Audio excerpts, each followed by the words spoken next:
mstreetbank.com to learn how to put their team in your office. Main Street Bank, member FDIC, equal housing opportunity lender. We thank you for tuning in this Monday morning, March 2nd, 2026. Mm-hmm. I'm John Paul Flame, joined by Jason Bishop. What up? Coughing out a lung to start the show. But you know what? I commend you. You hit the cough button. That's what I usually do. Johnny King Sawville's here. Hello, what's up? And look who's back from Orlando. Hey. Eric Carlton Bickle. Yeah, what's up, man? All the way to Orlando. It was a little dicey. We had to change our flight once, and there was a chance we would possibly have to change it again. When was that, yesterday? Yeah, because just, it was a late day. We had to cancel our 5:30 flight. We got on at 6:30. It was a little bit dicey of whether or not we were going to make that. I didn't even tweet about it or tell you about it, but on Thursday, we had a 6-hour delay at BWI. Oh. We had just gotten to the airport. And I always give ourselves like an hour so that we can get in there, get some food. I like to have food in my stomach before I get on an airplane. And then I like to get a Gatorade or something. So I always give ourselves plenty of time. This time you got to have 2 meals. Dude, and as soon as we sit down, my daughter got Chick-fil-A. I got Arby's. I get size for Arby's. Oh, so good. Beef and cheddar? No, I actually get a Reuben at Arby's. Okay. The Curly downside, fries? no, just the Reuben. They didn't get any fries. They do have the meats. The downside is they don't, like, the bread is a little soft. It's not crispy. I think they just put it in a microwave or something. They pre-make it and then kind of reheat it in the microwave. So it's a little bit of a downside to it, but delicious nonetheless. We literally just sit down, open the tin foil or whatever it is on your sandwich, and my wife gets an alert. The plane has been pulled for maintenance in Tampa, and they have to find a plane, and it looks like you're not going to fly out of there until when? 6 p.m. Oh. So we're sitting down there. It's 11 o'clock. Did you think about going home, or did you go home? No, because they said, it could come. They could find a plane in D.C., and it could fly out at 2. So, just where are they going to find a plane? You're held hostage. Yeah. You're kind of held hostage. It's kind of hard to just find a spare plane. And what are you going to do? Drive home and sit home for 2 hours? It's just, you're really in a bind. You might get 4 hours at home. Yeah, I thought, well, maybe we could go see a movie, but then all of a sudden, if they find a plane, you got to rush back. Right. We were already through security and everything. We already had stuff checked in, right? Because we were supposed to board the plane in 45 minutes. So, because I even thought, well, can they just get us on another flight? What airport was this? It was a BWI. BWI. It's the first time I've ever experienced a 6-hour delay, and that must have felt like 24 it took hours. Forever. Thank God for phones and everything and chargers, and you could sit there and just mindlessly scroll and watch YouTube videos. But it was painful. So you were supposed to arrive in Orlando Thursday afternoon, and Thursday maybe at like 2:30. Instead, you arrived late in the evening. Thursday at 9:30. Right. Yeah. Right to the hotel. Yeah. I mean, just a massive. I cut into your beats. Disney trip. Well, I'm not a Disney guy. Definitely not. But it just a damper on it. Exhausted. Tournament went okay. We played the number 1 seed. Kind of struggled the first set. Second set played them tough. Had some confidence. And then there's just so many great players. We went 2-1 the first day, but then 1-2 second day, and then we lost to a great Miami team. We lost to the number 1 seed, and we lost to the team that beat the number 1 seed. Just great players everywhere. I was telling these guys, there's a 15-year-old girl that was a revelation to me, but all the girls know. Her name is Carrie Knotts. She plays for A5. That's Atlanta's top club. Mm-hmm. And she's a unicorn. She's like 6'4". Oh. They're already saying she's going to get $1 million NIL deal. She's 15-year-old. She's playing up a year. I guess she's 15, playing in the 16s. My daughter's in 17s. But she's on the college national team already. Player of the year over like college-age players. Yeah. And she's only a sophomore? She's freshman. She's 15 years old.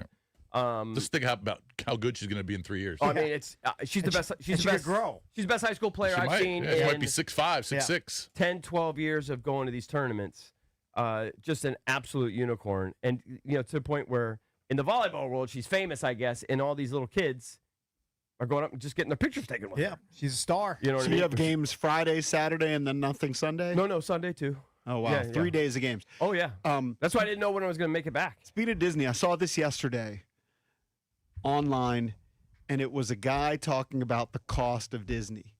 And he said, last year, my family went to France and Switzerland for a week, and we went skiing every day, bought all the gear, went snowboarding, skiing, went to Michelin restaurants, stayed in really fancy hotels, and it cost half of what his trip to Disney was. Yeah. It's Oh, expensive. I can't no doubt. imagine. Think Yeah. about that. And I'll tell you, I went to Switzerland. That is an expensive country, Switzerland. Yeah. Not cheap. Yeah. And Orlando doubles it. Well, not necessarily Orlando, because Oh, if you go to Disney. like Orlando and go to Orlando Magic game, you Right, might Disney. be fine. Well, I will say this, and listen, we were fine. We didn't do any of the Disney stuff, but it's just life is more expensive now. You know, Yeah, of we had a course. dinner for $5 at a Mexican place. Okay, Yeah. so nothing fancy, and believe me, the food wasn't that great. It was like $260 for 5 people, and we got fajita. Nothing. Nobody got anything I hope you got some fancy. queso for that price. We got some queso. Not good. Not great queso. Must have had some margaritas. One margarita. One marg. That's an Frozen expensive or bill. a real one. Because Well, I can do get both. I don't do frozen. Yeah, I can do just either on the one. rocks with salt. Yeah. But I and do then, frozen. And then the thing is like lunch. So good. The average, and I'm so sick of eating out. Thank God I can go home and just make myself like a sandwich. Right. You know what I mean? You I mean, you ate out for 4 days, 3 days. Yeah. It's too much. Thursday, Friday, Saturday, Sunday. Yeah, just eating out every meal, and it's gotten to the point now where basically a fast food meal, for the most part, like fast casual, it's basically $20 a person. Yeah. For the most part, Close, yeah. it's basically $20. You know, my Yeah. daughter will get like a quesadilla or something and a drink, and that's $18. I get whatever I get. It's 18, 19, $20. You know, it's like you're spending every meal for the 3 of us. You're spending minimum of $60. It just Probably. we went to IHOP. Unless you're going to fast food. I'm not an IHOP guy. Those are basically fast foods. I'm not an IHOP guy. IHOP should be reasonable. IHOP. I thought it was $68 for 3 of us. My daughter got pancakes. I got what did I get? I always get the egg with the hollandaise. Eggs Benedict. I got the classic eggs Benedict. Yeah. It wasn't that expensive. It was like $12. Yeah, the and then Benedict. I don't know what my wife got. But it was like $68. Yeah, because they IHOP, charge a probably poor man's $3.95 for an Denny's. orange juice. Yeah. That's Yeah. where they go. I'm Whatever- telling whatever you, it is for coffee. all these places I get got you on coffee. drinks. I didn't get orange juice, Right. but Well, yeah, a whatever, cup of coffee's $4. whatever coffee is. I'm telling you this: if you're charging me $4 for coffee, I'm drinking about 5 cups because I'm getting my money's worth. Yeah. Okay. Yeah, I got a same couple with cups. same with the soda. You better be bringing refills. Yeah. I shouldn't even have to ask you for refills. When you see there's a quarter to a half of the soda left, there should be a fresh soda on the way. Yeah. Especially if you're paying $4 or $5. $68 for 3 of you at IHOP. Yeah, and it's just kind of that way for every meal. I wonder what that would be up here. I would say it's probably Probably the same. similar. I'm not Probably saying it's similar. more Yeah, it's probably expensive about the there same. than here. I'm saying it's just Yeah, I was just thinking. since life you were- in 2026. Yeah. It's just a lot more expensive than it used to be. It kind of 5, depends 6, what 7 you years get. Because ago. I can tell you, I went dozens of times probably to IHOP. It was one of our go-tos. Dylan being a picky eater, and it'd be the 3 of us often. Like if Jess was working the evening, like, let's go to IHOP, and you could do 3 people for $30, $40. If you just it'd be hard to today. Mhm. It'd be hard to today. yeah, but if you just get like the pancakes with sausage, You got the 3 pancakes. Yep. And Yeah. and bacon. Right. correct.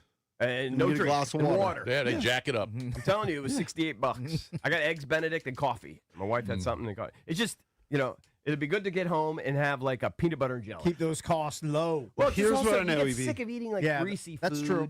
There's something gross about it. Here's what I know: you're 1 week away from the Commanders making some free agent Oh, moves. yeah. Well, let's 1 see. week We'll see. away Some of my from targets NFL are tampering. It's getting coming. franchised. It's so I coming. don't even know what they're going to go after. Yeah, In but there's 1 still- week, we're going to know who will be joining the Washington Commanders. Jason has guaranteed 2 big bang moves. Big splashes. Yes. I hope so. Maybe they not have it. the money. Maybe not as big as I originally thought because some of these guys were getting franchised, but they're still going to go out and spend some money. And you guys talked about They have to. Biotish being released, right? That was kind of a surprise. Yeah. Kind of a Some surprise, people yeah. were insinuating that they might be looking for a center. Yeah. So it'll be interesting. I don't know. They're going to fill it with Allegretti, or they're going to sign a guy, draft a guy. Who knows? Yeah. But I'll tell you one thing I did notice is more buzz about Jeremiah Love. Oh, yeah. know. There's And a lot the of Commanders buzz. are involved in that. Also buzz 4.35. on Sonny Styles and his Yeah. crazy He's combine. probably going to go too high. Yeah. I don't think that's what he'll we talked. last Yeah, till that's what we 7. talked about last week. But I did watch a lot of the underwear Olympics when I was in the hotel apartment. We were I basically in an couldn't get apartment. into the offensive lineman workouts. I I watched a little bit of the You don't like receivers. the big fatties? I mean, I just don't get into it. I watched a little bit of the Bro, receivers. But these guys are just faster and faster every year. I think by Yeah. every position, they were faster this year than in previous years. I mean, there were a couple quarterbacks Yeah, who are nondescript quarterbacks. running 4.4s. Yeah. Yeah. No, crazy. Yeah, they complete about 55% of their passes, Yeah, but they're fast. yeah. All right, got to take a break. If you want to chime in throughout the show, you can always hit us up at 1-800-636-1067. We will talk some NFL. Week away from free agency, at least the legal tampering period starts on March 9th in a week. We'll talk to Ian Harditz, host of the Fantasy Life podcast. He'll join us at 9. That's here on the Junkies.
Welcome back. If you're watching the Junkies via YouTube, subscribe to our YouTube page, 1067 The Fan. Like it. Might be a different vibe because we were scrambling today. Yeah. Apparently there were some issues behind the scenes, and we're using the old StreamYard app. I'll do my best not to put a piece of paper in front of my camera. That's kind of my move. It's kind of my go-to. What It's that your move means whenever you is- have a spot. It's my thing. What that means is we're using our laptop computer cameras. Yeah. Yes. And my To stream camera is the video. very unreliable. I'm just glad it's working today. Right.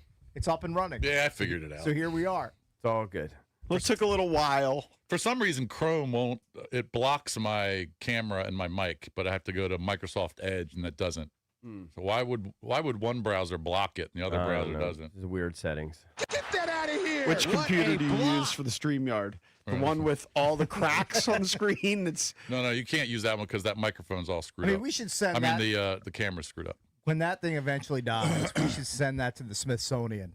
Yeah. I mean, that's a piece of American radio history. It really is. Is what that is. do you know, I know you look. You don't even see all the smashes that I see. JP, You can see it. JP, all I need to see is the bulldog clip in the corner holding it together, and the fact that the top portion of the screen is cockeyed from Detached. the keyboard. Yeah. Okay, I mean, so you see that part, but turn it around for him, I mean, Jason. I see that. He sees it. I see that the. Look how many smashes there No, on the it's upper horrible. left of the That's screen. because I dropped it on my I kitchen see floor. that this portion has a definite dent right here. Yeah, I 'cause mean, I've that thing is.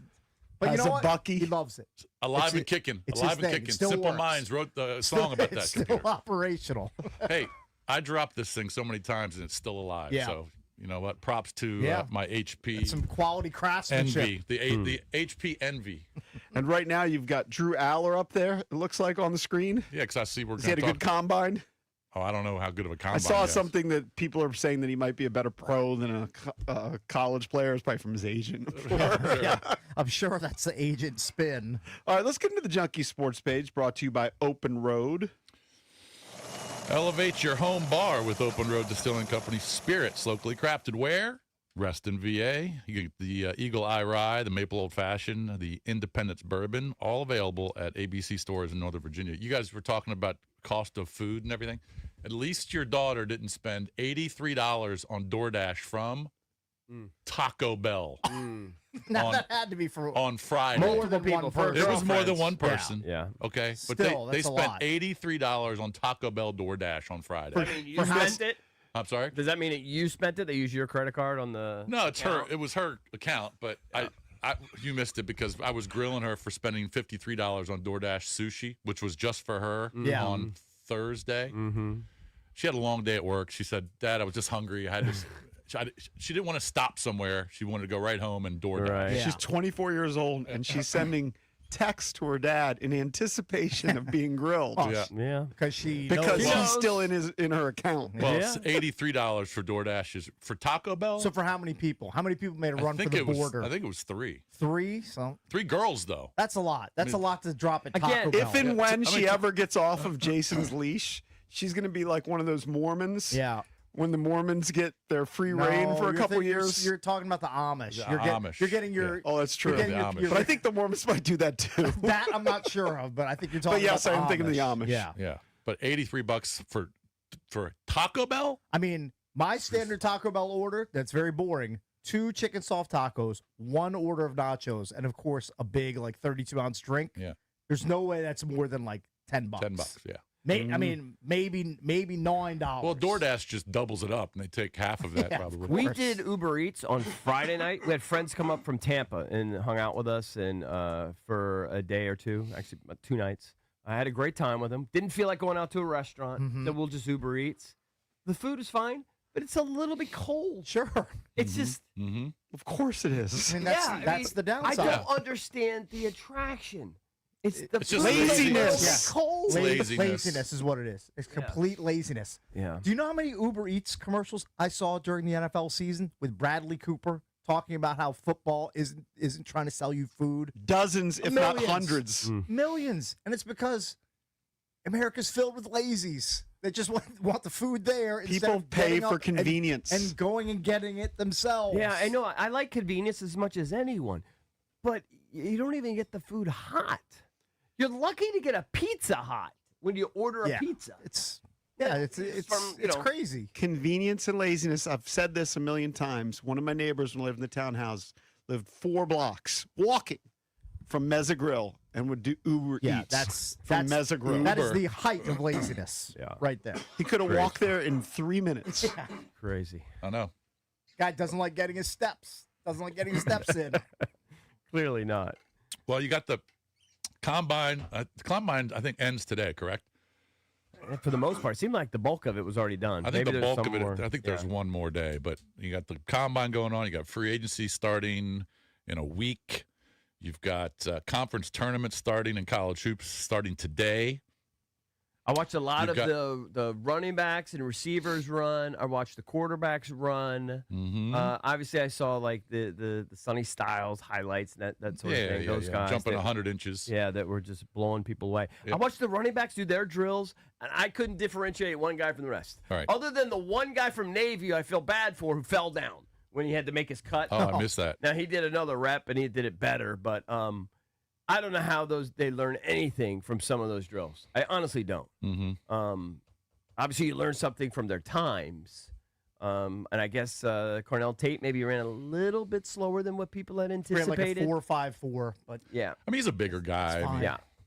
I saw Schefter was being criticized because apparently he was jocking Carnell Tate, and people were saying, "Oh, some agent definitely planted this." right. But yeah, and he But tweeted he that said that it was a faster time than what they showed on the TV. hand time, several scouts had him Right. hand time faster. Yeah. And listen, you know the difference between 4.51 and like 4.45 or something? It's minuscule. It's Right. like you can't even. Of course. Can it you run a is. good route? You have good hands. Yeah. Can you get open? And when the ball's thrown to you, can you catch it?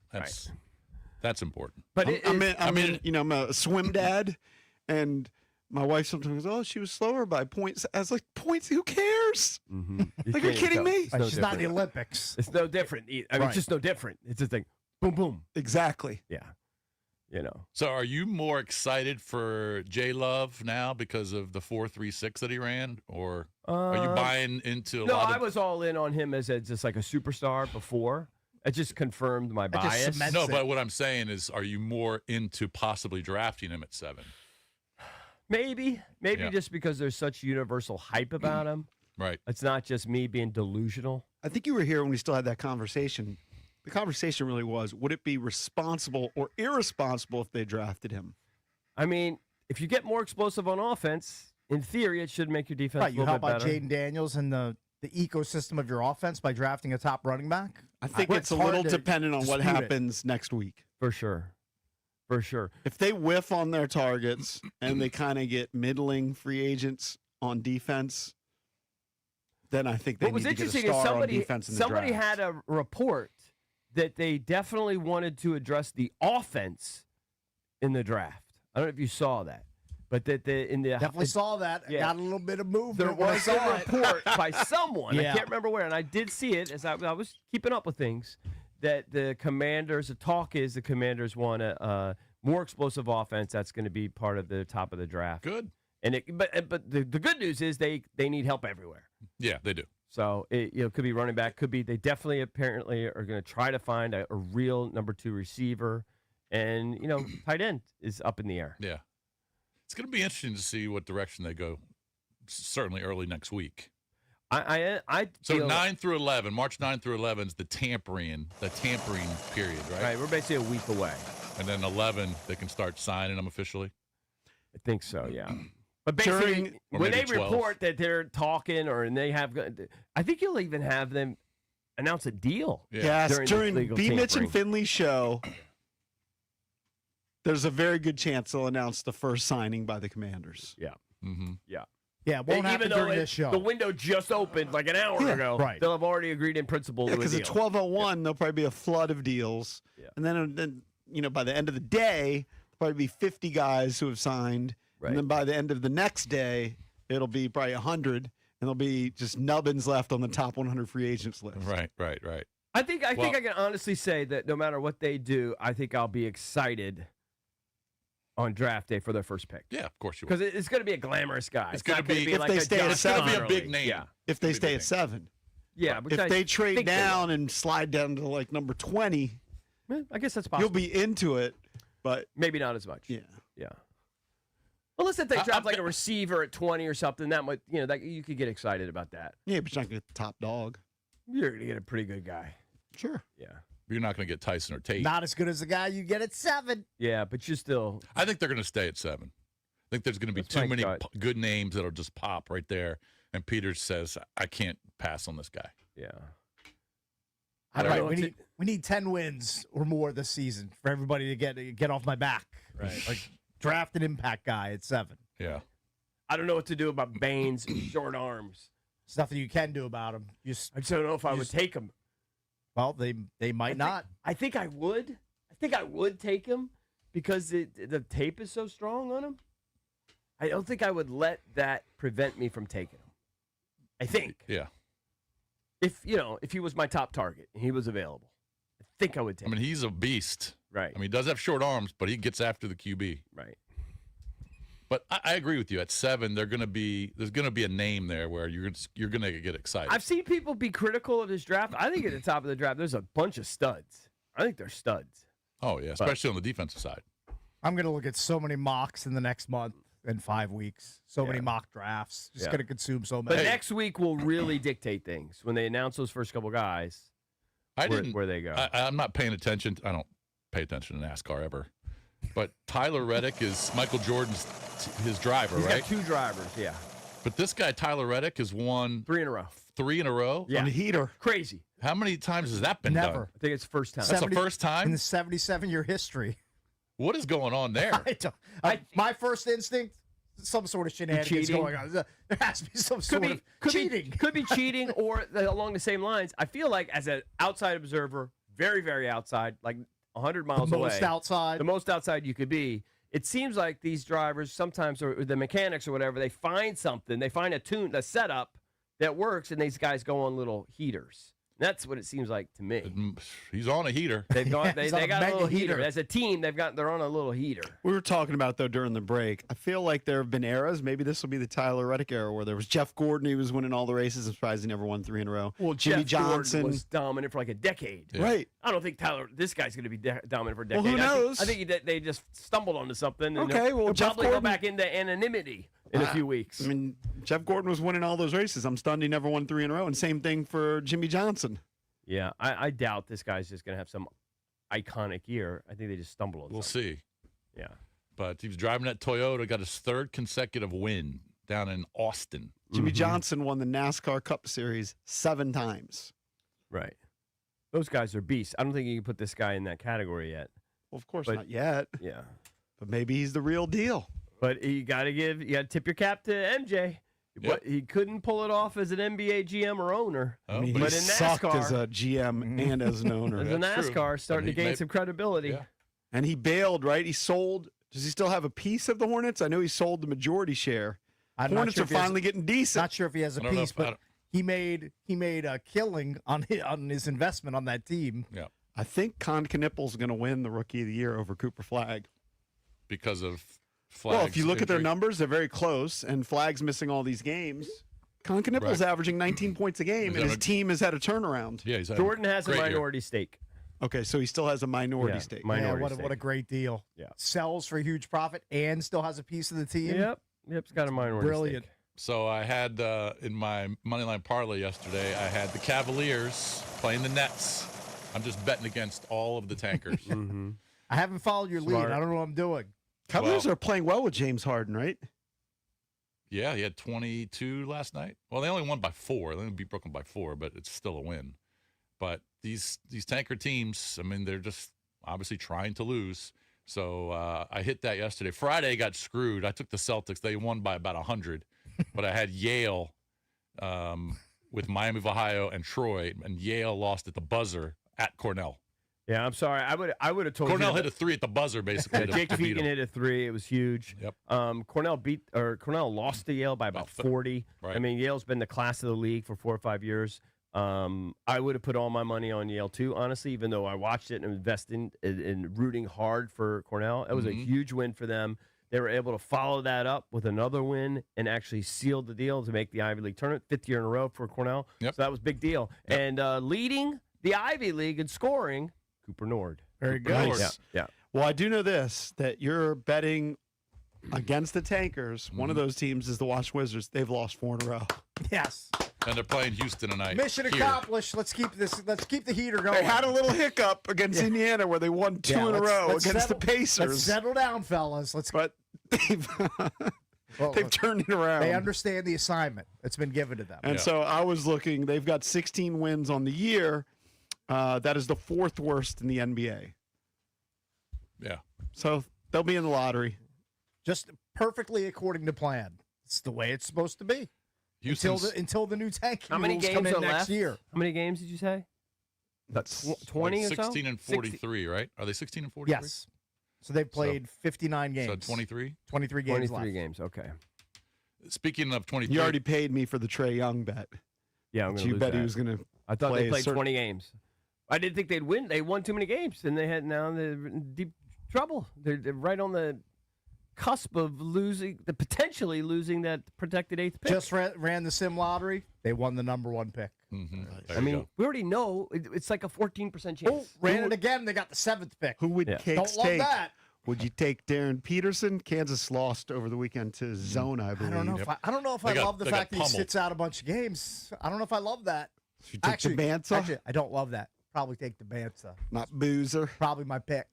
Not the kid from Arkansas. Probably going to take the Banza. I think the Cup kid is- from Arkansas might be He's legit. silly. He is legit.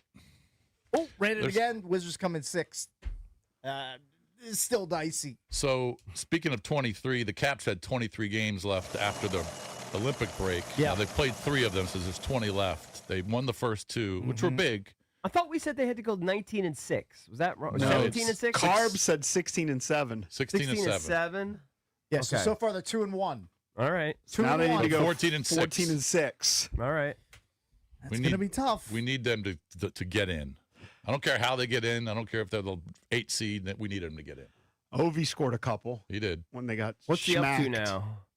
22, 23? Is that I think it? he's got 23. I think it's Okay. 23 Okay. or 24. Yeah. I saw on a new list, I hadn't paid any attention. I guess he's still behind Gretzky in total goals if you include the playoffs. So he passed him in the regular season. So he's still, I can't Still got remember how something to many. chase? He's still chasing Gretzky in total goals. Okay. Yeah, nobody cares about that. Nobody cares about that record. He showed up in some sort of Capitals note. Right. And the Caps play here tomorrow Oh, yeah. against He's got Utah. 24. He has 24. 24 yeah. goals. We're off by 1. They play Utah here tomorrow night. Utah's pretty damn good. Get a similar record to the Caps. Yeah, I didn't think they were that good. All right, so Caps tomorrow night against Utah. So hopefully they can get another win. Keep piling up the 2 points. We Well, need them. it seems like he's behind Gretzky in total goals by quite a bit. I don't think he's going to catch him. About maybe 50 or so, if this is accurate. Oh, no, this is as of early 2025. Okay, this is not accurate. Mhm. Sorry. Made it seem like he could catch him in the, again, it was probably like a 2 or 3 sentence paragraph, a note. I mean, why would it About give where he me was. April of 2025 numbers? That's just not Who's he? helpful. You're living in the past. Grok? Google AI. Whatever Google AI is. See? Gemini? Not good. Gemini. AI, they're not infallible. No, definitely not. Giving you old They info. can trip you up. All right, got to take a break. Phone number is 1-800-636-1067. Junkies coming back for more.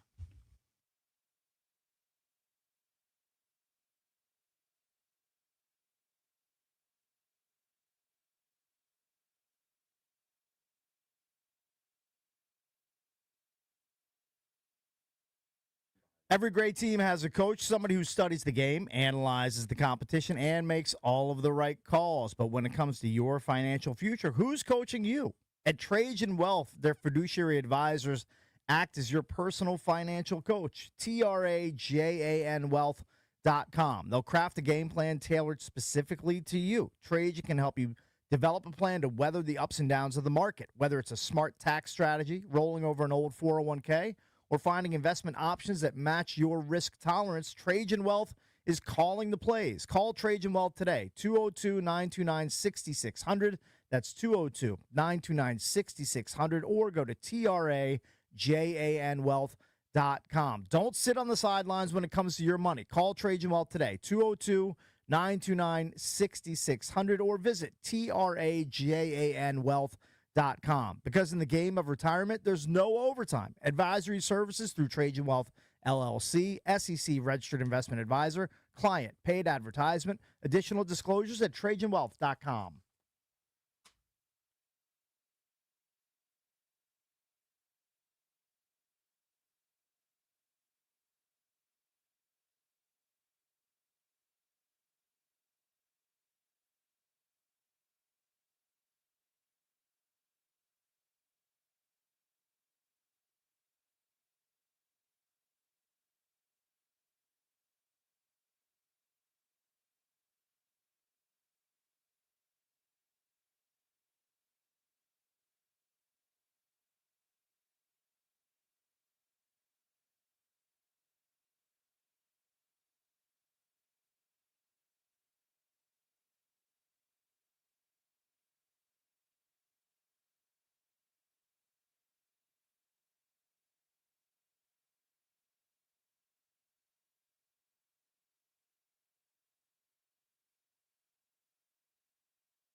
I said in the last couple of weeks that Jason has, for 2 years, been saying, watch Mayor of Kingstown. I had a pretty unique incident just yesterday.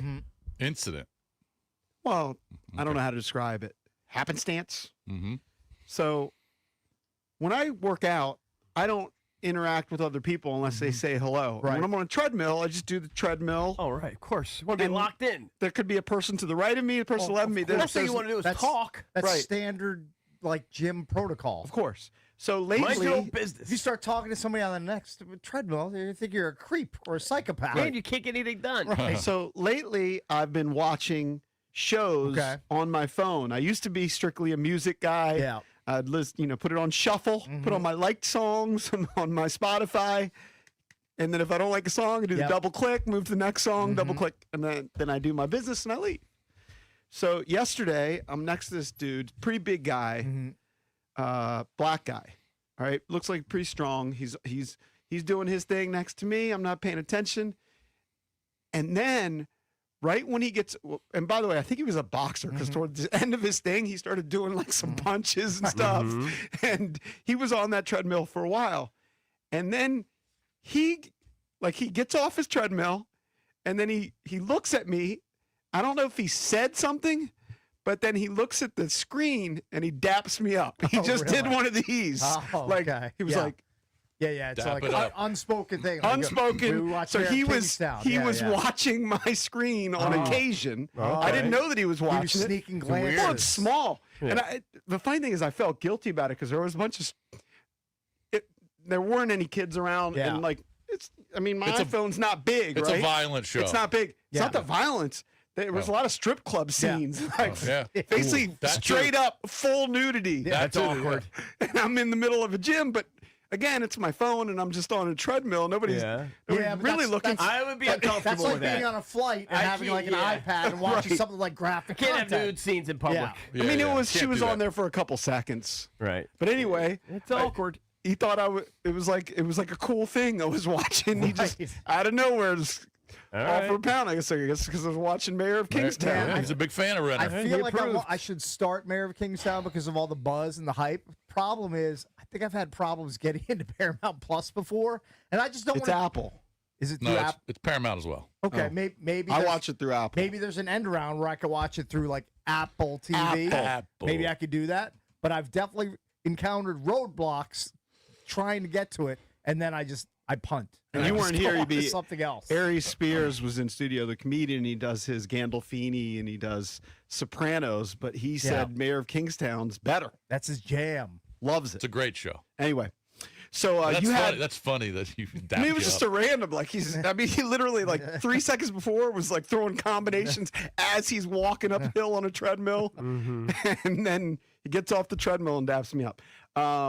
He wasn't throwing punches if he was at a 12-degree incline. No chance. He's just holding on No. for dear life at that point. But he was a big dude. Yeah, you're just trying not to fall off the treadmill. Trust me, I'm from experience. Been And that might not have been on the 12. Yeah. I wasn't paying attention to what he was doing, his Right. treadmill routine. I was watching nudity, You're watching Jeremy Renner in a strip club. getting kind of sized. Right.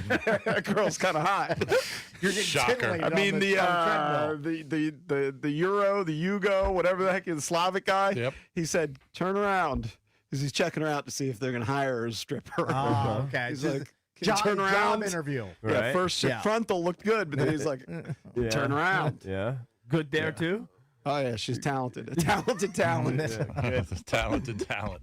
So That's Jason funny. had Drew That's- Aller on his screen a little bit ago, and there was an article, I think it was Barstool Sports, about him potentially being the third quarterback drafted, Now, like what's being the in the deal? top He was three. hurt this year. Did they shut So him in down? the sixth game of the year, He did? He which broke was his ankle. Yeah. James Franklin's last game, Yeah. Drew Aller got hurt. Okay. It was a disastrous year for everything Penn State. Yeah. I think before the season, like if you looked at Rankings. draft rankings before the season, He was up there. He was better than Mendoza. Excuse me if I don't shed a tear for Penn State having a tough season. Yeah. Sorry. Yeah, It's just they never were. gonna, No, it's it's never fine. going to happen. It's fine. He's 6'5", and I think he He's got all the impressed people measurables. because I mean, he actually threw at the combine, Right. and then he was pretty impressive, and then he's just a big dude. Right. Yeah, I mean that's the attraction. He's 6'5" and 230 Well, I saw pounds. some of the clips of you could see the arm strength. He just like a flick of a wrist. He's got the arm. He's got a live arm. And in 2024, But he's not throwing against anybody. in Yeah, 2024, problem. his junior year, 24 touchdowns, to just 8 interceptions. Those are plus counterfeit. 6 touchdowns rushing. They just weren't. Their offense just wasn't very. You're explosive. down on him. You're not a Drew Aller guy. I'm not. I mean, I could see him being a mid-round pick, but he's just, I think he's limited. He never threw downfield. All right. What about He always just threw short who was passes. the kid, the lefty that you clubbed that from like Kentucky or whatever a couple years ago, wherever he was from? Levis. Will Will Levis? Yeah. He's Who do you like not more? lefty. Is he righty? Sorry. Yeah. Will you like Will Levis more or this kid? Because you were down on Will Levis. I don't. They're probably equal. So he's the same to you as Will Levis. Yeah, I mean Levis. I just thought Levis just held the ball too long in certain spots. Now he played. He's playing the SEC. He's playing some really good defenses. Mm-hmm. I just thought he was overhyped. But Aller's just the offense in general. He just didn't process. I mean, he always threw short. He never threw downfield. Well, what if that's a function of the offense and that he showed scouts and everything that he can throw downfield? They always. Yeah, but he's saying process. What do you mean throws? He's not throwing against defensive backs. Oh, I understand that. Yeah. If he's a bad processor, that's a big red flag, especially at the pro level where things are going to be With that faster, offense, with better athletes. with that offense, with those weapons they've had the last 4 years, he should have had more than 24 touchdowns. And then, of course, his How's big, his athleticism? Because it looks like he ran in a bunch of touchdowns. he's a bigger guy. I mean, I guess he's pretty athletic Can he for his move? size. Not as well as Mendoza. Maybe similar. Maybe it's a little slower than him. But of course, in the biggest game of his college career, when he's playing against Notre Dame in the semifinals in the college football playoff a couple of years ago, he just made a horrible decision and threw a pick there, and he was kind of killed for that going into this year. But who knows how he would have played? Well, who would you say if he would have played the entire year and didn't break his ankle? But who would you I say thought is he the was third limited. best quarterback then? Carson Beck, I don't know. I'm not a one of big these Carson guys Beck that guy. had the ridiculous 40. I'm not a big Carson Did you Beck guy watch? either. What was the take on Pavia?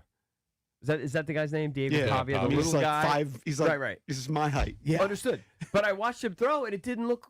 It was fine. It looked solid. Did he Yeah. measure at 5'6", or did I get onion I on think, that? I think he I might He's have was. not gotten onion. stumper level. No, I think he was like 5'9" or Yeah, he's something. probably. I think it was like right around 5'9". Look, find the official NFL Combine height. He's our height, Cakes. Average. Yeah. He's a short king. Yeah. Slightly below. Yeah. So he didn't necessarily impress people. He didn't like don't think solidify so. his stock at all. No. Those guys that ran the blazing 40s. No, he's actually listed at 5'10", 207. 5'10", 207. Okay. My kingdom to be 5'10". Yeah. My kingdom, I would train to be 5'10", or just nudging up against 6 feet tall. Hey, should clarify if this guy's right. On the chat on the YouTube, somebody said that Jeff Gordon won 3 in a row 4 different times.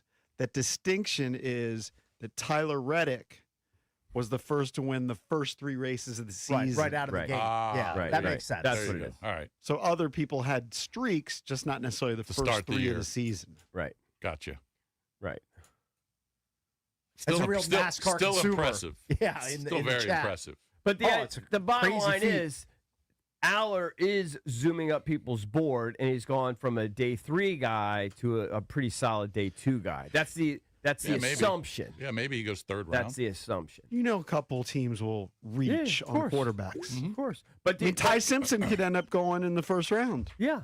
And what about Beck? I mean, how did Beck throw? He threw okay, right? I just saw he got booed. I know he got booed throughout, but my understanding was that he still performed okay. Got booed throughout, but My he threw people okay. came out and booed Carson Beck. They did. Why all the hostility? Because it's he's in Indianapolis. Indianapolis. Oh, okay. And apparently Okay. he didn't shake Mendoza's hand Got it. afterwards. Yeah. He Right. just He's a like sore left the loser. field. Exactly. So they did a lot of this boo. Gotcha. Just rained him down on him. Phone number's 1-800-636-1067 if you want to reach the Junkies later in the show. Ian Harditz, host of the Fantasy Life podcast as we talk NFL. We're a week away from the tampering period. Coming up next, a wild story on the Beltway this weekend. We'll get into that here on the Junkies.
This update brought to you by Reynolds and Power Home Team, Keller Williams Realty. The Knicks beat the Spurs 114-89, OKC over Dallas 187, T-Wolves, Pistons, Celtics, Cavaliers, Clippers, and Lakers, some other NBA winners. The Wizards tonight against the Rockets, 6:45 on the Fan. In the NFL, the Vikings are set to trade or cut running back Aaron Jones and defensive tackle Javon Hargrave. Top 25 men's basketball, Ohio State upsets number 8 Purdue 82-74. Rutgers downs Maryland 69-65. USC forward Chad Baker-Mazzara, the team's leading scorer, has left the team. Sad news from football. Colorado quarterback Dominique Ponder died early Sunday morning in a single car crash in Colorado. He was 23. Miami shut out the Nationals 3-0. Starter Brad Lord 2 1/3 innings, 5 hits and 2 runs allowed. The Nats and the Astros at 1 today on 1580 AM.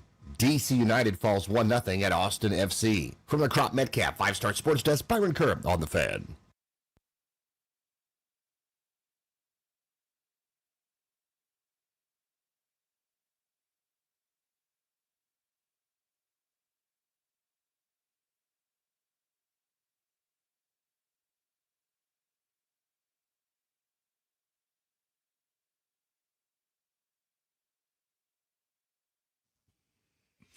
Welcome back. Junkies come to you live on 106.7 The Fan and the Team 980 here in the DMV. 910 The Fan, 105.1 FM in Richmond. You can watch us on the Monumental Sports Network all year. We're celebrating 30 years of the Junkies, presented by Main Street Bank. Cheer local, bank local. Main Street Bank is a business-focused community bank proudly serving the DMV since 2004. Visit mstreetbank.com to learn how to put their team in your office. Main Street Bank member FDIC, equal housing opportunity lender. Spish Cakes, EB and JP. This weekend, EB was at his daughter's volleyball tournament. Right. Yes, he was. And I went to visit, just very briefly, my nephew's lacrosse team was playing at the University of Delaware.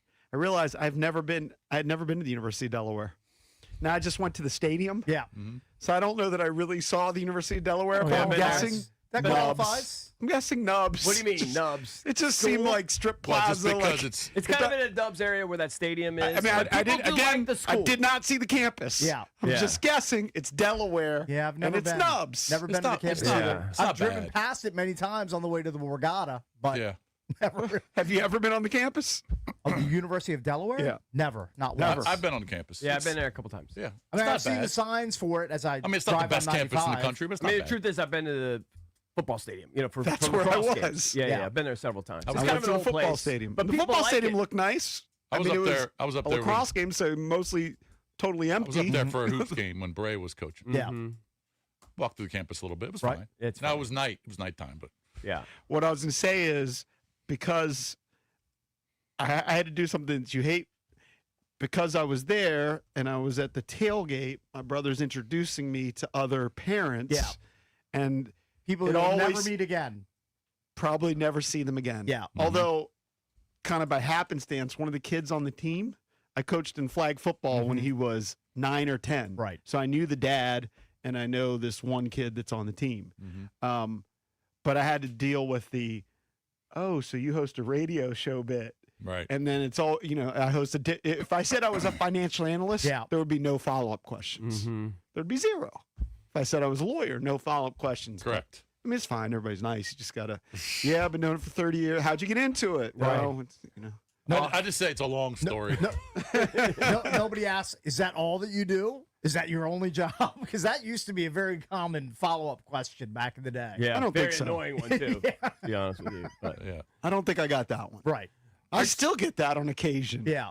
I don't think I've gotten that one in quite a while. It's been a minute.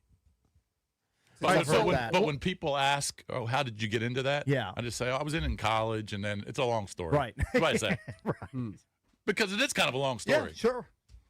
All right, so what happened on the Beltway? I saw the story. It's crazy. There's stabbings. Everyone's like, how could you get stabbed? Well, there was a road on rage the incident. Beltway. On I-495 at Little River Turnpike. I guess there was an incident where people had to pull over to the side. I don't know if there was an accident that started it or Right. just people were road raging, and a dude gets out and just starts stabbing people that are out of their cars, stabbed 4 people, including a woman and a dog, right? stabbed Yeah. a dog to death and a 39-year-old woman to death. Virginia State Police were called onto the scene. I guess the guy with the knife confronted the cop. The cop shot him and Killed him. thankfully killed him Yeah. before he could cause more damage and stab more people. So he's just a mentally ill guy that got in an accident and lost his ass. Or had a road rage thing and forced somebody to pull. I don't know exactly how it all unfolded. You would We think don't that have when those the Virginia details. State trooper arrives at the scene, he Yeah. wouldn't approach him with his knife. Yeah. Well, I mean, Sad. You're Well, that's when you're out of your mind. You're an unhinged person. You're Yeah, stabbing you're out of people your on the mind. side, on the shoulder, on the beltway, Right. and you're stabbing a woman to death, and you're stabbing 4 other people, and you're stabbing a dog to death. I mean, what? Yeah, you've had a break from reality. Like, Correct. you don't care that the cop shows up. You're gonna engage him too. Yeah. And thankfully, the officer killed that guy. I'm sure there's a lot of Guy's people a scumbag. listening that are in that traffic. I mean, that in a nutshell is exactly why I never road rage. I just don't flip people off. Like, it's just, you never know what it's going to escalate into. I was in a It can situation. escalate into this. For sure. I was in a situation. I'm trying to teach patience to my daughter. My daughter did, she's my last driver. She did pass her test or whatever. She got it. In fact, I think today's going to be our first day where she drives to school, like on her own. It's not far from her house. Yeah. It's like 5 minutes, but whatever. Big time. But I had to, what's big time about it? No, it's cool. It's a big moment. Oh. Yeah.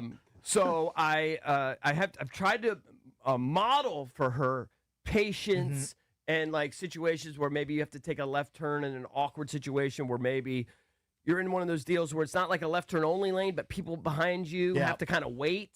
And it was in one unique circumstance. I can't remember where it was. And I just kept saying, be patient. I was literally saying out loud, be patient, be patient, be patient. To myself, I was driving to model to her that, and then people started honking. Yep. That you can't, first of all, you can't get upset. Right. And you can't just take a dangerous left turn. They're just going to have to wait. You just have to wait, Yeah. and you have to Sorry. let them honk. Yep. Don't let it bother you at all. Mm-hmm. But I remember I had to sit, I had to actually verbalize out loud. My wife was in the car with me because it was an awkward situation, and I was saying out loud, be patient, be patient, be patient, be calm, because it was a long time. Right. And I couldn't turn left, but I was jamming up everybody behind me, but it wasn't illegal. It was just the circumstance. Yeah. And they just had to wait. Right. Because you can lose your mind. Now, I would never go lose my mind and start stabbing people, but you never know who you'll encounter. Yeah, that's the scary thing is like if you get an offender bender, I mean, hopefully you're going to be, like when you're exchanging your insurance information, you're doing it with a rational person, but you could get into an accident and you could encounter a violent person that just is pissed that, you have hit no idea. their car or they got into an accident and then they could just escalate things. So if inside you the saw, lines. I got a question. If you saw a guy who was stabbing people, Right. all right, you're by yourself, you're out, so you're the next guy. Okay. Have you thought of your next move? If I hold on, where am I? Am I I'm going to outside put you of my right car there, on the outside the car. The Beltway got a guy who's Yeah. stabbing people. You're next. No, I mean, I don't know how to I'm going react. to wish at that point that I had a weapon on me, which Yeah. I probably don't. Okay, but wishing is not going to do anything I mean, for I guess. you. Would you run or would you I mean, it's- engage? like if he's 5 feet away from me, I'm not sure I'm going to be able to run at that point. So what are you going to do? I mean, I guess I got to. Are you still in the car? I guess I gotta- I'm leading What to are you this. saying? If a is guy that- comes at lunch, I guess I got got to tangle with the guy and grab his arm that has the knife. So you're going gonna to try and keep it grab away. his Like, arm. I don't know. Like I think I run. I did not get any But sort you're of on the- belt. You're on the shoulder of the beltway, like where I guess you can run it, Can like you- hop over the straight line. guardrail or whatever. Like, So you could potentially run, and that's a good answer. Yeah. But I did not get a belt. I did a couple months of Krav Maga back when Brett was doing it. You kick him in the nuts. is that what it is? That's the go-to move. I think that's a great move. I guess. I mean, because if you start punching or Yeah. something, you're going to I get think people cut. sleep on how dangerous a knife is because Yeah. it looks somewhat innocuous. You can't really tell. It's not like a gun. It doesn't look as threatening maybe if you're not processing it. You know what I mean? Oh, I Yeah, but think, one stab him to the heart. You're done. Yeah, yeah, you're done. Or it's your over. neck You just or bleed yeah, out right. on the certain bleed area. out on the shoulder. For sure. It's terrible. Yeah. It does. Yeah, it I think just you got to doesn't go look as scary. MMA and kick. Why not stay in your car and run his ass over? That's probably the Well, move. but if you're in a traffic jam, No, I mean, stay in your car and do what you Yeah, can. stay in your car for sure. I mean, there'll be a ton of witnesses probably filming it. Was this caught on video?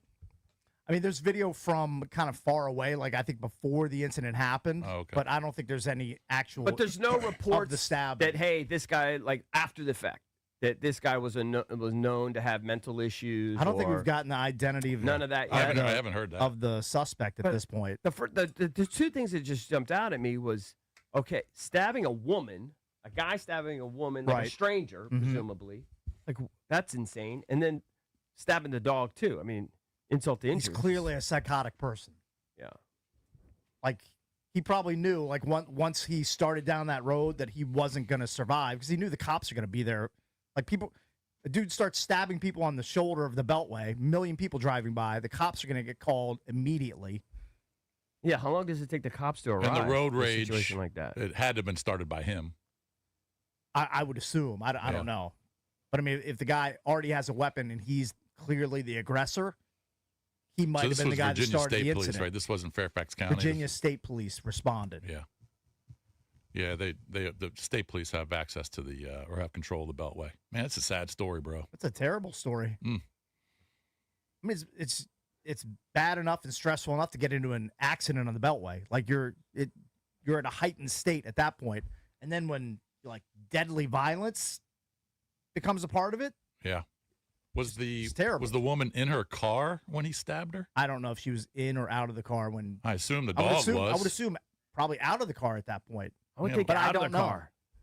Maybe. I would think out of the car. And then he You're in went the car, you just roll the window up. and then he went into the car and stabbed the dogs. No way Oh, the I I dog. think about it. When I you don't know know. There's no way the dog's running around the Beltway. when you have an accident, you get out of the car to assess the damage, Right. see how the other person is. That's Sure. probably when all hell broke loose. Mhm. Yeah, but I don't even know if there was an accident or just maybe the guy who started the road raging cut these people off and made them go over to the shoulder. I don't know. Yeah. We I don't know know all what- the details. It actually tells me maybe I should tell my daughter, my youngest, that hey, if you get in an accident, just stay in your car. Yeah. Don't get out. Stay in your ar. Wait for the police to arrive or whatever, Right. and then you guys can deal with it. Sure. When I was late to a tea time. When we first started in radio, for a couple of years in the business, and I had the Nissan Maxima. Mhm. The last time I drove it, and I plowed into two old people Mhm. I remember that. at a light. Yep. It was actually, I think, Bowie Mill Road and 108. Yeah, I know Okay. that intersection well. And I was literally late to a tea time. definitely heading to the MASH. I was heading to Blue Mash, Mhm. Yep. and it was one of those deals where we were going through the light. It turned yellow, and they They stopped. stopped. Did they slam on their brakes? Kind of. Kind of, yeah. Okay. My fault. I definitely hit them, and they were old. Yeah. I scared the poop out of them, Yeah. okay, because I slammed into them. Right. They didn't move. They didn't get out of they the car. They stayed They in sat there. in there. They were in shock. Right. They were in panic. They were nervous, but they probably did the right thing. They didn't move. They just waited for the police to arrive. Mhm. Yep. Then I got the cop to drive me and I still hit my teeth. Get the Were clumps you out of the tailgating them? bag. Were you tailgating them? I think I was just kind of hurrying. You were just trying to get through the light. get through the light. And you assumed they were going to go. Yeah, it was like it just turned yellow. Like who Yeah, wouldn't go through that? Right. It literally just turned yellow. But they stayed in their car. But any other time, and I've been in quite a few fender benders back in the day. You always you get out of the car, of you course. talk to the other person, You got to exchange your apologize. insurance information. Yeah, you wait for the cops. Hopefully they have insurance. Yeah, right. Yep. But it actually is a good lesson, especially to teach you younger people. Maybe you should stay in the car. I mean, I Especially do on the think it's an Beltway, too, which is outlier. dangerous. I think it's an outlier. I mean, you've got think it's an millions of outlier. accidents, and I how know, many but let's just times say are people you're- stabbed? No, no, afterwards? it I know, is. but let's just say you're a girl, you can't really defend yourself. Why should you stay in your car? I don't know. Till the police arrive. I mean, this is a sad, a terrible situation. I agree it's an outlier. You're probably not going to get It's stabbed. probably a 0.01% chance that you'll get stabbed after an accident. Yeah, I don't think that. Yeah, But it is alarming. it's enough to give you pause. Sure. That's for sure. Scary to think about. I saw an incident outside of Lowe's. I shouldn't call it an incident, but an argument. And there was a guy. I mean, I just walked past it, and then I couldn't get to my car fast enough, so I thought it might escalate. Although there was was kind of people starting to huddle around. Yeah. But there was a guy just barking at this lady. And then a lady came out. She was in a big truck. Mm-hmm. I don't know what the argument was about. My only theory is maybe he wanted to move his car to the spot because she had pulled to right by the curb. Spot. Right. And then this pretty overweight lady gets out of the car and she starts barking at that guy. So it was like one guy, two ladies, but the guy was doing the bulk of the aggressive barking. I would get the hell out of there. I'm not intervening. I can't save the woman. I'm just getting out of that. If I ever see a fight in public, I am not intervening. I'm not gonna stop it. I'm not gonna save anybody.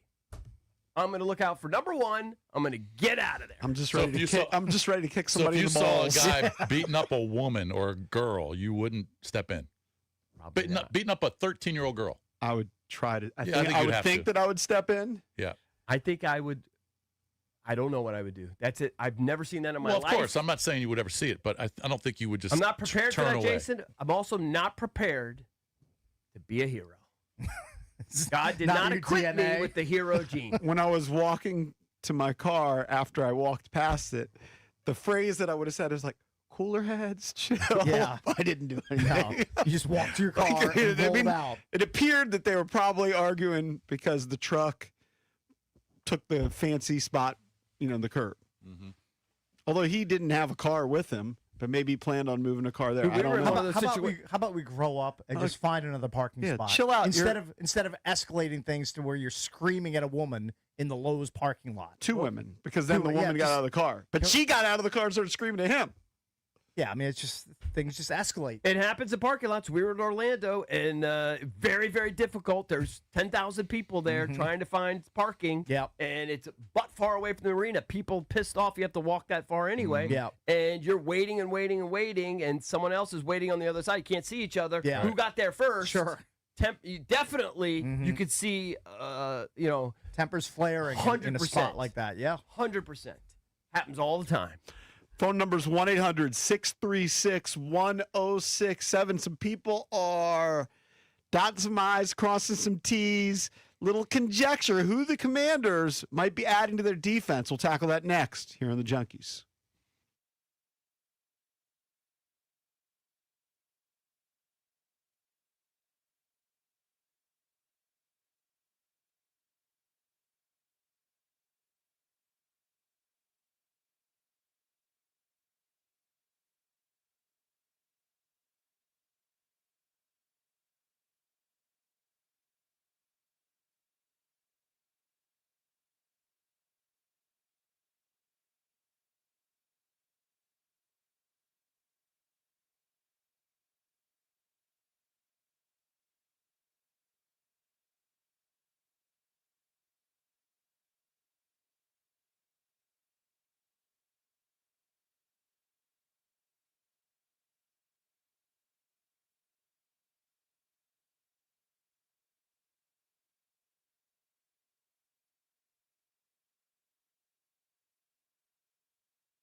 Welcome back, Junkies, coming to you live on 106.7 The Fan. I don't know if I used the right language in terms of dotting I's, crossing T's, speculating, but it's kind of informed speculation. So the Minnesota Vikings, apparently, according to Adam Schefter, are probably going to release a couple of players. Defensive tackle Javon Hargrave. His release is going to save the Vikings about $7.75 million against the cap. And then Aaron Jones, the running back. Mm-hmm. Actually, Hargrave is going to save $10.9 million. And Hargrave is defensive tackle. Yep. And the speculation is that Durante Jones might be Interested. fired up to reunite with the guy who he had in Minnesota. Hargrave's 6'2", 307 pounds, so he's a big boy. He's 33. He's older for a NFL player. And then the other guy, Aaron Jones, if they don't go running back, I know we're having all this talk about Jeremiah Love in the last week, but Aaron Jones also a little bit older. He's been, though, a number one back and has had a lot of success in the NFL. He's also a guy who's really good at catching the ball out of the backfield. Like, if you weren't looking to make a big splash with Jeremiah Love or signing a relatively big name on the free agent market, if you wanted to bring Aaron Jones in, like, on a one-year deal to pair him up with Bill and whoever else you're going to add to the mix, I could see that if you didn't want to spend a ton of money on a running back. 2 seasons ago, he ran He's an for intriguing name, over 1,000 yards. but he's injury prone. He's injury. He's had That's some the injuries. problem. Yeah, last year only played in 12 games, but 2 seasons ago, 2024, he played in all 17 games and ran for 1,138 yards with only 5 touchdowns. He's not a big touchdown guy as I look at his numbers. Yeah. 1-800-636-1067. We know coaches like to bring in their guys. Guys they're familiar with. We mocked Ron Rivera for years because of all the Carolina Panthers, but Quinn's kind of done the same thing, and coordinators do it too, where coordinators are familiar with guys. They've been part of their system. They know that they'll work in a new spot. These 2 guys are available. Would you be interested in a defensive tackle in Hargrave or Aaron Jones, a running back? You remember mostly from Green Bay, but the last couple of years has been in Minnesota. 1-800-636-1067. My only problem with both of them is for a team that was so old last year and they're trying to get younger. Yeah. Both of these guys They're are older. well into their 30s. All right, that's the problem. Aaron Jones, you were saying Aaron Jones is not a touchdown guy. He was when he was in Green Bay. Yeah. But that's when he was in his prime. But since he's been in Minnesota for a couple of years. No, he hasn't had double-digit touchdowns. Double digits. But once in his career, and that was 2019. Yeah. When he had 16. But I mean, look at the touchdowns. He was putting up a lot more touchdowns than he was in Minnesota. But since 2021, that's 5 seasons, his most touchdowns is 5. Well, I mean, I think Bill had more than that He's last a year. smaller guy, smaller-ish guy when it comes to running backs. So, like, especially in Minnesota, like this past year, whenever it was inside the 5 or 10, it would turn to like a Jordan Mason. Right. Yeah. Like, he's just not like the goal line hammer type of guy. But he has had over 50 catches 3 times. That 1-800-636-1067. Would you be in on Hargrave, and would you be in on Aaron Jones? I would be in on Hargrave if they cut Deron Payne. Right. If they did the Deron Payne cap move, and Durante Jones, the new defense coordinator, felt like Hargrave could fit that role, then I think I would do it. I wouldn't just add him to the mix because they added Kinlaw last year and they have Deron Payne, so I don't know that I would need him. Aaron Jones, I'm meh on Aaron Jones. I'm not interested. I just want to go not younger interested there. either. When you're talking about potentially drafting Jeremiah Love or just signing Aaron Jones, Yeah. Okay, but it's not even close. But let's say as an organization you determined it irresponsible to draft Jeremiah Love because the defense is so bad. They could come to that And conclusion. so you decide that we're going to take the best Ohio State guy who's available. If it's Caleb Downs at safety, if it's Sonny Styles at linebacker, if it's the other linebacker, edge guy that you're determined, but none of them are like kind of big fat guys that are run stoppers, which I assume is Well, I think mostly you what also Hargrave preface is. it on them getting rid of it. I don't think they're going to get rid of Deron Payne. I think he's going to play I don't out think this they're year. going to get rid of him either. Yeah, and they're going to just see where they think stand. they're fine with they him think just- he could still play. So yeah, I'm out on both those guys. Yeah, because they probably would have already done it. Yeah, I'm out on both those guys.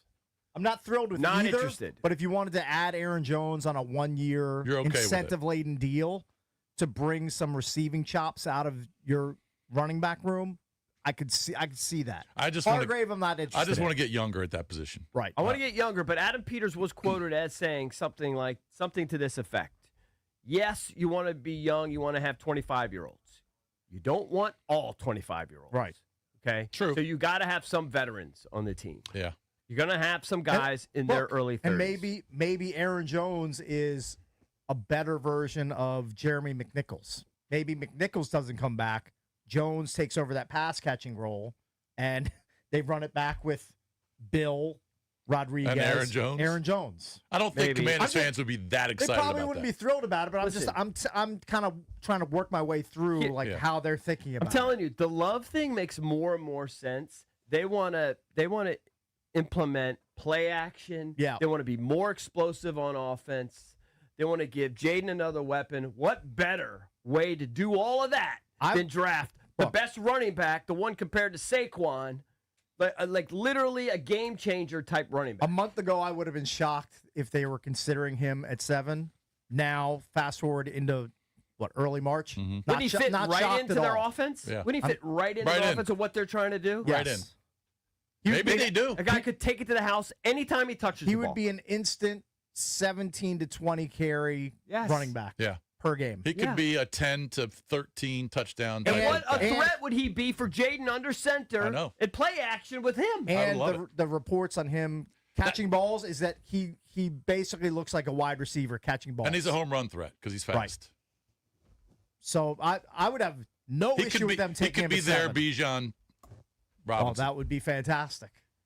I mean, that's right around where Bijan was drafted. Wasn't he picked 6th in his draft? 5th or 6th, yeah. So, yeah, if he goes 7, he's kind of in that same area. Whatever it's worth, I mean, it's not a lot, but he caught, 60, 70 balls at Notre Dame. Yeah.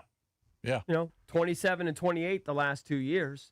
Let's go to Gary in Upper Marlboro. Gary, what's up, buddy? Would you be interested in either of these two older vets, potentially from Minnesota, to plug some holes? I would not be interested. They're both veteran players that have some tread on their tires, and both of them have seen better years. I think those carries should go to Bill. Okay, well, when I understand getting the play out of the backfield and all of that, but these guys are injury prone. Well, at least the running back is injury prone, and Hargrave is clearly on the downside of his career. Mm-hmm. Just to bring in that guy to be a space taker, I that's what they got into last year with the free agency. They got a bunch of average players, and these guys are average players. I don't think that we need to go down that road anymore. I mean, if you're concerned about the care, I think Bill should be the main guy next year. I think he did enough to show, hey, he could be potentially. There's no question he could be a 1,000-yard runner. He had 800, and he got limited carries last year. All right, let me ask you a question. Let me give you a scenario. Who's one of your tops? Let's say Caleb Downs, right? The safety, or Sonny Styles, the linebacker that blew everybody away at the combine. Let's say both those guys are available at 7, but so is Jeremiah Love. Where are you going? I'm going defense guy. I called your show a couple weeks ago or last week. It depends on what they did in free agency, okay? If they address those positions in free agency, then I think you go Love. But they don't have the luxury of going and piling on an offense that makes the offense go from 27 points a game to 30 points a game and still have a porous defense. Yeah. I mean, Remember, last year they only scored 21 a game. They dropped off precipitously last year. I think if Jaden plays the whole season, it's probably a little bit better. Yeah. But I would agree. I just think the defense was so horrible last year. You can't. You don't want to be drafted in the top 10 every year. And when you have the opportunity to do it, and you haven't addressed the defense in free agency, I think you got to go And I don't think Jeremiah Love's going to be available at 7 after his combine.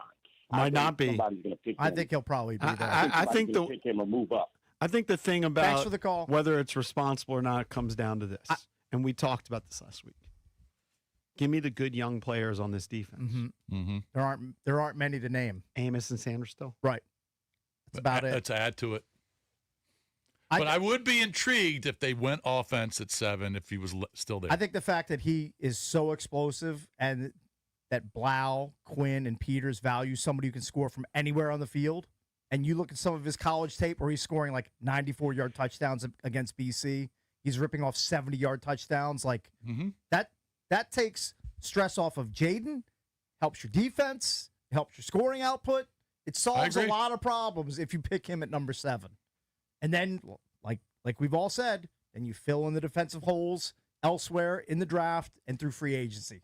And you get your home run hitter on offense. We'll kind of get a better feel of what they're going to target in the draft once we know what they're doing in free agency. Totally. Like we've said many times. Totally. Right? All right, let's So go let's to- say in free agency they get Alec Pierce. And Brees Hall or someone like that. No, not. Didn't They I don't just get a read running that they back. were I'm gonna going to leave running back. Oh, you're gonna leave But running they get a wide Pierce, receiver. yeah, they're going to sounds like they're going to tag him. They haven't yet, but who knows? What if they get a wide receiver and they get a tight end? Then So did not get a running back. Well, then RB is on the board. Yeah. It's a possibility. I would be surprised if they went RB there, but it's certainly a possibility. I don't think they're going to – maybe they sign a tight end. Maybe they sign Likely. If Sonny Styles is there, and Caleb Downs, and Jeremiah Love, who is Eric Bickle drafting. Dude, I don't know, man. That's what I just asked that guy. I'm asking Eric Bickle. Love. Because I think he makes Cakes? I think he makes Jaden that much more dangerous. Take the offensive guy, JP. I think I am intrigued by Sonny Styles because then you could take I don't think Bobby Styles Wagner. will be there. Then you can take Bobby Wagner and hold him out over your leg and Tressway him away. Yeah. By the way, how Tressway, was that Tress? Hall of Famer. You hung out with him on Friday. Tressway, that's funny. Yeah. Very cool. Nicest guy in the world. Yeah. We had a good time. All right, let's go to Juan in Fairfax. Juan, what's up, buddy? You're on with the Junkies. What's going on, guys? I was telling the guy that answered the phone. I called JP Finlay and BMitch last week, and they asked me what I would do with the 7th pick. Yeah. I said trade it away. But I was at work at that time. I went home, and I relaxed and looked at Jeremiah's Love highlights, and it blew me away. Right? The pick will be Jeremiah Love. And I'm gonna tell you another why it would be the pick for Jeremiah Love, because it would help Jaden Daniels out. Right. He wouldn't have to do he wouldn't think he had to do everything. Right. He wouldn't have to do everything. Just give it to Jeremiah Love. Right. Dude, he had So 42 that's why touchdowns. He had 42 touchdowns in 3 seasons at Notre Dame. I've never seen a guy take it to the house more He was a beast. at such a high when I level. looked at his highlights, and the man made one cut and took the whole defense. I said, "Oh my God, the pick will be him." Now, if it was Sonny Styles and Jeremiah Love, I would still have to go with Jeremiah Love. I mean, 2 numbers of his just completely jump off the screen. 4.5 yards Blew my after mind. 4.5 yards after contact Thanks, pal. per Thanks, buddy. rush. That's damn After- good. So he after- bounces off a tackler and goes another 4.5 that's yards. Per rush, he's getting 4.5 yards after contact, and he had 49 explosive runs, which were 12+ yards. 49 of huge. them. Dude, he takes it to the house. Well, he's fast. He's fast, but he's also strong. He's faster than Saquon Barkley, yeah. No, he's got at least in the combine. he's got everything. He's got everything that you're looking for. The cutting, If I'm the Adam speed, Peters, the power. I'm either Jeremiah Love or Sonny Styles or bust with that number 7 pick. I need I don't one of think those s- 2 I don't Who's think on players. Cakes' Fubar? Who's on the Bain? FUBAR list? Are you- Probably Bain because of the short arms. Makai Lemon, the USC wide receiver who was giving weird answers at the combine. It just had a weird affect. Hey, can when we he was- measure Cakes' arms and see if his arms are longer than Ruben Bain's? Let's see. Because hold on, when you I know mean, when I get a sleeve, I get at least I get 32 33. 33s. Yeah. That's probably what Can we Ruben measure Bain his gets. arms? Do we have a tape measure? But you do tend to wear clothes that So are you- not fitting, that seem to be too ill-fitting, big. yeah, could be the case. I could have. I mean, if I have 29-inch short knockers, I'm going to be very So you'd be out disappointed. on David Bailey at 7? I wouldn't be out. I'm just saying my dream picks are either Jeremiah Love Or Styles? or Sonny Styles. Right. I just think Styles is too good to pass up if he's there at 7 if somebody's already taken Love off the board. By the way, did you see the picture of Sonny Styles with his dad and his brother? Mm-hmm. His dad looks like the strongest guy in the universe. Oh, Is it Lorenzo Styles? Is that his dad? Lorenzo? Yeah. Is Didn't it his Lorenzo brother Styles? run super His fast? brother too? ran like a crazy fast. So you're going to use 40. a digital thing? All right, so do Cakes that? is going to stand up. I don't know, but if you'll get an accurate. Are we using the digital measure? Well, you don't have to do your whole wingspan. He's just going to do. It's not basketball. You're going to go from his pinky. Or no, you go from the wrist. I guess you got to go from the wrist to the. maximum measurement. Let's see if Cakes has got longer arms than Ruben Bain. Dude, Please start with a 3. 30-inch arms? Like, who's got. But I heard the difference between his arms and Aaron Donald's arms were 2 inches. Yeah, it's not working. Of course, it's not working. Yeah, but that's. Did anybody bring a 2 tape measure? inches. I know, but The like, have guy- you ever heard of a guy who had like 30-inch sleeves? That's like. I have no idea what my sleeves are, to be honest with you. Mine are usually Mine like is 34, 16 and a half net, 32, 33. You might have longer arms than Ruben Bain. I have silly reach. I don't know Is what that to tell possible? Huh? I don't think Probably so. not. Yeah. It's probably not the case. I don't think so. Have you seen I some know of I'm the not as good a memes pass rusher. of Bain, like this big guy with the short arms? I've seen them all. Like Ruben Bain's head on a little person's body with tiny little arms. I've seen them all.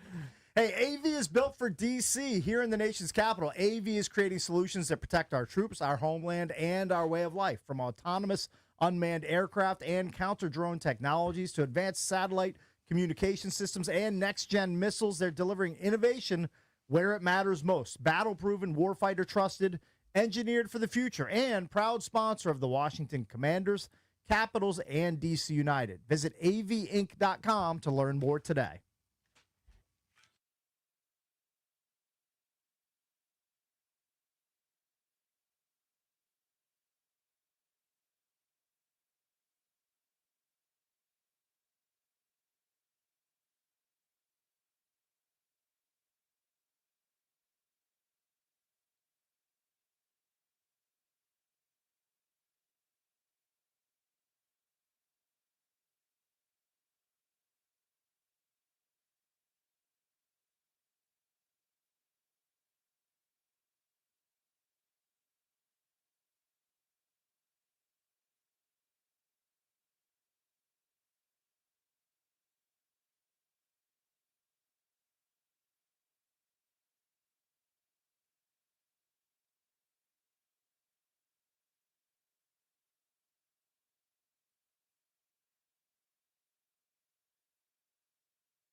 So Jeremy Fowler of ESPN, kind of following up on our draft discussion, what Washington might do, he said, expect Washington to target offensive help among a lot of other things. When asking about the top tier of free agent running backs, tight ends, and linebackers, the Commanders come up a lot.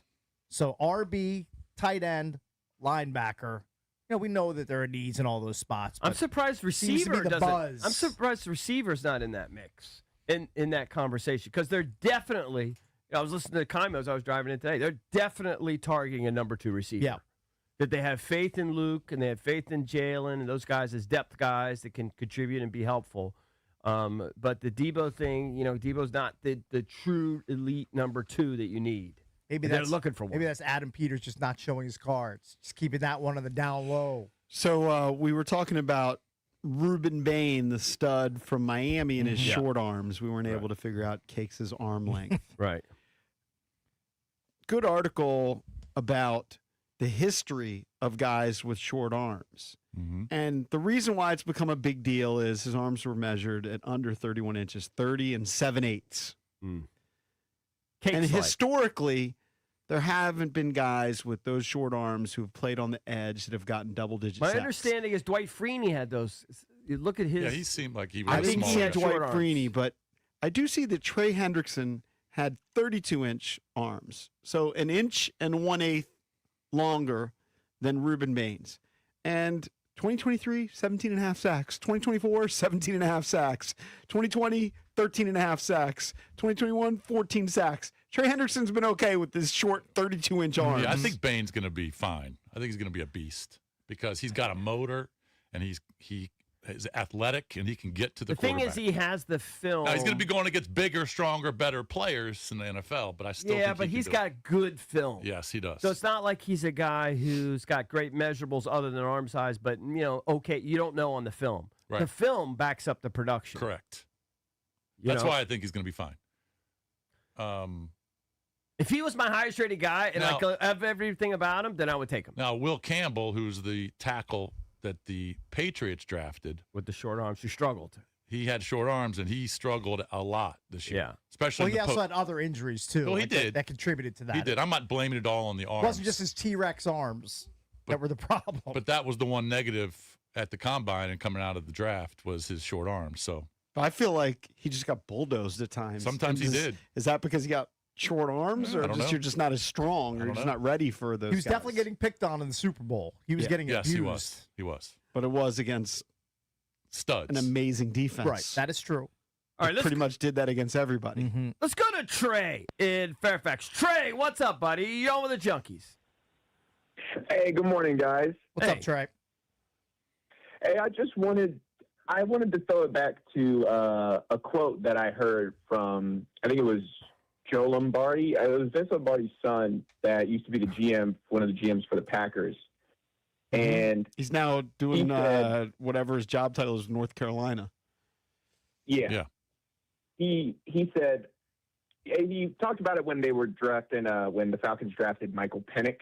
And he said, it's like anyone buying a second Rolex.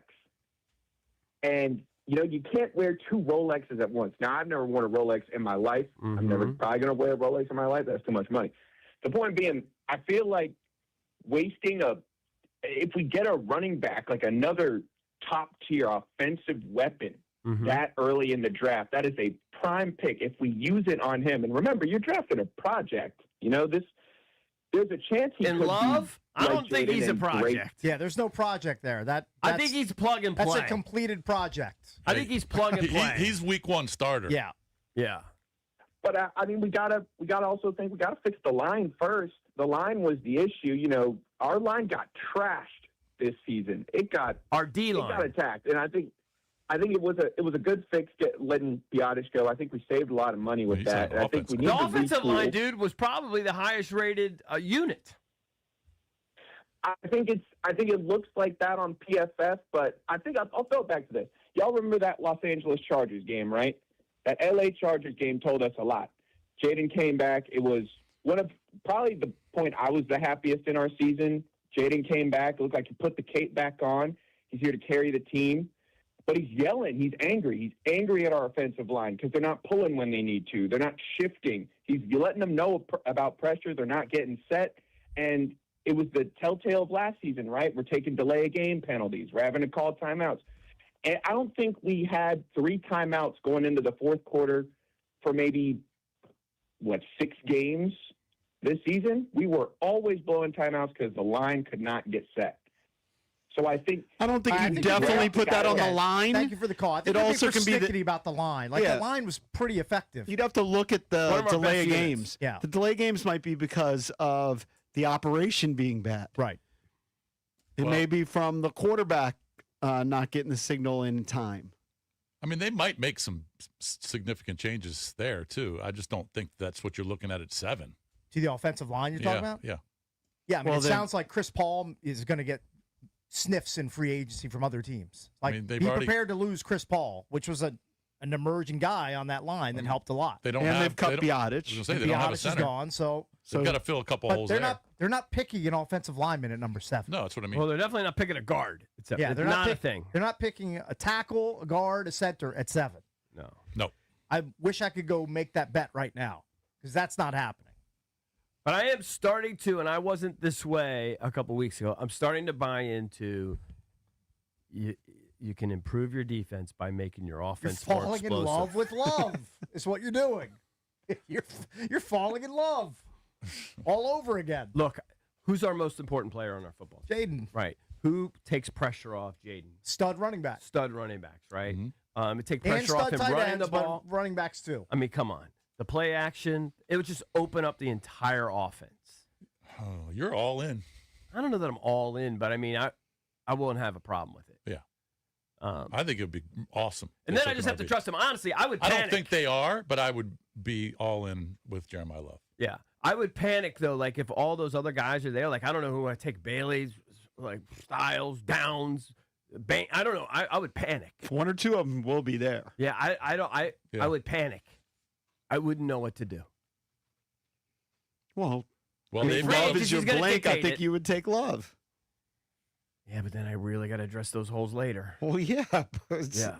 But then it starts getting dicier. Right. Like, but, I'm not of the opinion that you're plugging holes with 3rd, 4th, and 5th round picks. But if you take you're not Sonny really plugging holes, Styles, you're adding depth. if you take Sonny Styles and you don't take Love and he Yeah. gets selected with the next pick or the Chiefs take him, Yeah, yeah, whatever, Right. you're going to have FOMO. Every time he takes one to the house, Oh, you're yeah. going to be like, If he "Oh, goes, yeah." if he goes Because Sonny Styles, he may be the best linebacker in the NFL. But in terms of game-changing plays, it'll be a handful because he's a linebacker, they're going right? to get He might force a couple fumbles, might have a couple interceptions, he'll have a bunch of tackles, but he's not going to have an 80-yard touchdown. Not going to have 46 touchdowns if in he- 3 years like he did in If college. he goes somewhere like the Saints or, right after or Washington the Chiefs at or 9. the Chiefs at 9, I could see them Yeah, taking him. totally. And has a bomb rookie year. Lot of Commanders FOMO. fans. The, Huge the FOMO. Commanders Huge are going to get FOMO. one of these 6 players. Downs, All right. Love, Bailey, Styles, Arvell Reese, Carnell Tate. Okay. One of those players is going to be available for them to pick. Kind at of 7. down If on they don't- slow-ass Carnell Tate now. Okay, No, he's maybe, good. but He's good. They can pick from any of those players Right. because one of those guys will be available. It's crazy how Hopefully like it's Jeremiah Love. 0.04 seconds, I know, it's which nothing. is the fraction of a fraction of nothing. a second, It's nothing. can really sway people. It's He's a nothing. 4.5 guy, not a 4.4 guy. If he gave you 4.48, Hey, he's a you'd 4.36 have guy. been inside. Meanwhile, Jerry But Rice that's ran like a moving. 4.6. Yeah. Right. I mean, it doesn't Best really ever. matter. And then they brought in track guys, every once in a while who are just duds. See, a lot of those guys, where they run a 4.5, whatever, 4.6 at the combine, but Yeah. when they get on the field and the juices are flowing, they're faster. All Or I they know can is actually run good patterns. Commanders but fans are they're going to be faster. bitter if Love gets picked 9th and he rushes for 1,300 yards and scores a dozen touchdowns, and the Chiefs are back in the mix in the AFC. There's going to be bitterness that they bypassed. On Yeah, him. but what if Love does that and they actually do the run it back scenario and Bill gives you 1,100 yards I mean, I'd love 1,100 and 9 yards for Bill. touchdowns? That'd be pretty It good. may not be what Jeremiah Love does, but it'd be pretty good. Right. Who could take? Could And they, you might be better off because you're addressing the defense. Yeah. As we said, again, Give me the studs on this current defense. There really aren't any. I mean, it's hard to give you one. A year ago, you might have said Frankie Louvu, but after this year, Yeah, you're a little I don't down think, on him. dude, the defensive roster is trash. That's what I'm saying. So it might be, trash. it may be irresponsible They need some to go stars. offense. They need some stars. 1-800-636-1067. Coming up next, we actually have a big announcement you want to stay tuned for. So come back for our big announcement here on the Junkies.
Top 25 men's basketball, Ohio State upsets number 8 Purdue 82-74. Michigan State over Indiana 77-64. Rutgers beat Maryland 69-65. The women's number 1 UConn Huskies completed their 11th undefeated regular season in program history, beating St. John's 85-49. NBA, the Knicks beat the Spurs 114-89 and OKC over Dallas 187. The Warriors' Steph Curry, with his knee, is out at least 5 more games. Wizards basketball tonight against the Houston Rockets. 6:45 right here on The Fan. In the NFL, Minnesota Vikings are set to trade or cut their running back Aaron Jones and defensive tackle Javon Hargrave. Spring training, Miami beat the Nationals 3-0. Brad Lord went 2 1/3 innings, allowing just 2 runs. Nats and Astros live play-by-play today at 1 on 1580 AM. Capitals and Mammoth Tuesday on The Fan. DC United lost to Austin FC 1-0. From the Crop Metcalf 5-Star Sports Desk, Byron Kerp on The Fan.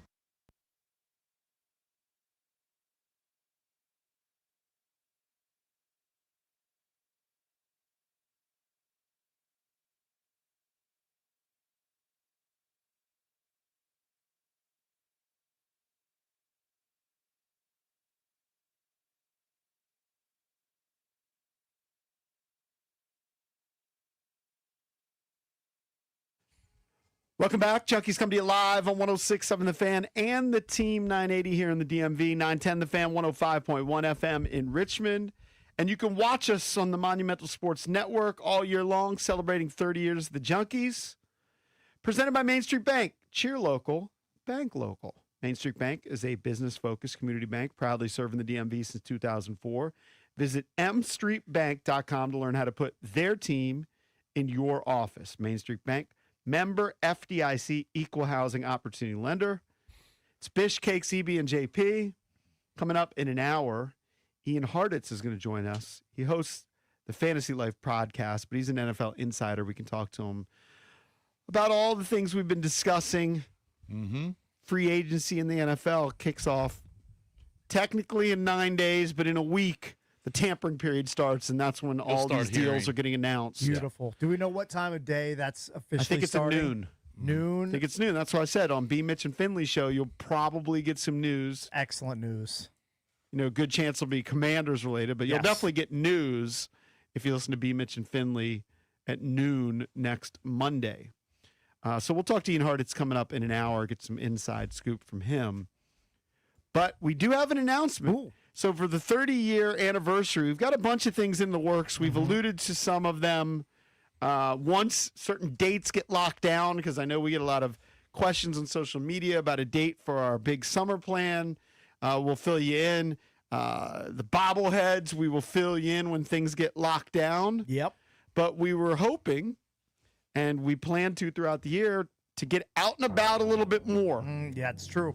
Junkies World Tour, it's been going on for 30 years, Cakes. Yeah, we never get out Then of the it. Junkies World Tour. Of late. The World Tour or the DMV Tour? No, it's the World Tour. Oh, World. Cakes has always called it the World Yeah, Tour. it's a bit. right, You okay. can't We stop did a have- bit now. We did have our Vegas trip with listeners. Yes. True. Poker tournament for a Vegas trip. That was for Turns the out our 20th. world is very small. That was the compact. 20th anniversary. But for the 30th anniversary, our first World Tour stop is going to be at Par City Golf in Arlington next Tuesday. So we only got 8 days. Hold on, let me. March 10th. I'm gonna Google how far it is from here to Arlington for our world tour. I'm gonna double check that. We're going to do a happy hour 4 to 6. I know that Probably not EB even. and Valdez in particular have been big into Sims. Love Not Sim like golf. the Sims you read, like the whatever gamer Like the old Sims video thing. game. No, they're definitely Not that. into those. Not into those Sims. Sims meaning golf. Yeah. And that's why it's Par City Golf. So you hit into the simulator, you have a good time, drink some beers, Well- and we're going to have some prizes. We're going to have some contests. Yeah, I think we're going to do closest to the pin and long drive.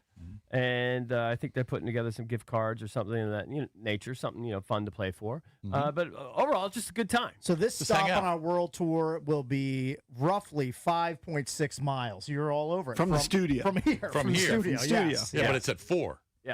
Oh, so okay. So we'll So be you're You're there. not going there 10. Yeah, you're not going to stay here. That's true. You're going to drive from home. That's you're gonna gonna be- go you know what he's gonna do. Flop day. Yeah, It's you're gonna day for flops. Yeah. I've already got my day You can make it a planned. whole Junkies day. You can He's meet so cakes easy and, to figure I'll out. go see flops and At then I'll go to Park MGM. City and then I'll win the longest. Well, I won't win the longest drive. Maybe close to the pit. Right. Definitely not the I longest. know drive. you won't win the longest take back or whatever you call that in the if golf there's a swing. shortest take back prize, I win. Shortest takeaway. People should come just to see Cake swing the club. Yeah. So hold on. Give everybody Maybe the a details lesson. again. Give I'm gonna everybody get the a So details I looked again. it up. Par City Golf is on Columbia Pike, 3102 Columbia Pike. We're going to do a happy hour next Tuesday, All right. 4 to 6 p.m. We'll have the contest. It's indoor golf. Or if you don't play golf, just hang out. Have some beers. What's the story with Parsi? Have you been there, Valdez? I've been there before. Yeah. How many bays do they have? I think they One or two? have no, they have like 7. Oh, they have a Yeah, bunch how of many, Oh, how yeah. many Chesapeakes do they have? Oh, yeah. nice. And they have like a bar there. It's a fun hangout. Perfect. Uh-huh. It sounds like a great spot. You don't even have to be a golfer to have fun at a Yeah, sim. you're just gonna go hang just out, go whack have balls. a drink, Yeah. just hang out. And if you want to hit balls, hit balls. If It's- you want to compete for the closest to the pin, compete for it. Yeah, you can be uber competitive or you Yep. can be casual. Yeah, It's perfect. I'll- It's a perfect setup. I'm sure I'll be casual. But yeah, we're looking forward to it. Looking forward to doing a bunch of events this year. This will be kind of the first one to kick it off. We haven't, like you say, haven't been out and about. I guess our Christmas show. We're teeing off our world tour. Yeah. Very nice. Do I need to bring my outdated golf clubs? Oh, yeah, definitely. Definitely. Cakes is going to bring both his drivers. Don't they usually Yes, have the two clubs drivers in there? his back. Yeah, you know what? They'll have No, clubs I'm there. going to bring my son. Yeah, they have stuff there. I'm going to bring my son's I'll new say this. tailor-made driver. Hopefully, don't snap the head off of it. I always Oh, feel sweet. sheepish when I go to like a retail place, or even if I go to the club and I bring my clubs inside, and you go past like the dining room and you go into the sim room. Right. I always just feel weird. I just feel weird. Just walking by all Yeah, those like people. I feel weird. Feel weird. Like I honestly do. Do you know Why, what do I'm you, saying? why would you care? What does it matter? No, I just feel I know what weird. you mean. You're you just carrying feel a them. little awkward yeah. carrying your clubs People in, are having lunch and then Yeah, you're you're- walking by with your Yeah. clubs. indoors. Right. It's just a weird feeling. Show up and EB can grill your numbers, your smash factor and everything. I won't grill him. I'll just tell you what's Sure, going whether on. you- with whether him. you're you happy gotta or get not. you gotta get the spin down. Yeah. I mean, Valdez always sends me his screenshots when he hits bombs. Yeah. And I always I comment. want you to grade I them. was like, these numbers look great, or you know what? You got more in you. Right. You Sure. know, you're only hitting 139 on that smash. I've seen you hit much higher. Nobody knows what those numbers mean, but okay.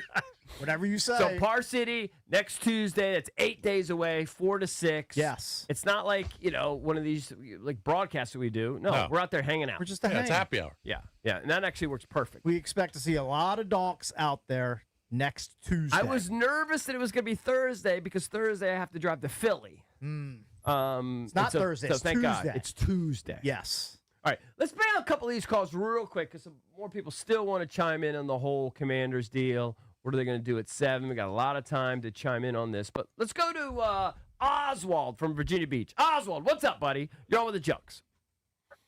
Good morning, fellas. How y'all doing? What's up, Doing great. Oz? How What's are up? you? I'm doing fine. Look, if Styles is there and Love is there, Uh-huh. go with Styles. All right. If Styles is gone, go with Love. But Styles will change your entire defense and your offense. He will hold people to a high standard, right? Go back and look at the stuff from the combine. Oh, no, he's incredible at the Reese ran a combine. 4.49. He's incredible at the combine. Reese ran a 4.49. No, I'm sorry. Styles ran a 4.49. Reese ran a 4.46. On Styles' second run, he tied Reese, right? Mhm. On the vertical jump. Yeah. Everybody in the place was going crazy for Styles. He Yeah. brings everybody up. Did he go like 41 and a half inches? 43 and a half, I think. Yeah. Thank you for the call. I don't think he's going to make it to I don't think he's 7 going at to this do point. 7 either. Like, I think 2 weeks ago, prior to the combine, he was like top 10, top 12, I think he'll go somewhere top. in that range. He'll go 5. With that combine 5, performance 6. combined with He might go right before Washington. with his film, like, he might be 3 to 5. Yeah. Why He is might- Reese not getting as much attention? I mean, every Yeah, mock yeah, I he see is. has Reese going like number 2 to the Jets. Yeah. He He's, just- he's getting attention. The thing I question about Styles is he's tall. He's like 6'5". 6'5". He's Yeah. a monster. It doesn't look like a prototypical linebacker in that sense. It's okay. He's Move around. just an athlete. Yeah. 2025, he had 83 tackles, 1 sack, 1 forced fumble, 1 interception. You're talking about Styles. Yeah. Yeah. Well, they had the best defense in the country. I mean, NFL players everywhere. Let's go to Chip in D.C. Chip, what's up, buddy? You're on with the Junkies. Stick to your knitting. What was the hallmark of the Redskins? It was The Go back to the- Hogs, go back to the John 80s? Riggins. I mean, Yeah. they had a bunch. Okay. Joe no, it was Gibbs. the offensive line. It was Right. the Hogs. Yeah, this Right. is 40 years Okay, ago. what was the hallmark of the Dallas Cowboys when they were in their prime? Front four. Okay, that's offensive line. 30-some years ago. Okay. I don't Well, know. no. The big three with Troy Aikman, Emmett Smith, Yeah. and Michael Irvin. You ever heard of those Who guys? scored all the touchdowns in the Miami Super Bowl win? Jimmy who? Anybody can run through an open hole. He's talking about ancient. You got to stick to your knitting So, and do your offensive line and get it. So you wanted to draft the absolutely center? right. Yeah, Vince you Lombardi wanted to draft calling the in. center? Shore it up. Yeah. Yeah, I mean, come on. I mean, you're talking about Super Bowls from 40 years ago. Even though they Like just... you think the NFL hasn't evolved since then? Well, even though, I mean, look, it's important. There's no question you got to have a stout Sure. offensive line. I think it was their strongest unit on the whole. Right. It was their strongest unit. Now, they When just you- released Biotish, but they're not going to draft a center or a guard No. with the first-round pick. When you They're have just a not going to do defense it. that is cratered and you have multiple needs on offense, you're not going to upgrade your offensive line at 7. That's malpractice, in my opinion. No. I mean, you can go out and pluck some guys in free agency, Sure. but they're And not you know drafting. what? They're not drafting a lineman at 7. pick 71 and after, load up on big fat guys for either side of the line, but you're not picking that guy at 7. No. Adam Peters is not picking offensive linemen at 7 overall in this draft. Do you think Love will be there at 7? All these teams that are picking ahead of him, almost all of them could take The him. team that kind of scares me is the Titans. I feel like they're sitting there at 4. They're not They've gonna got, take a yeah. young quarterback. They want Right. to take some pressure off of in Cam Ward in year 2. Right. Dable is there as the OC. Like Right. I could see them picking him at 4 Right. and dashing the hopes of Commanders fans.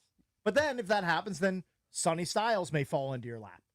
And that's a pretty good consolation prize. Does Styles jump ahead of some of these other guys just because of the combine performance? for you? Probably. I think that paired with the fact that the Commanders need to get younger at linebacker. Yeah. They need Bobby Wagner not to play 100% of the snaps for this team. That's a need. Let's go to Jake in Fredericksburg. Jake, what's up, man? You're on with the Junkies. Yeah, good morning, Junks. How y'all doing? Hey, Jake. doing great. How are you? I'm good. I just want to say, like Jeremiah Love at 7, I like it, but I mean, we had good running backs last year, and to me, like, what's the biggest hole is wide receiver. I mean, after that, Terry, you got with McCaffrey and Jalen Lane. I agree, but remember, we're going to run a different system this year. It's going to look different with Jaden under center a lot more. They want to incorporate play action. Who better to jumpstart all that than an explosive back that they have to respect like Jeremiah Love, who can also catch the ball out of the backfield, by the way. Looks butt smooth doing it. And what about a wide receiver that had no drops? Ohio State wide receivers, man, that's been the trend for the past couple of years. Yeah. I mean, they can still go out and sign a receiver. I hear you. Doesn't mean they have to draft one at 7. Or they can draft one in the 3rd round. Yeah, and I was in that 495 traffic, and, man, I had the rumblies and the tumblies, so I just turned on the old Junkies throwback and was there for like 2 hours stuck in that traffic. Oh, really? Did you have to poop? Yeah, man. Yeah. What'd you do? Hey, what's a brunch? I just held it in like a champ. Yeah, Oh, well, my you're a God, man. dude. You should held get it a freaking in. You gold did what you medal. had to do. I've already forgotten. What was the throwback? Junkies. I was listening to Junkies throwback, just stuck in traffic, and I know, but what was the Hey, segment hey, what do you about? get- this was a Steve Irwin one. I like the Steve Irwin. Steve one. Irwin. Oh, Okay. okay. We had him in, Crocodile and then classic. we predicted his death Yeah. after, and I collected it. What, did I collect $100? That was Yeah, like the I oldest was- bet win. He was so happy. Dude, I'm the king of old bets. Did you ever hear how much Mike Marr clocked from his Venmo? I heard he got like 1,500, I think. More Oh, than keep that. thinking that. Was more it than that. 2,200? Yeah, it was a Yeah. lot. Yeah. I He can't crested remember. 2K. Great Yeah, yeah. score. Good That's for him. unbelievable. Makes me want to run to work. Yeah. All right, got to take a break. If you want to chime in throughout the show, you can always hit us up at 1-800-636-1067.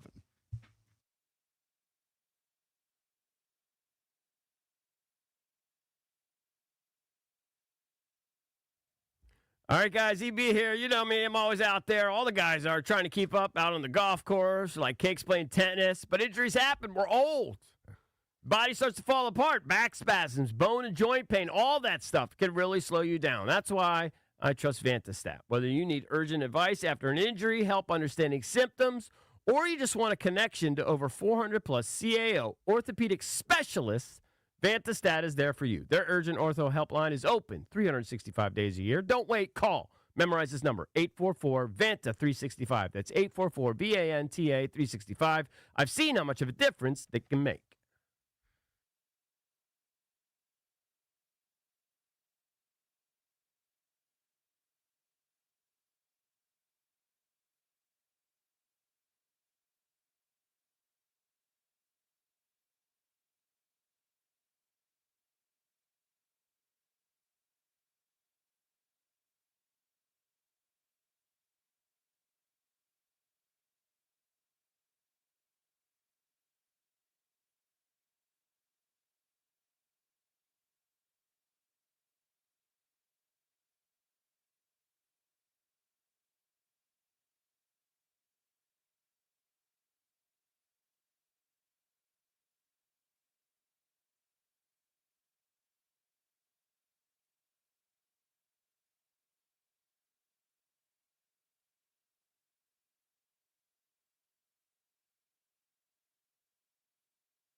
Welcome back. Junkies coming to you live on 106.7 The Fan and the Team 980.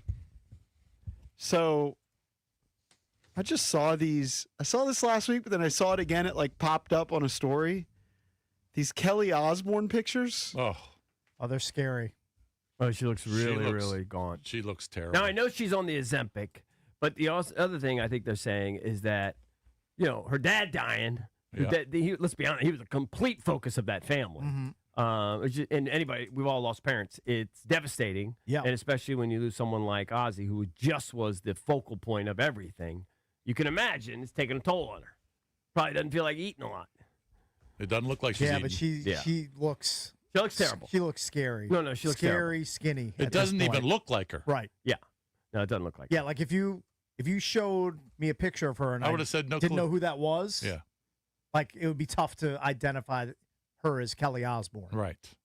Yeah, she's got some health issues. I'm going to put up a picture right now at Junks Radio. Yeah, there's no way.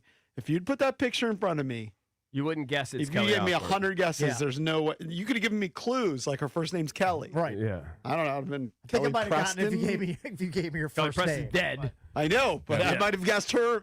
She looks half dead in these photos. No, she looks terrible. Yeah, it's not. I mean, her cheeks are like sucked in these pictures. Yeah. No, she's too gaunt. Hmm. It looks awful. Let me ask you this. I mean, I wouldn't say it was a bad thing. I think you've mentioned somebody who does Ozempic. Oh yeah, I got a buddy. Yeah. Mike the banker, right? Is that the guy? I mean, I think you mentioned him on the air. I mean, I think he's open about it. But, all right. I don't really. But I mean, he's a big guy. He played college basketball. He's a big guy. Yeah. And it was like he drank a lot. He was big. Right. So he had something had to give. Does anybody And do it? he loves it. He doesn't. By the way, he doesn't look gaunt. He looks great. Yeah. Right, He right. looks Great. better, but he's not like He found wasting he found away. the. He found the sweet found the- spot. Yeah. He's in the sweet That's spot. my question. Yeah. Could I'd love to lose 15. If I could lose 15, that would be my sweet spot. Yeah. But that Does anybody take it to lose just 15? I think the you problem do, is once you you're lose to a wussy. 15, then like if you go off it, unless you radically like alter your diet, you're just gonna gain the 15 back. And Or do the people that lose 15 end up going crazy like Kelly Osbourne, then they lose Well, I think 30 or 40? Yeah, I think Cakes is right. I think you have to stay on it, right? And you have to take, and so you got to be careful. It's a. And honestly, I don't. It's not for people to I know lose almost 15 nothing about pounds. it. Is it? No, it's for Is it people that to you lose just don't 70. eat? Is it just you lose all your hunger and you're basically just not eating? I think it quells your Yeah, appetite. that's what it does. Yeah. I got a buddy who's on it. He lost. I mean, I like to 70. eat. He lost 70 pounds. Yeah. Now he doesn't look unhealthy. He looks good. Right, and those are the people that probably should. I don't know if it's Ozempic, but it's something similar. Yeah, whatever. Yeah, The GLP inhibitor. whatever it is. Yeah. I mean, he looks good. No, if you need to lose 15 pounds, like all of us, you just need to Work out. sack up. Yeah. No, it's way more than workout. Stop. It's lifestyle change. It's Well, yeah, yeah, yeah. dieting. a combo. I'm convinced at my age, at 56, you can work out till the cows come home. You might lose half a pound. You gotta your change diet. your It's diet. totally your diet, man. You gotta change your diet. You can work. It's not like you're 25 anymore. You're not building jack. You gotta stop stuffing your fat face, and you gotta stop boozing. I told you this years ago. I ran into Kelsey's old basketball coach one time at the gym, and he was a little bit older than me, and we're just small talking. And I always remember he goes, "Once you turn 50, no gains, maintain." Yeah. Maintain. You're just trying to You know what? maintain. Sound advice by Very that true. guy. Now you can remember when Horsey entered like the bodybuilding contest with his wife, Yeah, and he he has actually super strict diet. super strict diet, and he did gain muscle. He was But- eating salmon but you know 3 how much times a day. protein you have to eat? I've never Oh, seen anybody with as much ground beef in their freezer Yeah. as Thomas Horsecamp. Well, he bought a cow. He bought a whole cow. He did. He chopped the cow with somebody. Yeah. And that's all he ate for 6 months. Yeah, but I actually think it's a pretty good deal. The problem is Probably you a have to great also deal. you got to buy like 2 freezers. Yeah. You got to have room And for all that ground beef. And apparently, like it sounds good, and you could get like your steaks for like $7 a steak or whatever, and you could tell the what do they call the guy? butcher. You tell the butcher whatever cuts you like, but they give you a ton of ground beef too. Yeah, sure. So you're eating a lot of like, I guess Hamburgers. and chili. Boy kibble, like Hey, we talked Coach. about last week. Yeah, you're eating a lot Your of kibble. finish line is almost here, right? Yeah. Your son's Yeah, wedding. how much are you down? The lowest I've gotten to is 201.6. What was your starting point? 209.4. Ooh, that's nice. But I ticked back up to like 203.5 a couple days ago. So Maybe Got a couple beers. today's a big Was that weigh-in. Yeah. Today's a big weigh-in. You know what? Make sure you duty. And Oh, shower. today's Of course I do that. Make sure you duty before, get after an Of course. You think I'm evacuation. Never get on the scale You think I'm going to step on a before an scale evacuation. before I used to. Yeah, I mean, Right. We've that's had- insanity. you know, Of course we've I'm gonna had- do that. We've had Of endorsement course we're gonna deals over the evacuate. years, all right? And there's been a couple of weight loss places that I've done endorsements for. And one of them, you would have this weekly weigh-in, and it was right by a Panera Bread. Mm-hmm. I would squeeze one out. Like I would be like, Sure. the things you're not supposed to do, like push, Yeah. because I wasn't really perfect with the diet, Yeah. and I knew I was But like, you know if I know I got to drop, right? I know I got to drop pounds. I'd be like hovering. I'd be like, I got to squeeze one out, whatever I can So squeeze out. you would force one? Yeah, I'd stop at that Panera, go to the bathroom, even if it was a nugget. Yeah. Oh, that's so gross. See, I can't force it. I don't force things. And then, It's like then things I would, happen natural. and then Yeah. I'd squeeze one out. Then I'd get on the scale. Be like, oh, you lost Oh, but 1.5 pounds trust this week. me, Good job. I'll do that. And it was such a counterfeit 1.5. I'll do that. I'll go in the sauna. I'll sweat out. Right. Yeah. Then I'll step on the scale. That's when you do it. Yeah. Yeah. But you you're don't- not doing a scale like at an official place, right? You're just I'm doing it at doing it. home. No, I'm doing it at the They're at the country fairly, club. they're fairly accurate. I just use the same scale the Okay. whole time. Yeah. I'm And not that's using the real 100 one. different That's the one with the scales. weights. But you know you're kind of doing Oh, a no, this is the one fraudulent in the thing. bathroom. If This you're is the- doing it, Oh, that's just the one. Just with a the, digital yeah. scale. yeah, I know, it's but if you're doing it after sauna and all that stuff, you know it's kind of fraudulent. Yeah, right? that's right, but you know what? It makes them feel good. It's just You think making I them feel care? good. You think I care if Okay. it's Hold on. fraudulent? we all know your weight fluctuates. All right. Yeah. Of course, you're gonna take it when you're at your lightest. You're gonna go number one, number two. You're gonna go in the sauna, and you're gonna starve yourself. I mean, all the basics, JP. And by the way, and I tweeted about this, is true. But what if about- you're trying to lose weight and he's trying to get to 2, if it says 200.9, you reach the goal. Yeah. That's 200. 200. Yeah, What of about? course. So this is for the actual wedding. Well, I'm assuming Saturday, Saturday? No, the wedding Wedding. is Sunday. Sunday. Yeah. So what It's about this the weekend. rehearsal This dinner? upcoming Do you have weekend. to limit yourself at the rehearsal dinner? No, I'm At that hosting, point, it's a I'm bets are off. hosting the rehearsal dinner and footing the bill. I'm No. eating what As I soon want. as you leave Yeah, the yeah. state, Right. it's over. The diet's over. As soon as I leave what? Because isn't it another state? Or no, is it here? No, it's here. It's Oh, in D.C. okay. Oh, I thought for some reason Yeah. I thought it was in North Carolina. In D.C. Are you doing it Sunday just because it wasn't available on a Saturday, or is it cheaper? I've not done. It's got to be cheaper on a I Sunday. haven't done anything as far as the wedding. Yeah, wedding that's planning. her parents, right? And I think for the most part, my son hasn't done much of it either. Like it's pretty He's much. a freaking new physician. Yeah. He's got no time for that. He's grinding his Bozak off, Yeah. working. He's night got a shifts. residency. Yeah, he couldn't be busier. So when is the big day? The big day is the picture day, which is Sunday. That'll be the wedding day. Yeah. Will there also be pictures at rehearsal? yeah, but it's fine. Yeah, but those It's aren't the low-key. official pics. Did you have you Where is the big rehearsal dinner? So we can crash don't wanna it. say. Yeah, we can't. Yeah. have you I'll put it on tested out social your have you media. tested out the suit to make sure you still fit? Picking up from the dry cleaner today. It's a big test. It's a Big big test. hurdle. But I think it should be fine. Yeah. When was the last time you wore that thing? I mean, probably last wedding I went to or funeral I attended. Were you a big Grant fat? Paulson's wedding. Were you a big fatty? Yeah, I mean, fatter than I am now, so I should be good. Yeah. I should be good. Yeah. Unless I step on the scale and somehow weigh like 208. I'll be No, distraught, no, but no, that no. shouldn't be the You're case. gonna look fine. It's fine. You're gonna be All's, fine. all's well. Yeah. The only problem is my stylist, I think, is off on vacation for, I think, the next 10 days. Are you I might gonna- have to do it myself. Are you gonna do the beard for the wedding I'll trim it photos? down, Oh, yeah, you're yeah, definitely yeah. gonna have a beard. 100%. You're He's not gonna become be a beard clean, guy. You're I'm not a gonna be beard clean guy. shaven No. No. He'll trim that I down won't though. be clean shaven, the rest of your fully life. clean shaven for the rest of my life. You'll never just scrape it off and just be silly. Nope. But didn't you? Now, we didn't wouldn't you even do rest- it a This few is my months? silly right Wait a here. second. Didn't a few months ago you shave it all the I way came down? very close. Oh, it was. I shaved it down closer than I was expecting. Yeah.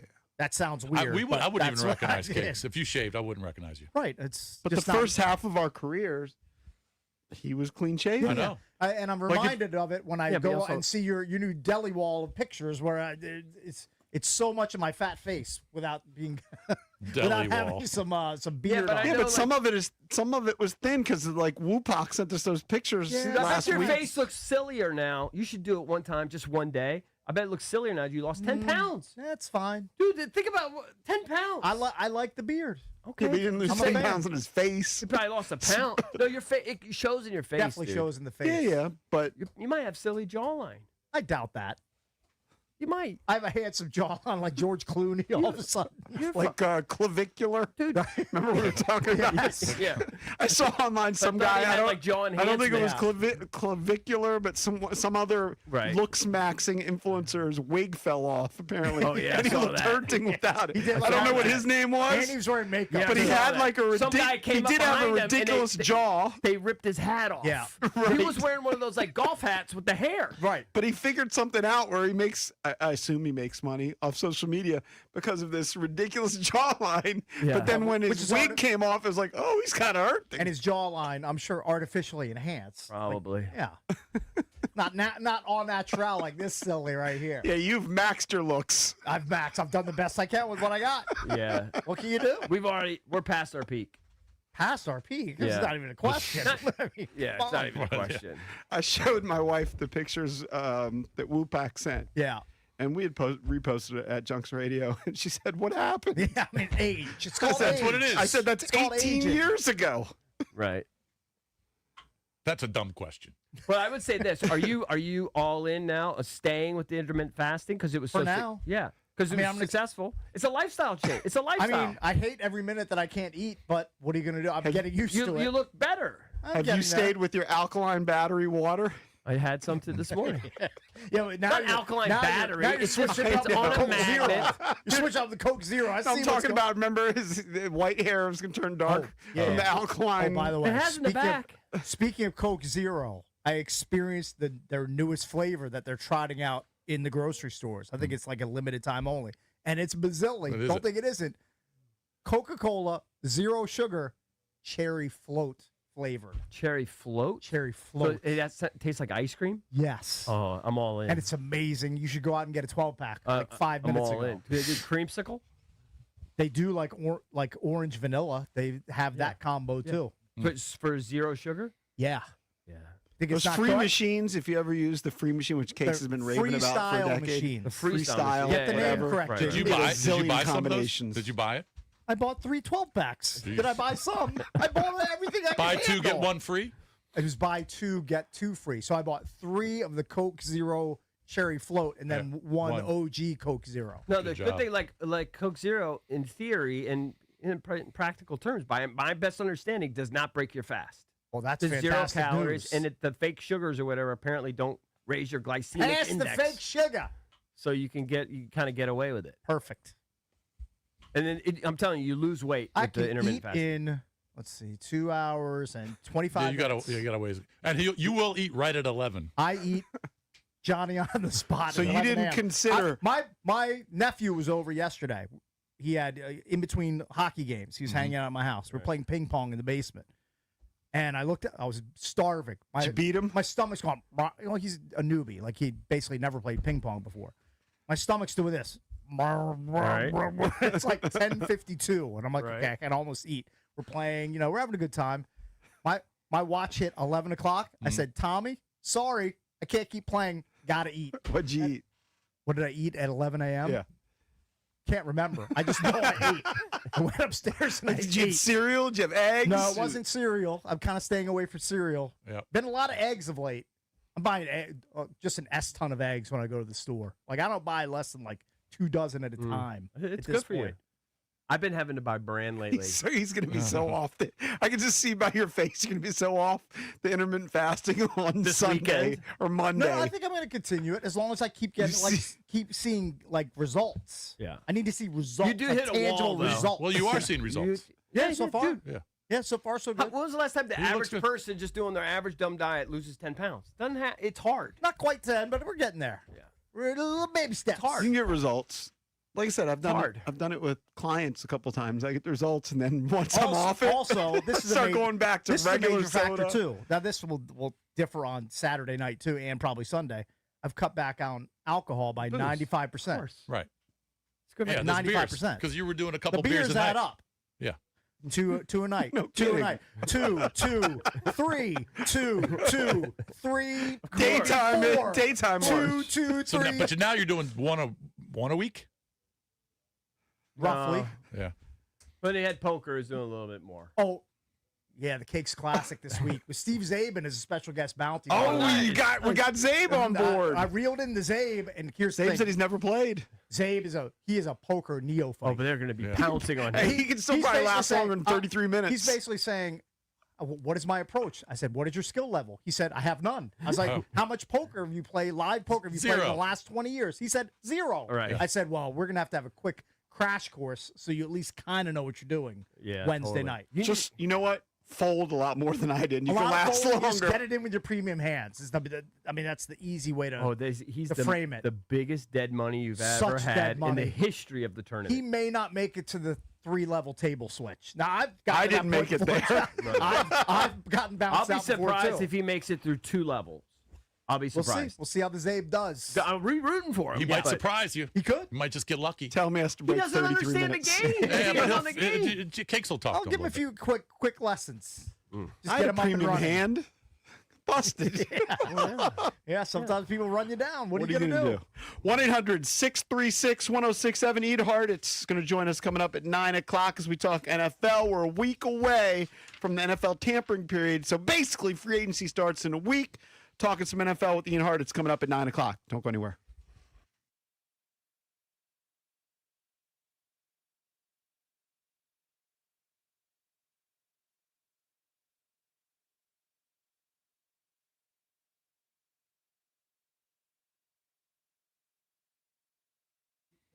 It's your boy Bish for Foley Mechanical. When my HVAC went out last summer, I called Foley Mechanical because this isn't some franchise or giant corporation outfit. Dan Foley owns the company.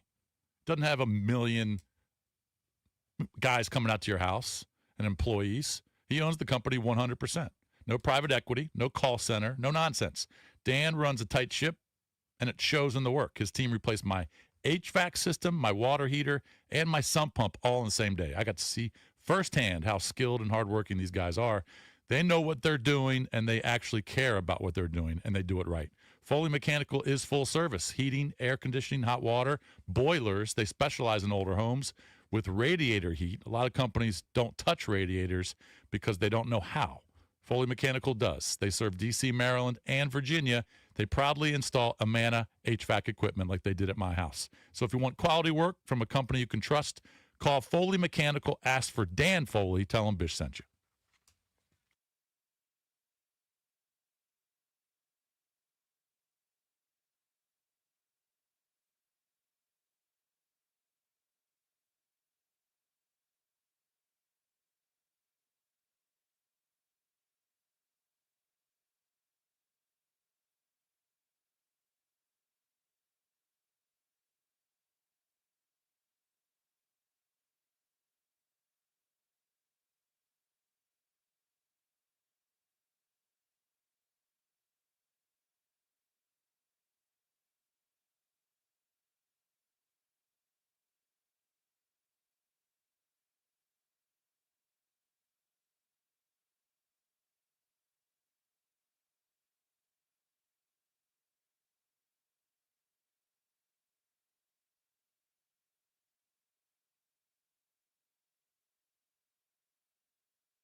So I saw a couple articles yesterday that I found somewhat interesting, and I thought of Cakes with one of them. All right. And it was really just one time I saw him do this a lot. Okay.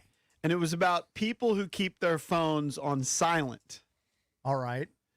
And it makes sense. They're more attentive people. And then it was talking about, well, what do you do when you're out to dinner with friends, let's say, or maybe an agent? Yes. I remember we had lunch downstairs at Bonchon, Yep. and I was sitting next to Cakes, and we were with our agent, who we see not even once a year. Right. Not even close. Maybe once every 5 years. Right. I can't remember the last time we saw I mean, him. I maybe have only seen him 3 times in my life. Probably right. Yeah. Seen him once here. Who? Our agent. Our agent. See, he's that unremarkable. I've seen him once here. That's not true. I saw him once in New York.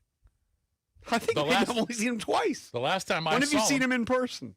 That's the last time I saw him. Legitimately, I think. I mean, in he doesn't live here. In my I life, know. in my lifetime, I think I've seen him 3 to 4 times I think maximum. 4 is generous. I can only think of 2.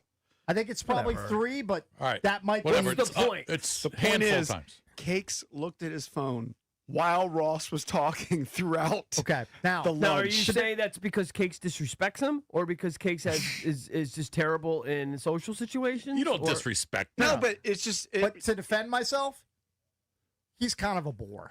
Okay, he He's kind of a he bore. does like to talk. Yeah, and like at some point, I was just checking. He's not a mentally checking dynamic out. personality. I but agree. it's kind of it's He's pretty not a dynamic disrespectful person. that if in the middle of a story, Cakes is looking, he's doing this. I saw him do it throughout. And the point of the article was that some people put their phone on silent and put it down. Right. Others don't even have it out. Like sometimes if I was out with friends, I might give my phone to my wife. Really? A lot of times I do face down. Oh, I always have Because it it's just kind of like here. A lot of times I have my phone on top of my wallet face down because I don't like sitting with my wallet. Right, if I don't right, have a right. jacket or something like No, that. I just put it on the table. But a lot of next times to me I'll like just that. give it to my wife who has a little small purse or something like that. And I just thought of Cakes because he was like the opposite of everything in the article. Just in that one time with Ross. Chippy loves to hold this over my head like for years. He's like just he always brings it up. It's I weird. farted. But Why? he beat. Why does he bring it up? I don't know. It's just an article about the people. All the people. About the people. When I'm out to dinner, I keep my phone right next to me just like that. And you keep it face up. Yeah. I've Never know. gone I to mean, I've gone to dinner you before. never know who's going to call you. It could be an emergency. I put a basketball game on. I put it right in front of my drink. I've gone to the club before, and like Cornell's playing, and I want to watch Coop, and I put it on. I just put it right in front of my drink. Sure.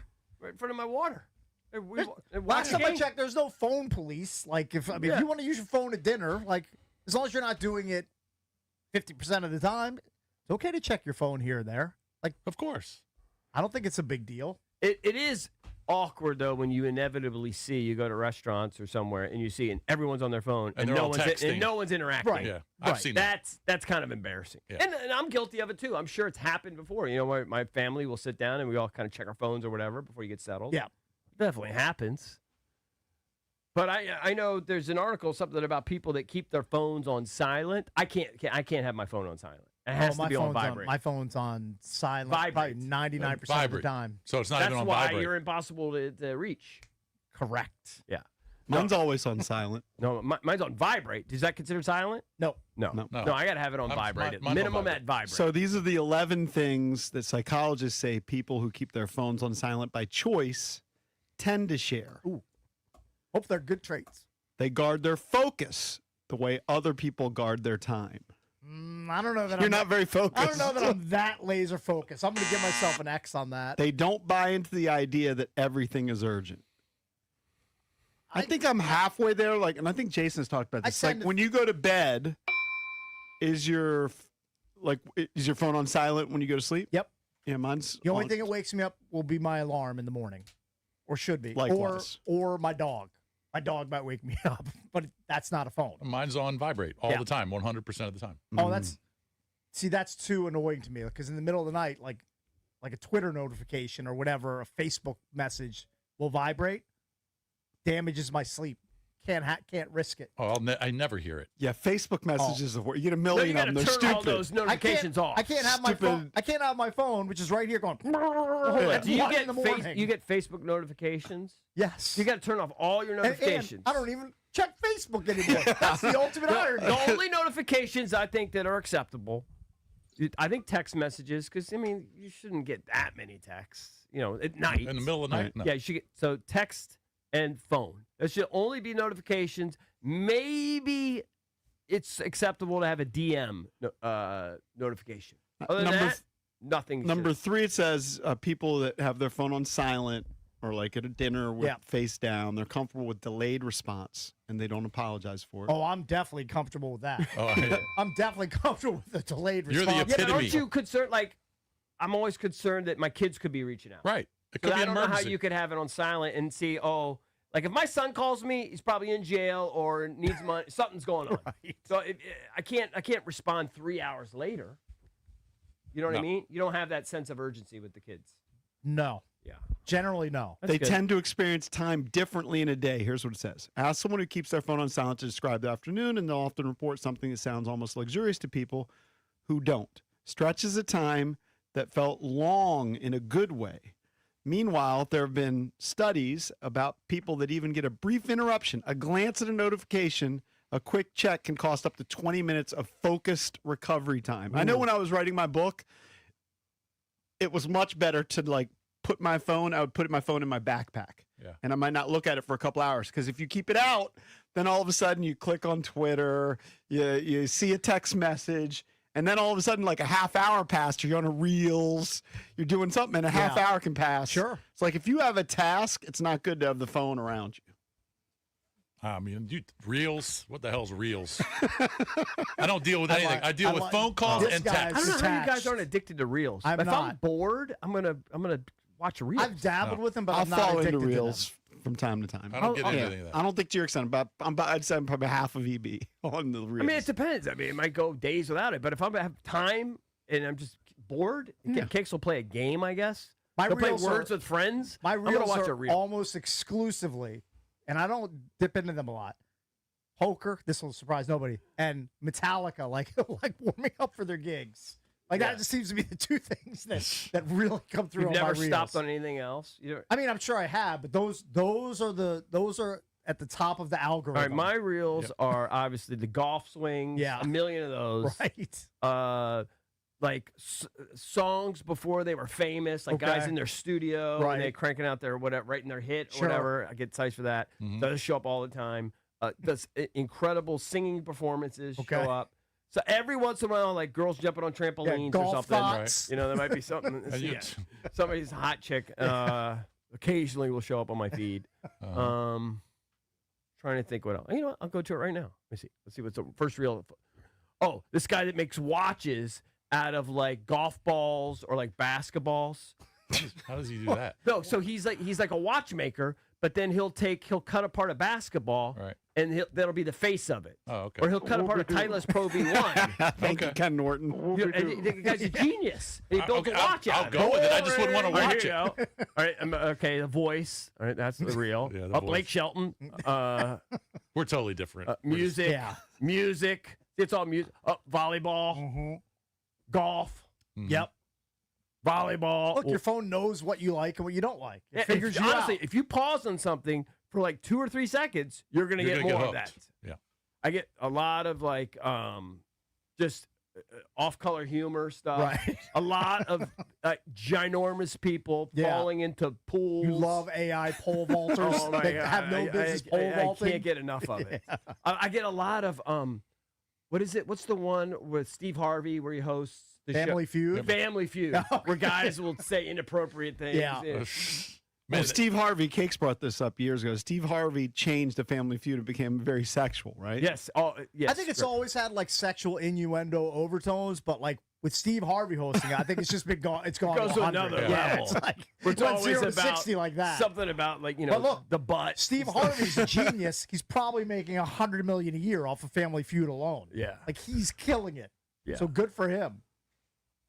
Well, I didn't go through all these 11 factors, but basically the point of the article was that people who do put away their phone from time to time, or at least put it down and have it on silent, and I mean, it makes sense. They're more into like a conversation. They might be more present. They're less distracted. They're more There's present. nothing more disrespectful than talking to somebody and they have their phone out. Of course. Yes. But Of JP, course. when you say you have yours on silent all the time, you're pretty prompt in responding to texts. So that means you're always looking at your phone. Probably true. I'm you watching talk- TV on my phone. You talk about it. All he does is I he know. sticks his face in his phone while he's walking across the street to his car. But when I text him, he texts like within a minute. Right. Yeah. Oh, The that's cakes, not me. Cakes would be Oh, hours. you're a day and a half. Oh, don't act like you respond quickly, because I. No, like Cake, I'm not that- No. Yeah. Jason is a gatekeeper. Jason will just look in and go, "Yeah, I'll respond later." you don't respond quickly either. You're right. Well, in it the same depends on boat what it with me. is. Kind of depends on what it is. If it's about gambling, you're probably going to be right back. Right. Respond. All right, do we have But any yeah, there are times. Money line parlays. Yeah. No, when I have my phone, I'm generally going to look at it now. I try to during the show not look at it, but sometimes I do because I post Kelly Osbourne Ozempic picture during the show with my phone. Man, she looks bad.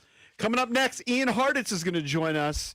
He is now with Fantasy Life, hosts a podcast called Fantasy Life. NFL Insider. We're a week away from NFL free agency, at least the tampering period. So we'll get into that with Ian Hartitz next here on the Junkies.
Baseball today at 1 p.m. for the Nationals taking on the Houston Astros at 1 on 1580 a.m. Miami beat the Nats yesterday in spring training 3-0. Starter Brad Lord went 2 1/3 innings, allowing 5 hits and only 2 runs. Number 1 UConn Huskies women's basketball team defeated St. John's 85-49. Men's basketball, Rutgers beat Maryland 69-65. Top 25 upset, Ohio State beat number 8 Purdue 82-74. Michigan State downed Indiana 77-64. USC forward Chad Baker-Mazar, the team's leading scorer, is no longer a member of the men's basketball program. The Vikings are set to trade or cut running back Aaron Jones and defensive tackle Javon Hargrave. NBA Warriors Steph Curry with the knee is out at least 5 more games. The Knicks stun the Spurs 114-89. Wolves over Denver 117-108. OKC beat Dallas 187. Wizards and Rockets 645 on the Fan. From the Crop Metcalf 5-Star Sports Desk, Byron Curl, the Fan.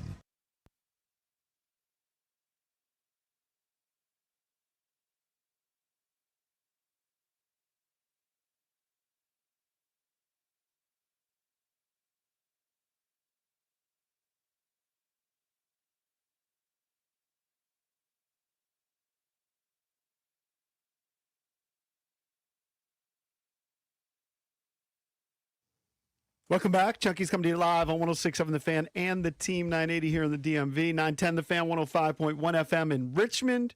You can watch us on the Monumental Sports Network all year long, celebrating 30 years of the Junkies. Presented by Main Street Bank. Cheer local, bank local. Main Street Bank is a business-focused community bank, proudly serving the DMV since 2004. Visit mstreetbank.com to learn how to put their team in your office. Main Street Bank, member FDIC, equal housing opportunity lender. An hour ago, we announced the next stop of our world tour. Turns out it's only 5 miles from where we are right now. Correct. But we're looking forward to it. Hope you can join us. Spread the word. We're going to be at Par City Golf next Tuesday for a Junkies happy hour, 4 to 6. We'll do a longest drive contest, the closest to the pin contest. Got some prizes. Hanging out as we celebrate the 30-year anniversary all year long. All right, let's talk some football. Ian Hardis joins us right now on the Rude Guest Hotline. Rude's the most reliable heating and air conditioning products in the DMV. He's the host of the Fantasy Life podcast. Hey, Ian. What's going on, fellas? Happy Monday. Yeah, happy Same, Monday, man. buddy. Getting excited, watching the combine, getting geeked up for the draft. Free agency's in a week. Are you an Ohio guy? Somebody told me that you're based in Ohio. Born and raised, man. Spent 4 years in Chicago doing the whole college thing, but no, I've been an annoying Ohio State Buckeye pretty much my entire life. All right, so let's get into the Ohio State guys because here in Washington with the 7th pick, you know, you see Sonny Styles and you see what he does at the combine, and you wonder if he would be the perfect fit on defense, although there's been a lot of buzz here because offense is more fun for Jeremiah Love. So let's put you in as GM. You're Adam Peters, and I'm going to give you Sonny Styles on the board. Your guy from Ohio State, and you can talk about him. I'm going to give you Jeremiah Love on the board. What would you do and why? Give me Sonny, man. You can call me biased or whatever. Jeremiah Love's the best running back in the class. You can say he's been the best running back prospect the last few years, and I won't overly disagree with you. I just look at Washington, and, man, when you got a healthy Jaden Daniels, I don't think scoring points is the biggest problem. The problem is that defense that is just so old at this point. And, yeah, Bobby Wagner's had some great years. I know he wants to go ahead and try to break that all-time tackle record, which is fine and dandy. But just with Sonny Styles, it does feel like you're getting a legit Fred Warner-level prospect who can just be roaming the middle of the field for you for the next decade plus. So obviously tested out of control, but just everything about this dude from the start, man. 5-star recruit, converted from safety down to linebacker. Just the prototypical modern linebacker. And, man, whether he's going to be going to Washington, a few picks later to Cincinnati, I just think we're going to be seeing this dude again on this really all-pro list for some time to come. So, Ian, if you go with Sonny Styles there, give me a name or two from the free agent running back class that you would add to Bill in the backfield here because he's the only running back currently under contract heading into next season. It is wild, man. Literally every single other one of them is out of the picture. It's you guys, the Cardinals, the Chiefs, the Jets if Breece Hall leaves. I don't think he's going to. Those are kind of like the top open spots right now. So it does sound like, again, as I was saying, Breece Hall, he's either going to get that franchise tag or the transition tag. So I think that leaves Kenneth Walker, the obvious Super Bowl MVP, as the best running back available. Could be a fun fit in Washington. He doesn't do everything perfect. You know, all of us fantasy nerds love to complain about the split between him and Zach Charbonnet. But I'm pretty sure Clint Kubiak and company kind of know what they're doing when they're rotating some of these running backs. So Walker, he's very explosive. You always get to see him near the top of the leaderboard in terms of breaking tackles and things like that. That said, you will get these, success rate sort of metrics. How often are you picking up a first down on 3rd and short? And that's where he can struggle just a little bit. So I'm not sure if he's, the best compliment in the world to Bill. I don't know if Bill even needs to be someone that necessarily, carving out a big role in the committee for anyway. But just out of the, available free agents right now, I do think Kenneth Walker is the cream of the crop. So get back to the drafting. And so the Ohio State guys are, we might see 4 guys go in the top 10 with Styles and Reese and Caleb Downs, and then Tate. Offensively, Carnell Tate. But just kind of comparing Styles and Reese, talk to me. Yeah, it's interesting because Reese got so much hype, and he's been this guy kind of at the top of everyone's big board for the better part of the last 3 or 4 months because a lot of what he was doing as an edge rusher, even though he was mostly an off-ball linebacker, but the way Matt Patricia was running his defense, just very, very versatile, very unique in terms of way he was sending some of these blitzes at times. So when you do look at Reese and you try to say, like, okay, why is he going higher than Sonny? I do think it comes down to that possibility to have him be this edge rusher as opposed to an off-ball linebacker. And then again, it just kind of comes down to positional importance and all that stuff that we worry about in the year 2026. But in terms of just like if you put on the tape from last year, and I always love doing this, like if we took an alien who has never watched football and just made them watch like every single snap of Ohio State football from last season, I think they tell you Sonny Styles is a better football player. It's more about the long-term upside and the potential for Reese to again be more important just as that pure pass rusher. So again, on today, who's the better football player? I think it's Sonny, but if you did want to just lean into the guy who probably has a better chance to be that all-world pass rusher a couple years from now, that's where you take Reese.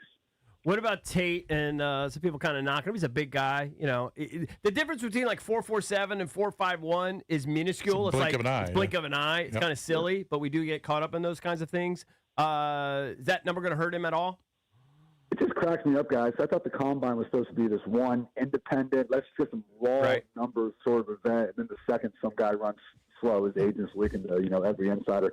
Oh, no, our guys actually had it, 5/10 of a second faster. Everyone's arms are also longer than what they got measured out. Like, can we figure this out already, please? But, no, I'm with you. I don't think 4.47 versus 4.52 matters. He is fast enough for a guy that just, again, turns 50-50 balls in these 80-20 propositions. I think he caught, 12 or 14 contested targets this last year. I looked it up, man. Since 2019, the top 3 single seasons in contested catch rates are Carnell Tate this last year, Jackson Smith and Jigma in 21, and then that amazing Justin Jefferson season in 2019. So great company, great pedigree coming from, again, wide receiver you. If you want to get to LSU, that's fine too.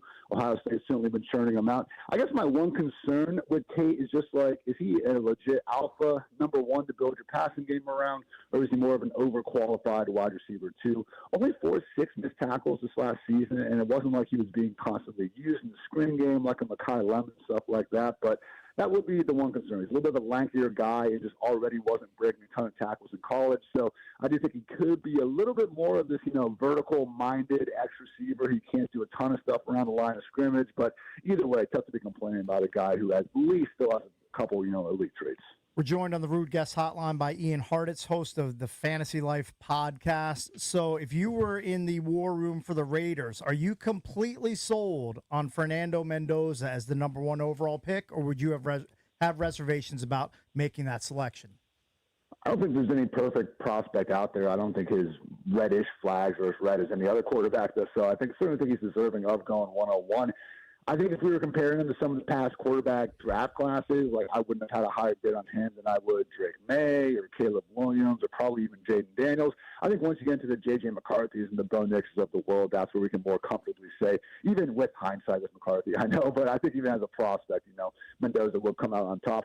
I just wonder if a little bit, guys, we're falling into the trap where, we just see this guy win all these big games and then it just doesn't even become as much of a discussion about what he was actually pulling off. Because, look, take nothing away from Indiana. Them and Mendoza have one of the best seasons of my lifetime. I'm sure you guys too in college football. But just when you look at some of those games, man, it wasn't like he was going out there and just, 60 straight minutes of perfection, 300 yards and 6 touchdowns. Didn't have to. They won the games anyways. But, 13-10 nail-biter over Ohio State. Got the nice block punt against Miami. Wasn't doing a ton until the fourth quarter in that game. The one concern I did see down the stretch was this dude was just taking a ton of sacks as the competition got harder. So, yes, he is mobile. We all saw that incredible, 4th and 5 draw for a touchdown against Miami. He can move, but it's not exactly a superpower of his. And just, again, the one concern about him just letting too many pressure dropbacks turn into sacks, I do wonder if we could see that really rear its ugly head at the NFL level. And then Las Vegas Raiders offense that, let's face it, guys, didn't make life easy for anyone involved last year. Mm-hmm. Ian, what are the most logical landing spots for Tua and Kyler Murray if and when they get released in the next week or so? Yeah, we had a good article on ESPN yesterday from Jeremy Fowler and Dan Graziano. You guys should all check it out. And it was actually saying that Kyler and then even Geno Smith, if he gets released, could be the primary targets for the Minnesota Vikings. So I'd be a little surprised if Kyler got that job. I'm just not sure if he's exactly the quarterback that KOC will want to be building his offense around. But it does seem like Minnesota is really going to try to bring in some steep competition for J.J. McCarthy. So whoever ends up getting that job is going to be in a good spot because that just by far, guys, is the most fantasy-friendly and just real-life quarterback-friendly, I should say, spot for someone to land. So we got the Dolphins and the Cardinals, obviously moving on from those guys. The Browns and the Jets are probably like the next two offenses that we can just really look at and say they definitely need to bring in a quarterback because the Raiders will give them Mendoza, Steelers will probably bring him back Rodgers, and Colts will probably bring him back Daniel Jones. So in terms of Tua, I also saw in that same article they floated out the Falcons as being a potential match. All lefty QB room with Michael Penix, why not? So wow. I will say I'm certainly more, I would say, optimistic about Kyler having a bounce back. We've seen him play out of all-pro level before. Now it was getting, increasingly more in the rearview mirror. But just with Tua, man, I know he's played some good football, but at this point in his career, you can't have a guy who really can't extend plays. He's been through enough concussions and everything, understandable, but can't really extend plays. He's not scaring you with his arm talent. We saw the drop-off when Tyreek wasn't there. And on top of all that, you're not exactly a great decision maker, and you're having too many turnovers. So I don't exactly see a light with Tua these days. We'll see where he falls. Obviously, only so many good quarterbacks in the league, but for right now, certainly more optimistic Kyler can turn around. Ian, are you you're an Ohio guy? Are you a Browns fan or a Bengals fan? I am unfortunately even sadder, thanks to my mom, a Cowboys fan who has seen, I think, 3 playoff victories in my life. So. All right. Well, just getting back to if you were a Browns fan, what do you think they should do at quarterback? Man, at 6, I don't. So here's the thing: Cleveland, Pittsburgh. We're like, oh well, how come they don't do something? I don't think there is a great solution out there to try to turn things around. I think you probably try to get lucky in his 2027 draft and eat your vegetables for one more year. I guess with the Deshaun Watson, Shedeur Sanders experience. So again, it's the same thing with like, oh, why the Steelers bringing back Aaron Rodgers? And it's just like, well, if you're trying to win as many games in 2026 specifically, which is every team's goal. I don't think there's a ton of better options out there. So probably sitting tight for a year. Maybe Todd Monken can come in and make life easier for either of those guys. But it's not pretty, guys. I mean, you remember that old Tim Couch jersey where he just kept adding all those different names to it, man. Like that thing's only going to get longer, I think, for another year or two. Hey, Ian, give us the offensive player that in about a week is going to get a way bigger sack of money than anybody's expecting. Like we're just going to be blown away by it. Yeah, the easy name who I don't actually think is going to be available is Alec Pierce, Colts wide receiver 1, does a great job field stretching, but again, it sounds like he's probably going to be more of an extension/tag candidate. So Rashid Shaheed is a candidate, obviously didn't go off for the Seahawks on offense, did some good things as a returner. I'll say an underrated name. Tyquan Thornton obviously was a bit of a bust, former top 50 pick for the Patriots, but he went into Kansas City last year and honestly was one of the more efficient receivers and their best deep threat overall. So 23.1 yards per reception, guys, that actually was higher than Pierce's league-leading mark. And I just think that when you look at kind of archetypes of players who get paid more than we expect in free agency, it's those field stretching wide receivers that every single offense is looking for. That led to guys like Tutu Atwell and Diami Brown last year getting north of $10 million. And Thornton, even if, again, it's just 1 year of evidence so far, it was a good, efficient season for the guy. So, again, everyone looking for maybe a discount version of Alec Pierce, I do think Tyquan Thornton could surprise. Talking to Ian Hardis, host of the Fantasy Life podcast. All right, quick fantasy question related to the Commanders.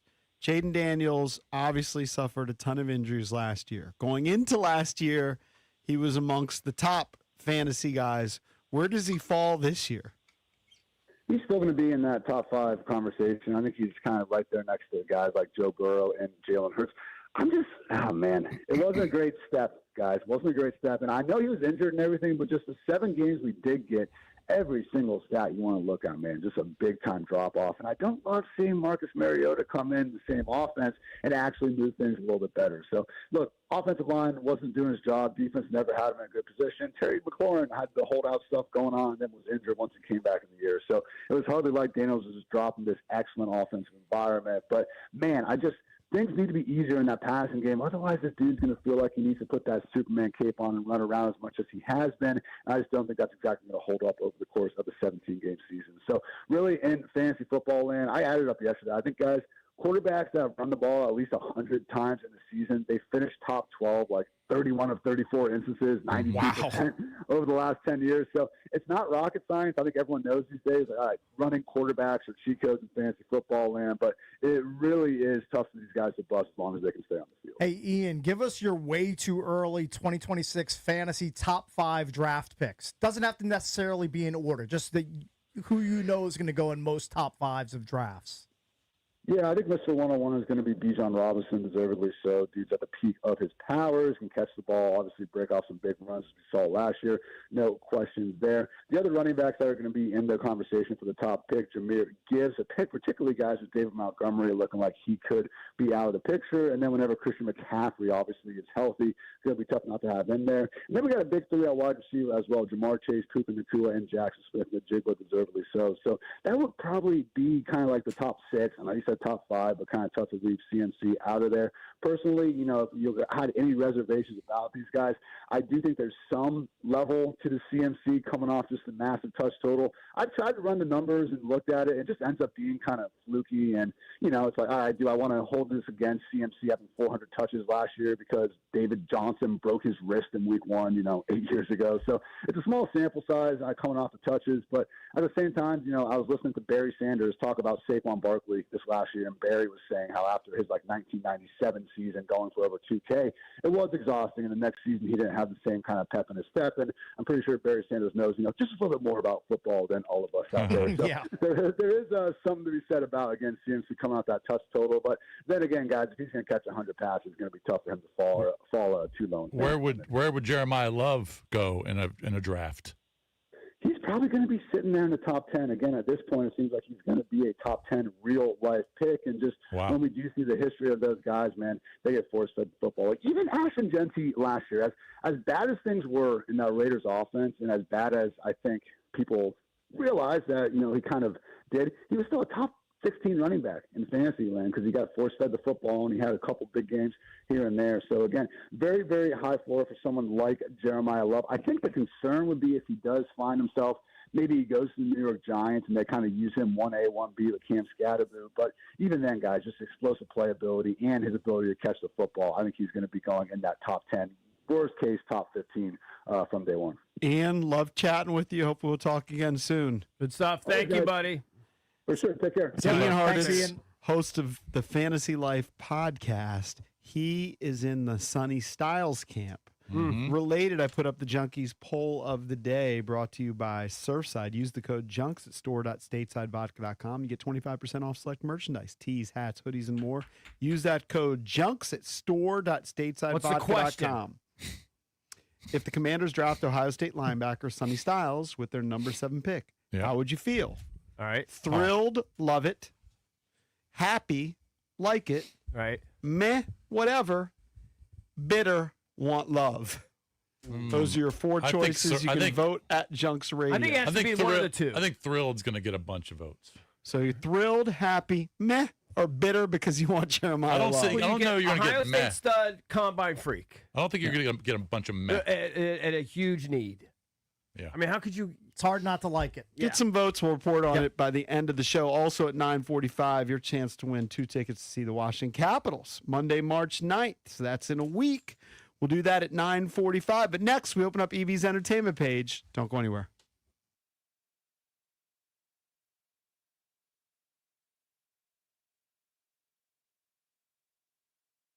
All right, guys, EB here. What if you could sell your home faster and for more money without the stress most sellers go through? That's exactly what Debbie, Sarah Reynolds, and Power Home Team with Keller Williams are known for.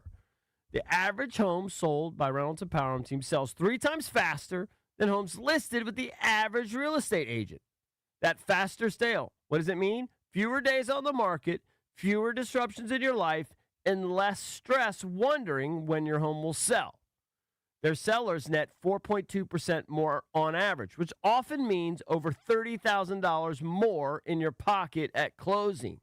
That extra money can make a real difference when you're buying your next home, downsizing, relocating, whatever your circumstance is. They're so confident in their abilities, this is the best part, that if for whatever reason your home doesn't sell, Debbie and Sarah are just going to buy it themselves at a price you agree upon. That's their guarantee. You have nothing to lose. So call my friends, the Realtor Rockstars, Debbie, Sarah Reynolds, and Power Team right now. Find out more about this guarantee and others. 844-654-SOLD. That's 844-654-SOLD, or check them out at DebbieAsTheBuyers.com.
Hey, it's only 8 days away, so trying to get the word out as much as possible. We announced it at 8 o'clock. Yep.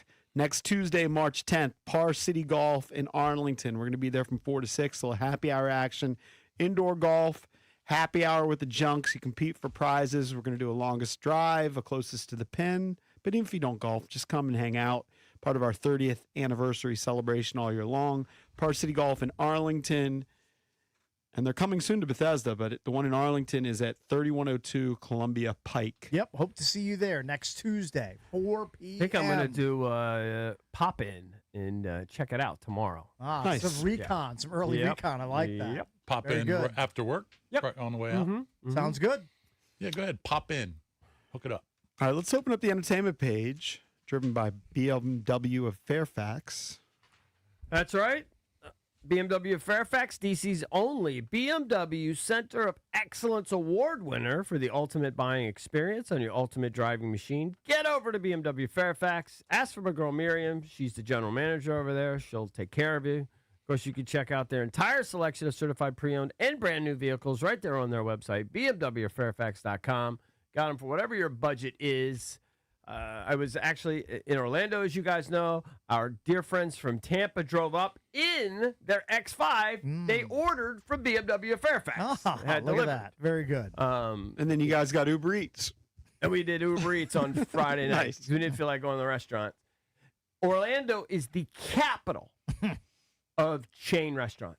Oh, yeah. And Senor Frog. I actually think all Florida is. Whatever you, possibly. Yeah. But certainly Orlando. I would say San Antonio gives him a run Gives for him the a run for the money. money. Anything On you the can think Riverwalk, of. Anything you can think of. Everywhere. Ruby Tuesdays, Apple, any steakhouse you can think of, Eddie V, whatever you can think of. Yeah. They got it all. They got it.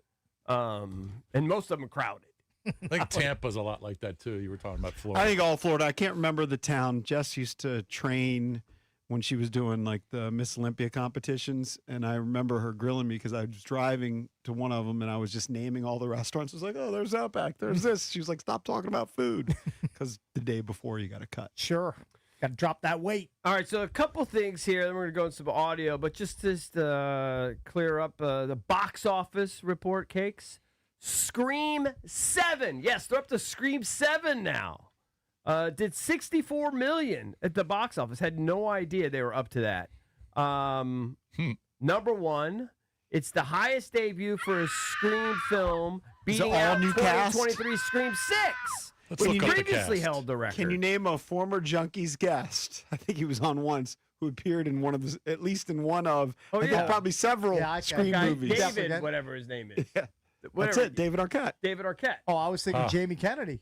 Jamie Kennedy, That's too. Was he also? in one? Yeah. We had him on. Yeah. Jennifer Love Hewitt was walking around with, who Are was it? any of them still in these Scream movies, or is this totally new? They're bringing back Nev Campbell. I think they're bringing back some of the OGs. Are they like still? Courtney Cox. Are they still They're looking bringing back silly? Courtney I Cox, think Courtney too? Cox is in the new one. Really? Jeez. I'm pretty sure Maybe she that's is. part of the reason why it did so well. I'm sure that's The part animated film Goat came in a distant second. You don't know what that's about. I just know it's animated. It's a Steph Curry production. It's basically about Steph Curry. It's like an undersized, I guess, goat. Right. Becomes like the best basketball player you're in some right. imaginary She is in Scream league. 7. Yep. What do you make of Nev Campbell, Courtney Cox. David Arquette, Yep. Yeah, they're all back. Michelle Randolph. Don't know her. Don't know her.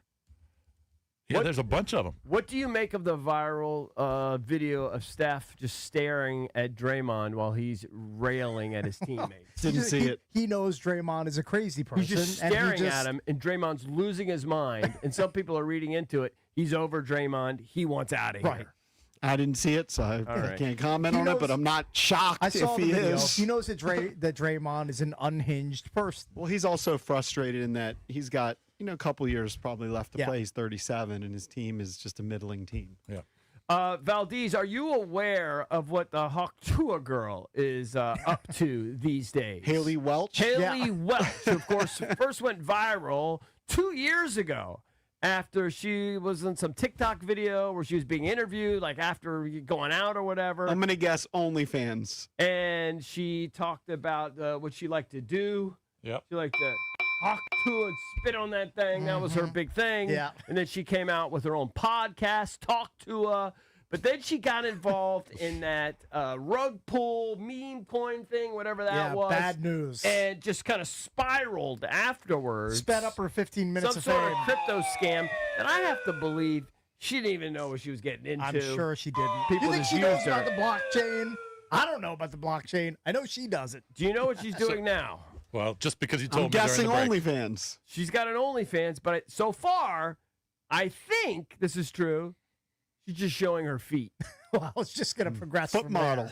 Eventually, it's going to Do you think 100%. eventually you're going to see Hey, milkers? You're going to see everything. You're going to see everything? Yes. EB, You see if everything? there was a Yes. market, if somebody told us straight up, you have ugly feet, I got ugly feet, right? Yeah, right. If they said there's some sort of site for ugly Like feet, a fetish and for you could ugly make feet? just, You make- I'm gonna do it reasonable, $100 a day. Would you post a picture for $100 a day? Of course. Now, hold on. Especially if I could do it anonymously. Yeah. Can I do it No, it can't be anonymously? anonymous. You Has got to to be- own this is those easy. Say- ugly feet. It'll say ECB. $700 a day. I mean, a week for ugly feet. I don't know, man. Cornell is expensive. Yeah. I mean, the That's extra, That wouldn't even drop a. No, that wouldn't it even was- make a that's dent nothing. in it, extra $3,000 a month. Sure, it would. dude. It's like It'd make a dent. $80,000 a year. I mean, it's not Okay, gonna help well, that much. It's probably So more than make, that. Make $30,000 It's a more year. than that when it's all said and With done. all the Travel and travel. everything. Yeah, but then you start with your feet, and then you just work your way up, and then you start charging more. Yeah, but there's no market for that. The market is for his. Bulletin. There's no market for It'd your be the ugly rest feet of my either. life. The rest of my short life, whatever I have left, would be people just sending me my ugly feet photos Right. on social media for the rest of my life. I don't think I can do it. Yeah, I don't you think I can't can do suffer it. it. Gotta I'd rather be broke. Broke as a joke. I think I'd Remind me rather be what broke. school Haley went. Well, was she at us? No, I think she was Was just it coming a- out of a bar. Oh, I thought don't it was know. after a football game. Okay, it was I just thought out it of was a just bar. after she a might have bar. gone to college. Was it in Nashville? Where was Just it? have to say I'm broke. I think she's from Tennessee. I'm not sure exactly where. Oh. Yeah. You're going to make me do something I've never done. I'm going to Wikipedia Haley Welch. Girl. I mean, I don't care that much, but if you want to go for it. All right, Valdez, you can walk us through this next part. Valdez can't stop talking about Shia LaBeouf, okay? He has been in the news of late. Remember, he was arrested in February in Mardi Gras, hammered. I think he got into some sort of fight. Yep. I can remember there was Hasn't that video happened of him. multiple times? He's got an alcohol problem. There's no question about it. Although he denies it. He, I guess, recently did an interview with some YouTuber guy. He's unhinged. He's being charged with, I think, assault, right, for this fight where he's like yelling homophobic slurs at these guys. His quote is, one of his quotes: "Big gay people are scary to me. Yeah, If that's homophobic, then I'm that." All right, I'll be Valdez, honest with you, big gay people are scary to me. What do you mean? When I'm like standing by myself and 3 gay dudes are next to me touching my leg, I get scared. Yeah. I'm sorry. If that's homophobic, then I'm that. Yeah. Does that happen a lot? No, it just happened one time. Recently? Well, that's why I got arrested. Oh, okay. Yeah. So you were sort of being groped and surrounded. I'm not going to say that because my lawyer said, "Oh, dude, it's okay. We can make up." is he drunk during this am interview, wrong you think? for touching anyone ever, and that's the end of my statement on this whole.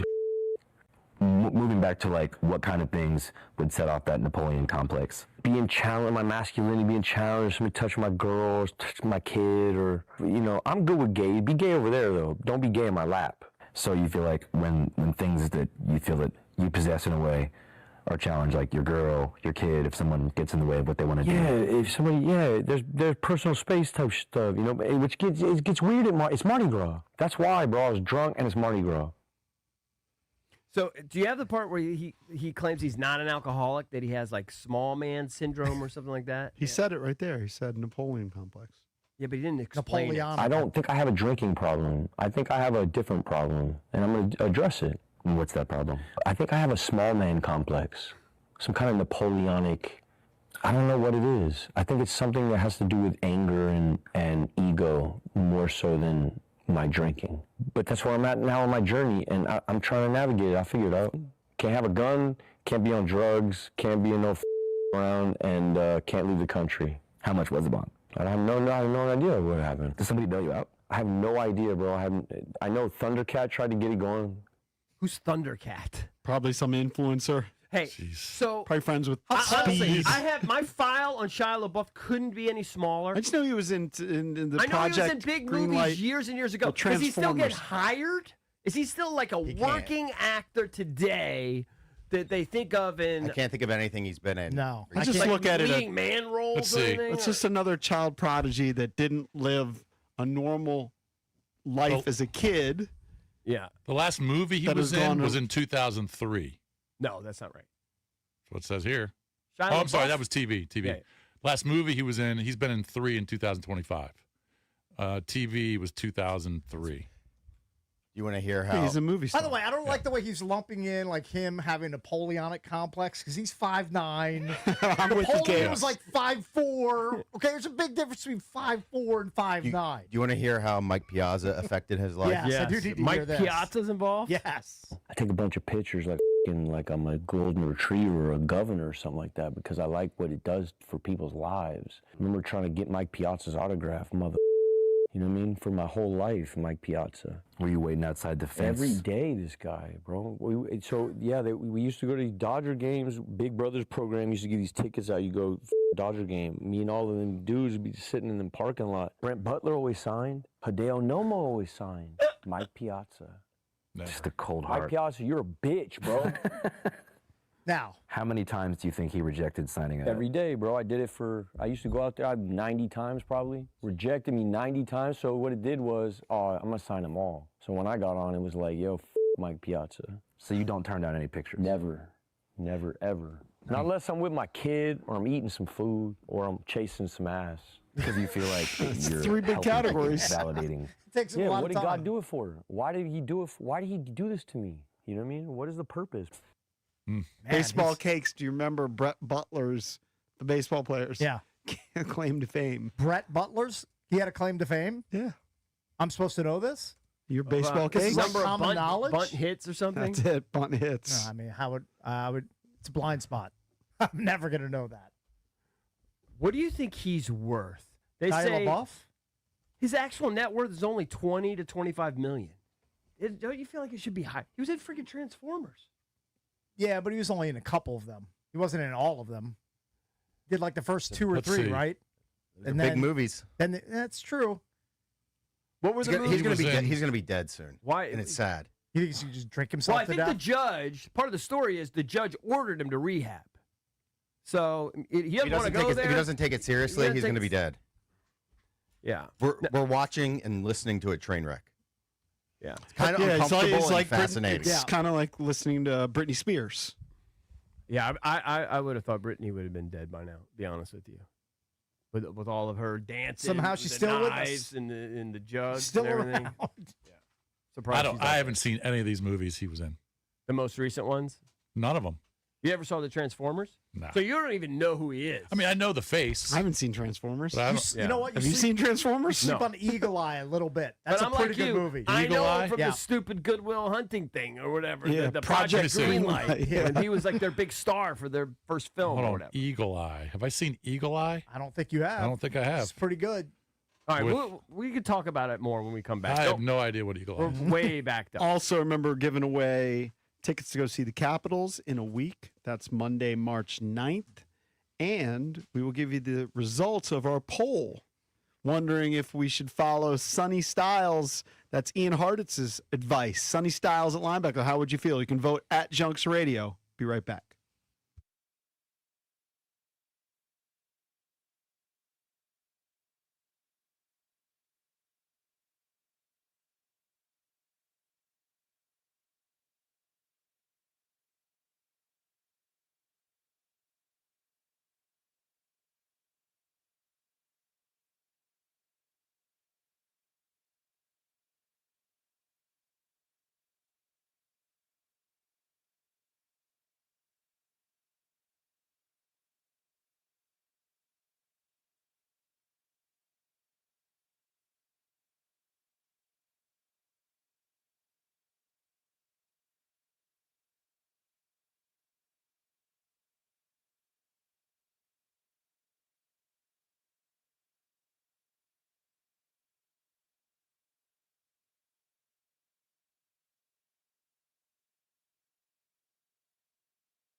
All right, do you want the poll results so far? Jason had a prediction. So the poll was Ian Harditz came on the show, and he's a big Buckeye fan. He's used to be with Pro Football Focus. Now he's with Fantasy Life Podcast. But he's really familiar with the Ohio State guys. And we threw out the scenario. Let's say you were the GM of the Commanders, and Jeremiah Love's on the board, and Sonny Styles is on the board. Who would take? He didn't hesitate. He was like Sonny Styles. So I threw it as our poll of the day with the options of how would you feel about it if at number 7 they take Sonny Styles? Thrilled, you'll love it. Happy, you'll like it. Meh, whatever. Bitter, because you want Jeremiah Love. Cakes, I'm guessing you would be in the whatever department. What would you vote? I would, if they get Styles, I'd be. You'd be meh, whatever. I'd be one down from thrilled because I think he's an amazing happy, prospect. like it? I'd be Okay. happy because especially if Jeremiah Love is off the board, he goes 4 or 5. Then I want to take a freak linebacker to replace Bobby Wagner. I think that's a good place to start upgrading your defense. I think that's very reasonable. Jason predicted that meh would be whatever would be the leader in the clubhouse. No, I said that would be the last. That would be, that would be last. I think that Thrilled would be the leader. Meh is at 19%. Bitter, 11%. Right. 70% are either happy or thrilled. It's split 35-35 right now. Right. Yeah. So people will be cool with Sonny Styles. He's got a cool name. Most of the fans that we talk to, they want that stud defensive player. Well, let's be real. Some want Jeremiah Love, but most want a stud defensive player. I think the name is a factor. Small factor. Like, let's take the other Ohio State linebacker is Arvell. Most of these guys have great names. Are you kidding? Carnell Tate, Sonny Styles, Jeremiah Love. These names, they're but sick names. Arvell Reese isn't that sick of a name. It's kind of pretty memorable. good. Arvell. Sonny Styles is pretty good though. Sonny Styles is Caleb Downs. I'm into alliteration. Dude, these names. Sonny Styles is a cool name. It's cooler than Arvell. I like Arvell Reese. It flows. You don't think Caleb Downs is a great name? That's a great name. It just sounds like a stud. It sounds better than John Paul Flame. I'm not disagreeing with you. It sounds better than Pickle. I agree.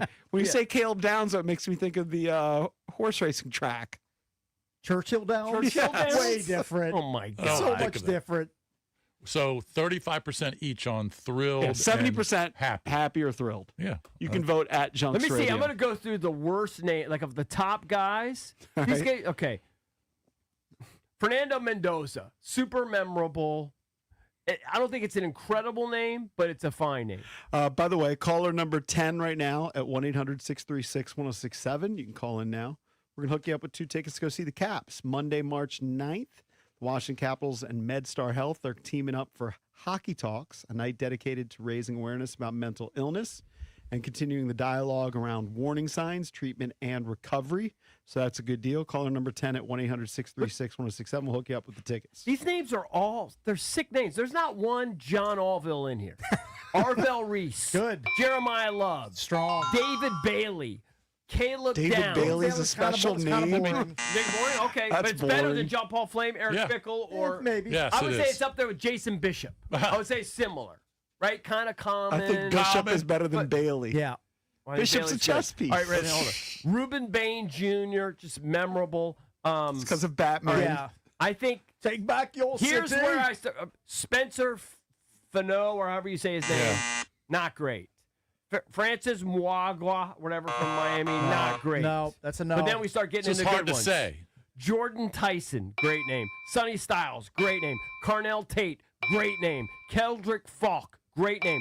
Denzel Boston. I'm These not a are- these Keldrick are- fan. Keldrick Denzel Falk Boston's is a pretty good great name. name. That's a great name. Denzel's good, yeah. Kenyon Sadiq, great name, I think. These are great names. These guys, they're destined for this. They're destined for greatness. They all just because of their names. Yeah, I should have named my kid something like that. By the way, But Tom Brady had a boring name. He's the greatest of all time. It's not everybody, but some guys just. But I do like born Sonny for it. Styles. Lorenzo Styles should bottle up his you know what Yeah. and sell it on the market. He Because does. He played at Ohio State too, right? yeah. He produced I believe he won a Super Bowl, and he produced Sonny Styles and Lorenzo Styles, who ran like a 4.27 Yeah. at the combine. I mean, Studs. I don't see sick genetics. I don't Ridiculous see DNA. one Ben Strober. I don't see one. You know what? I think Matt Myers is not a bad name. It's not bad. That's not a bad It's not name. as cool you as could his be, brother you could be an Michael offensive Myers. lineman. Matt Myers. Michael Myers way better than Matt Myers. I don't think that's for bad. all the wrong reasons. Matt Myers would be a good tight end name. I think Matt Cahill, probably good name. Not a bad. Chris Kiner, not a good name. It's not a good name. But you've also been Eric Bickle's not a good name. You've been around these guys forever. You're so used They to just saying fit that it rolls off the tongue. If we were working with, like I actually if we were working, if one of our producers was Reuben Bain, you'd say, Reuben. No one likes it. Makes you think of sandwiches. He does like Reuben listen, sandwiches. I've told you this many times. Eric Bickle, not a good name. All my kids, though, Agreed. Great names. Stephen Bickle, that's a great name. It is. Kate Bickle rolls off the tongue. The last Megan name- it's Bickle the rolls last off name. the tongue. Who's got the best name at the station? Best at the station. It might be Jason Bishop. No, It's a pretty good name. I think it's Brian Mitchell. Brian Mitchell's good too. BMitch, and his great nickname. What's a nickname? Elite nickname. Yeah. I can't think of anybody else really. It's not Sam Doc Weiner. Walker, I'll tell you That's that. definitely not Sam Doc Weiner. Walker, great nickname. Yeah. Kevin Sheehan. No. Mediocre name. Meh. I would say Kevin Sheehan's name better than John Allville. Maybe I should switch my name to John Martin. Just use my middle name John as my Martin last would be name. great. John That would, Martin. that would be Martin much would be better. It's definitely an upgrade. You know what? Yeah. Tomorrow you switch Isn't it. that some sort of Mormon leader? I don't know. I have no that idea. might be Hey, Martin Ben, Luther. it's not I too don't late know. to change your name. All right, we got to get out of here. Coming up next, they got great names. BMitch and Finlay, right here on the Fan.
This update brought to you by Reynolds and Power Home Team, Keller Williams Realty. The Knicks beat the Spurs 114-89, OKC over Dallas 187, T-Wolves, Pistons, Celtics, Cavaliers, Clippers, and Lakers, some other NBA winners. The Wizards tonight against the Rockets, 6:45 on the Fan. In the NFL, the Vikings are set to trade or cut running back Aaron Jones and defensive tackle Javon Hargrave. Top 25 men's basketball, Ohio State upsets number 8 Purdue 82-74, Rutgers downs Maryland 69-65. USC forward Chad Baker-Mazzara, the team's leading scorer, has left the team. Sad news from football, Colorado quarterback Dominique Ponder died early Sunday morning in a single car crash in Colorado. He was 23. Miami shut out the Nationals 3-0. Starter Brad Lord 2 1/3 innings, 5 hits and 2 runs allowed. The Nats and the Astros at 1 today on 1580 AM. DC United falls 1-0 at Austin FC. From the Crop Metcalf 5-Star Sports Desk, Byron Kerr on the Fan.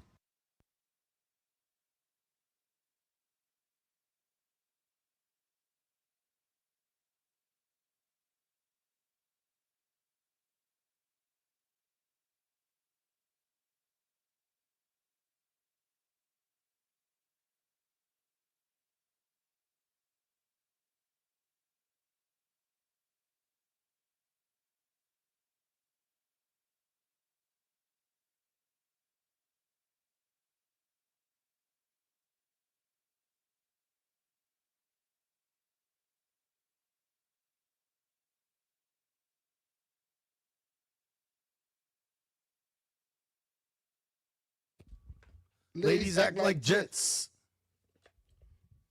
See, lyrically,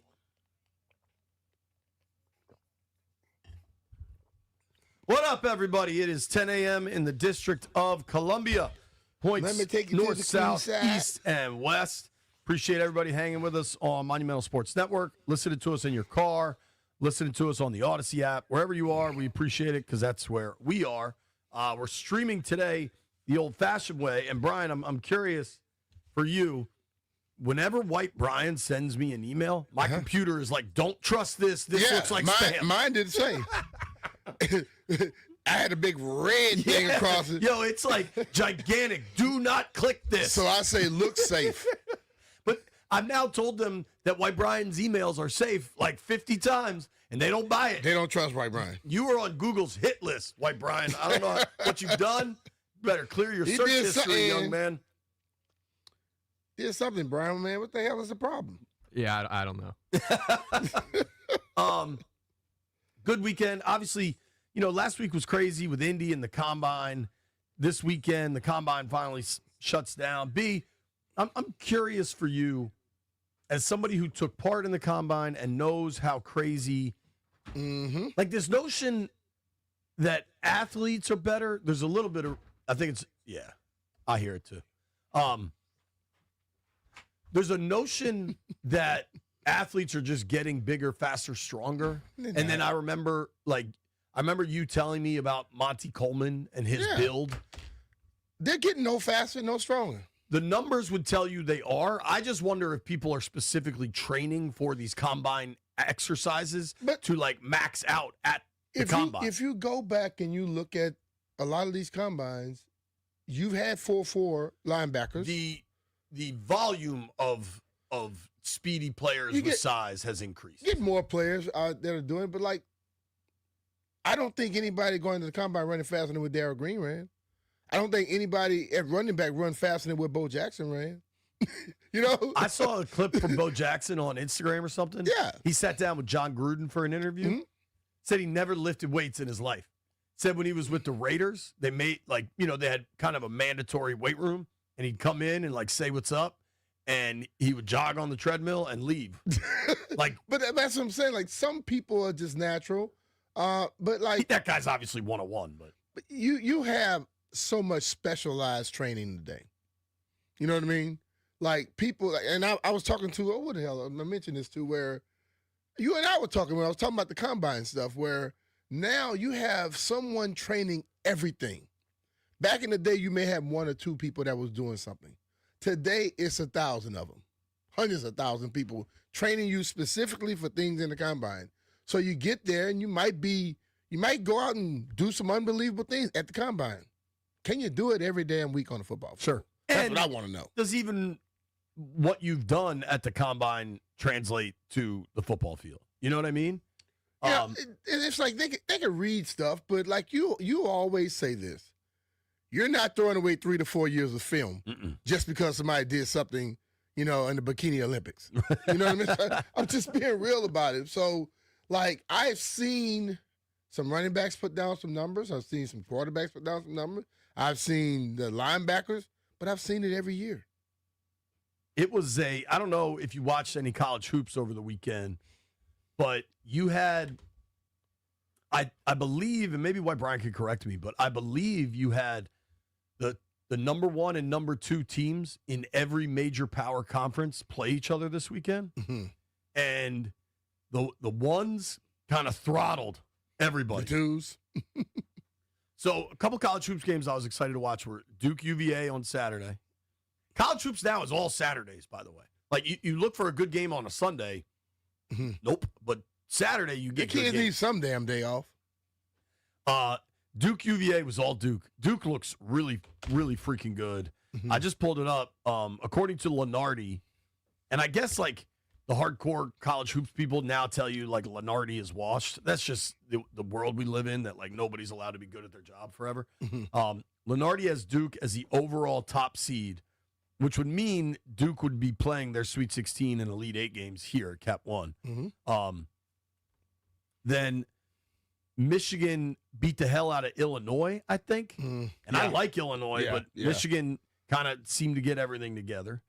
Arizona beat up on Kansas pretty good. UConn, what was the score of UConn St. John's? B, see if you can get that for me. Then UConn had a scare over the weekend. Seton Hall gave them a run. I don't know. I watched the end of that because Duke UVA was just a blowout. But the game that really stood out to me, Florida Gators, dude. Yeah. They scored 100 on somebody, didn't they? Arkansas. 111? Something like that? 111, They beat them by 30, and it could have been 50. And, dude, Arkansas has that kid, Acuff, that's quite a baller. But he was in prison, mentally, physically, and just like that game. I thought there was going to be a real fist fight because they started giving out texts. The dude Acuff, the Gators. That's point guard, right? Yeah, the Gators have the ball coming down on a little bit of a break, and Acuff does not go after the dude with the ball, just runs right into another guard, shoulder checks him, and I'm like. And this was after a series of technicals and stuff.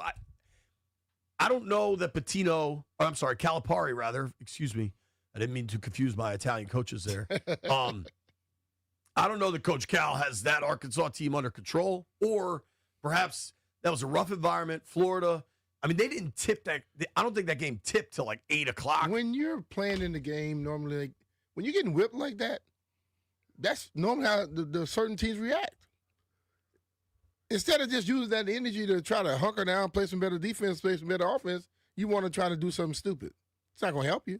You think the other team don't have any kind of dogs on their side too? Right. If I'm beating the hell out of you Florida and you start doing out. Stupid stuff, it's going to ignite the hell out of me to beat you even harder, beat you even more. I think so. The way it is projected right now, it is March, by the way. It's March 2nd. So we got March Madness coming, baby. College is next or college tournaments this weekend. The Horizon League starts today. Hell yeah! Who's in the Horizon League? Like Winthrop Wright State, Green Bay, Cleveland State. Is Gottlieb coaching Green Bay? Yeah, they're better this year. Terrific. Shout out to the Packers. What is there? The Green Bay what's? And not the Packers, JP. That one's taken? Yeah. That's taken by the big team in that area. I'm going to look it up. UWGB mascot. They are the Phoenix. The Wisconsin hell? Green Bay Phoenix. That don't even sound like basketball to me. My guess is they used to be named something else and had to change it. Probably so. Their mascot is Flash with a PH.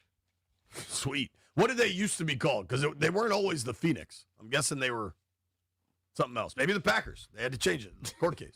The only thing that seems questionable to me is your one seeds right now would be Duke, Michigan, UConn, and Arizona.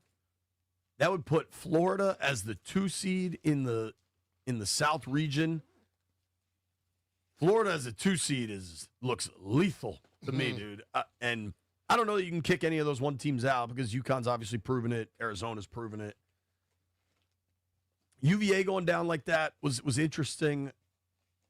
What's the status? Some of these teams now, it's probably if you're gonna lose one, it's better to lose it now. Oh, for sure. And then get on a roll in the tournament because you're losing the tournament, you're going home. So are the Power Four conferences this weekend? Like, do we get to watch the Big East tournament Saturday night from MSG? They'll start like next Tuesday.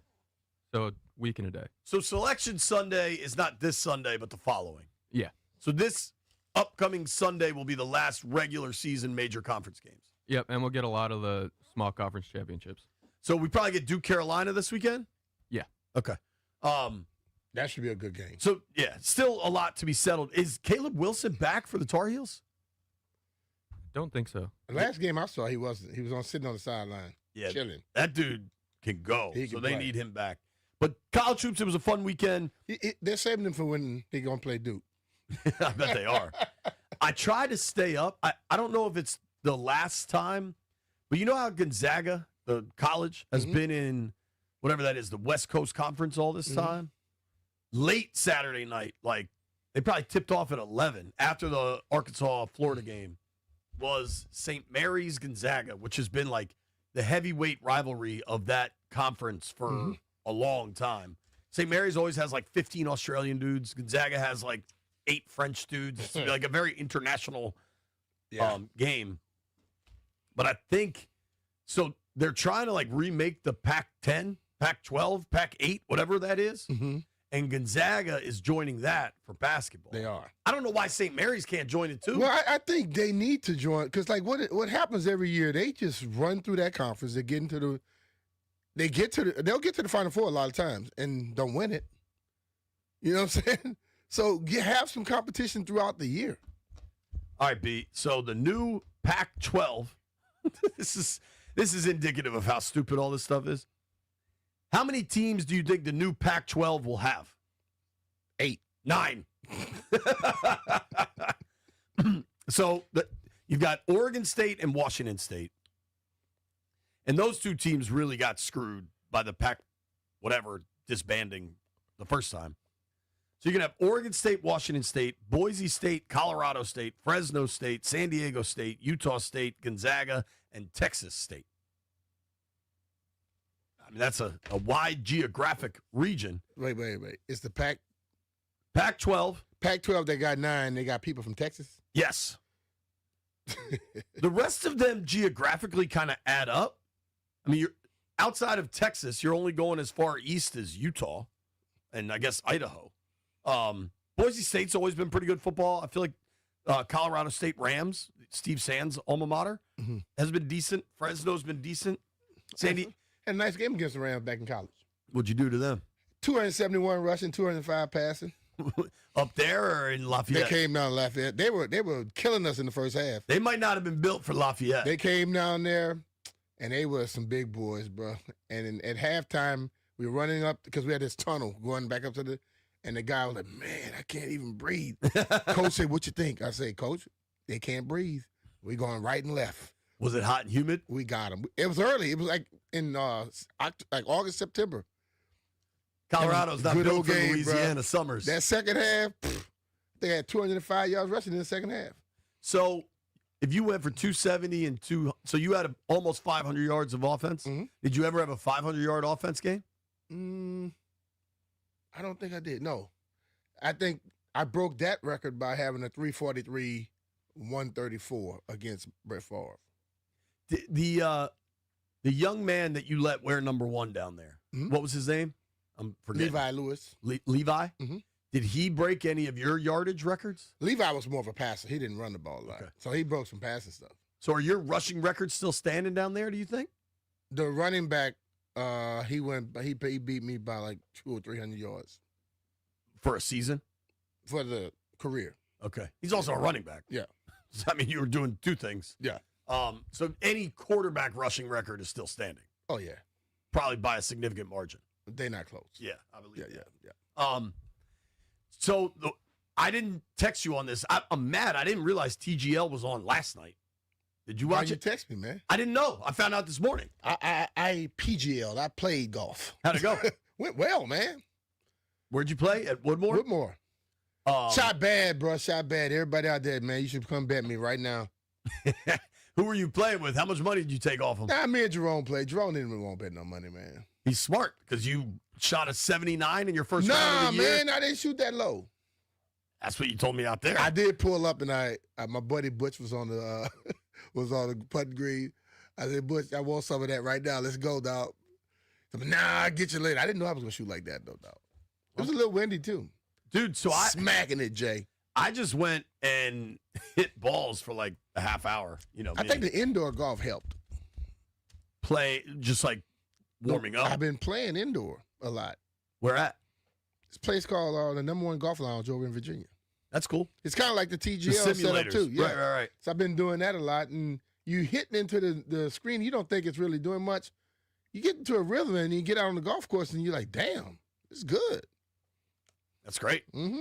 I went to the range. Let's go back. And I hit my irons really well, like crisp, straight. That's what you should work on. And then I was hitting my wedges pretty well. You should work on your wedges because I've seen those just completely destroy you. Still spraying the driver though. Remember like last fall? You used to be straight, dog. I know, man. I'm trying to get a little more club speed and it's pushing stuff right. I don't know. Maybe I just go back to my old man driver, hit it straight. Well, I just got a challenge. So I say bet. Put your money where your mouth is, Greg. Greg Height? Greg said, let's play this weekend. I need some money. Now's in the hole, Greg. Let's do it, baby. How many strokes will you give Greg? Give him some advice. Get better. That's why I can't bet with you on the golf course. I give you a stroke, but but that's the thing of it though. That's the game. That's why we all have handicaps. Listen to me. This is my thing I know about golf. Most people handicap is not right. Mine is right. So if I'm the one giving the strokes, I don't have to give. If you say you're a 12, you're probably a 10. That's the way I look at it. And if I'm a 5, I'm just going to say, okay, I'll give you 5 strokes. I don't have to give all the stuff up. You want the bet, you want the bet. You know, I know everybody always like, oh, I'm a this, I'm a that. Then they play and they go, oh, man, I never shoot like that. Why you shot like that today then? So that's why I'm not going to give you the full. I'm going to give you a little something. I'm going to make it, and I think that's even. What is going on here? I'm trying to pull you up here.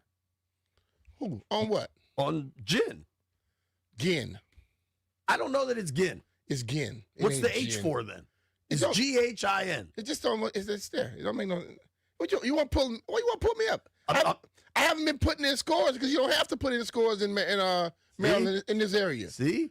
No, you don't. I think it's March 15th. It don't even allow you. You try to put it in, it don't allow it. Look at you over there trying to get up on. I was just trying to look at your number because I'm. What's your number? 15.2. Okay. You don't think that's accurate? I'm a 6.7. Last summer, I got it down to 13, maybe close to a 12. I might have gotten down to like 12.8. That's what I hate about the thing. Whatever you end the season is what you start the season at. I hate that. I mean, what do you want him to do? Just boost you? Even though you're out there shooting 79 and 50 degrees in wind? Greg honestly, he only needs 2 strokes. Don't bet much then, Greg. Greg, you need 3 aside, dog. Did you watch what used to be the Honda, what is now the Cognizant? Or were you playing? I did not know that tournament was even on. It's crazy because the Honda used to be a big deal tournament. That's the one down in Florida, right? Palm Beach, yeah. PGA National. I've stayed at that hotel while that tournament was going on. That place is a golf factory. That course is tough. So you have no idea what happened? No. Oh, I heard Mike Lowry. Mike Lowry. He faded and just faltered down the stretch. He's done in a lot of damn tournaments. Not like this. He was 3 clear on the 16th hole. He was at 19. The next dude was at 16. And he fell all the way below that. So 16 is a par 4, water down the whole right side. And I guess he was just playing conservative because he had a big lead. And he was hitting an iron. And even the announcers were like, kind of weird he's hitting an iron off the tee here. But I guess he's just going to try to par it. Like he's not playing a score. He just wants to get in. This thing was so far right. Like, it was never dry. It was. So he must have hit the hosel. He pushed it? I think he was just, like, his body was way ahead of the club face. He just blocked it straight out. Like, it wasn't a hosel because you saw the flight of it, but, like, it was dead. Then his next shot wasn't very good, puts it into a trap. He makes a hell of an up and down to save double bogey. Wow. Then he goes to 17, which is not quite an island par 3, but like a little peninsula par 3. Yeah. And this wasn't like the first water shot was like a legit slice. This next one, he just didn't control the fade on it, and it went out right again. And you could just see his brain melt down. Yeah. And credit to the dude, Echeverria, because on 17 at the same par 3, he knew that Lowry had just double bogeyed. But at that point, Lowry still had the lead. He was at 17, Echeverria was at 16. And Echeverria went for it. He went low side of the hole, like all the water was in play, and hit just a monster shot that left him like a 6-foot uphill putt to, at that point, just tie. And he made the putt. Dude, I give him a lot of credit because he made that putt with pace. Like, he was confident in his putt. Yeah. And if he missed, it was going 4 feet past. But he's like, I got my line. I'm making this thing. So he ties it. Lowry goes wet again. He's able to coast in with a par on a par 5 to win. It was, like, golf is a sport where you could watch dudes melt down. It was hard to watch a little bit. Yeah. Like, it was. That's why, like, I love playing, like, what is it, stroke play. I don't like necessarily the match play stuff because guys just quit.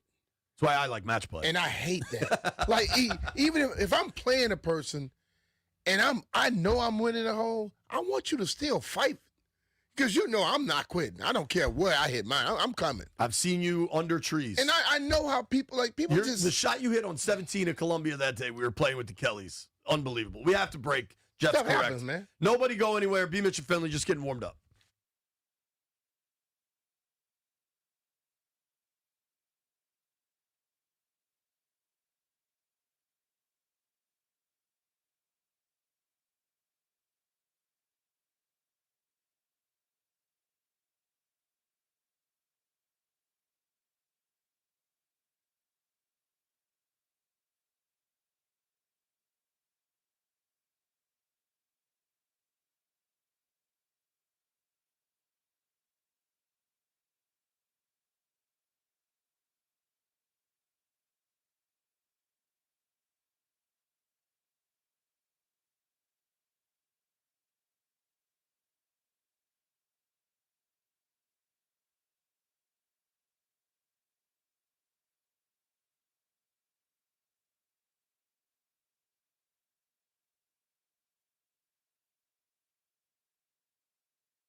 Top 25 men's basketball, Ohio State upsets number 8 Purdue 82-74. Michigan State over Indiana 77-64. Rutgers beat Maryland 69-65. The women's number 1 UConn Huskies completed their 11th undefeated regular season in program history, beating St. John's 85-49. NBA, the Knicks beat the Spurs 114-89 and OKC over Dallas 187. The Warriors' Steph Curry with his knee is out at least 5 more games. Wizards basketball tonight against the Houston Rockets. 6:45 right here on The Fan. In the NFL, Minnesota Vikings are set to trade or cut their running back Aaron Jones and defensive tackle Javon Hargrave. Spring training, Miami beat the Nationals 3-0. Brad Lord went 2 1/3 innings, allowing just 2 runs. Nats and Astros live play-by-play today at 1 on 1580 a.m. Capitals and Mammoth Tuesday on The Fan. DC United lost to Austin FC 1-0. From the Crop Metcalf 5-Star Sports Desk, Byron Kerr on The Fan.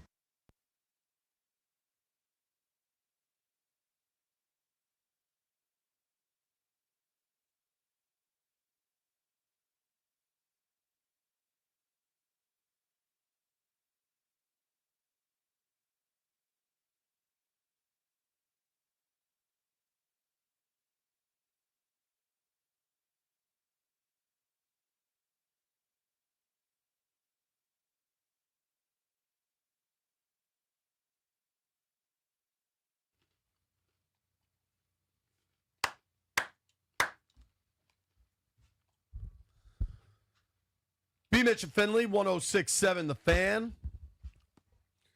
Got SportsCenter on here. Yeah. Michael Jordan's race team has won. Is that the first 3 races First of 3 the races year? of the season. Damn. Tyler Reddick, huh? Yes. Where is my man Tyler Reddick from? I don't know. It's funny watching this stuff. Everybody got on like racing gear. MJ got on cargo shorts. He loves cargo shorts, man. Yeah. All right. So this dude, Tyler Reddick, is from California.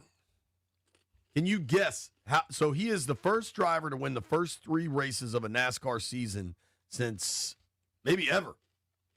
Damn. This dude's cooking. What is he, like 5'6"? 5'5". It's small in those cars, bro. Yeah, I mean, there's not a lot of space in I've there. sat in the car. I've driven, what was it, 20, 30 laps around the Charlotte Raceway. It gets hot in that car, dog. I bet, man. It's like horse jockeys. You know what I mean? Yeah. All right, I want to run through some combine stuff.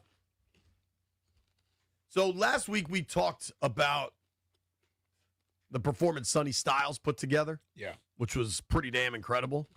And that's a dude where, like, the tape is really clean, too. So it doesn't, like, it's awesome how much he killed it. But at the same time, he's also a really good football player. Like, I don't think this is a Mike Mamula situation. Yeah. Not at all. But still, for him to walk. So the RAS score is a number Adam Peters very much tracks. Mm-hmm. This Commander's front office cares. So it's the relative athletic score. They look at all of the things, right? It's not just 40 time. Yeah. It's all of it. I believe it's out of 10. He got a 9.99. Damn. Why didn't just give him a 10? I mean, what the hell did he not do good? I have heard this from a number of people. The possibility of Styles to the Giants at 5, John Harbaugh getting that big linebacker. For the Giants at 5, I wonder if it's Downs or Styles. Because if you think about what Baltimore had forever, it was linebackers and safety. Elite safety, right? Reed, then eventually Hamilton or Ray or C.J. Mosley. Like, I think it's to Washington's advantage at number 7 that New York at number 5 seems highly unlikely to take a pass rusher. Yeah, just because they got a lot of them up there. They've invested so heavily there that I think they've got to invest somewhere else. So I think that helps. Styles was obviously incredible at the combine. Oh, Sadiq was too. Absolutely. I'm curious if you watched any of Arkansas quarterback Talon Green. No, that's the kid that used to be a long jumper, right? Yeah. So he set all kind of records. His 40 time was outrageous. Arkansas quarterback Taylon Green had a new record for quarterbacks in the 40.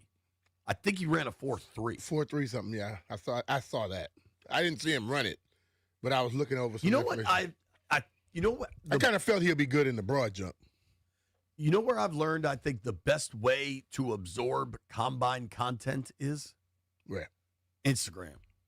You know what's a perfect 10-second reel on Instagram is watching this kid blaze the 40. Yeah. And that's about as much attention as should be paid to it, frankly. This kid, Taylor Green, 6'6", 215, started at Boise, ended up at Arkansas. Problem, Brian, for me, his combine was incredible. Mm-hmm. I just don't think he's a very good passer. He And if you're gonna play quarterback- well, he ran a 4.3. He could be a receiver. White Brian, I know Auburn's playing Arkansas all the time. What do you think of that kid? Is he a pro quarterback? No, but he was a lot of fun to watch in college. Just electric, but I don't know, man. But the thing about it is, he went there, he put down some numbers. If he showed any other athleticism, you never know. Hey, we may be talking 10 years from now, this dude may have 7,000-yard seasons. You never know. I think there were two wideouts that ran sub 4.3 40s. The one kid from Mississippi State, and then the fastest 40 time this week in Indy was Oklahoma wideout Brennan Thompson. Yeah. 4.26. Yeah. I mean, that's crazy. That's getting it. Jeremiah Love was super impressive, but the fastest 40 time.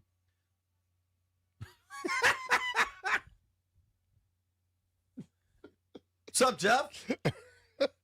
Mary I was getting ready for the break, and I didn't realize it was up. My bad. Jeff's just telling everybody his plans after the show. Maybe during a break, frankly. This dude, Mike, I'm in love with Mary Jane. Here's Mike Washington for Arkansas ran the fastest running back 40 time at 4.33. So Arkansas's quarterback and running back had the fastest 40 times of anybody. Let me tell you one thing. When I visited Arkansas coming out of college, their weight program and all the stuff they did up there, they whole complex, and I know they got new stuff, backed up by they got Walmart, they got Purdue chicken. Yeah. They got it all. Bruh. No, they don't have Purdue. That's Maryland. They got Tyson's. Bruh, they had so much stuff there, and they had athletes, bro.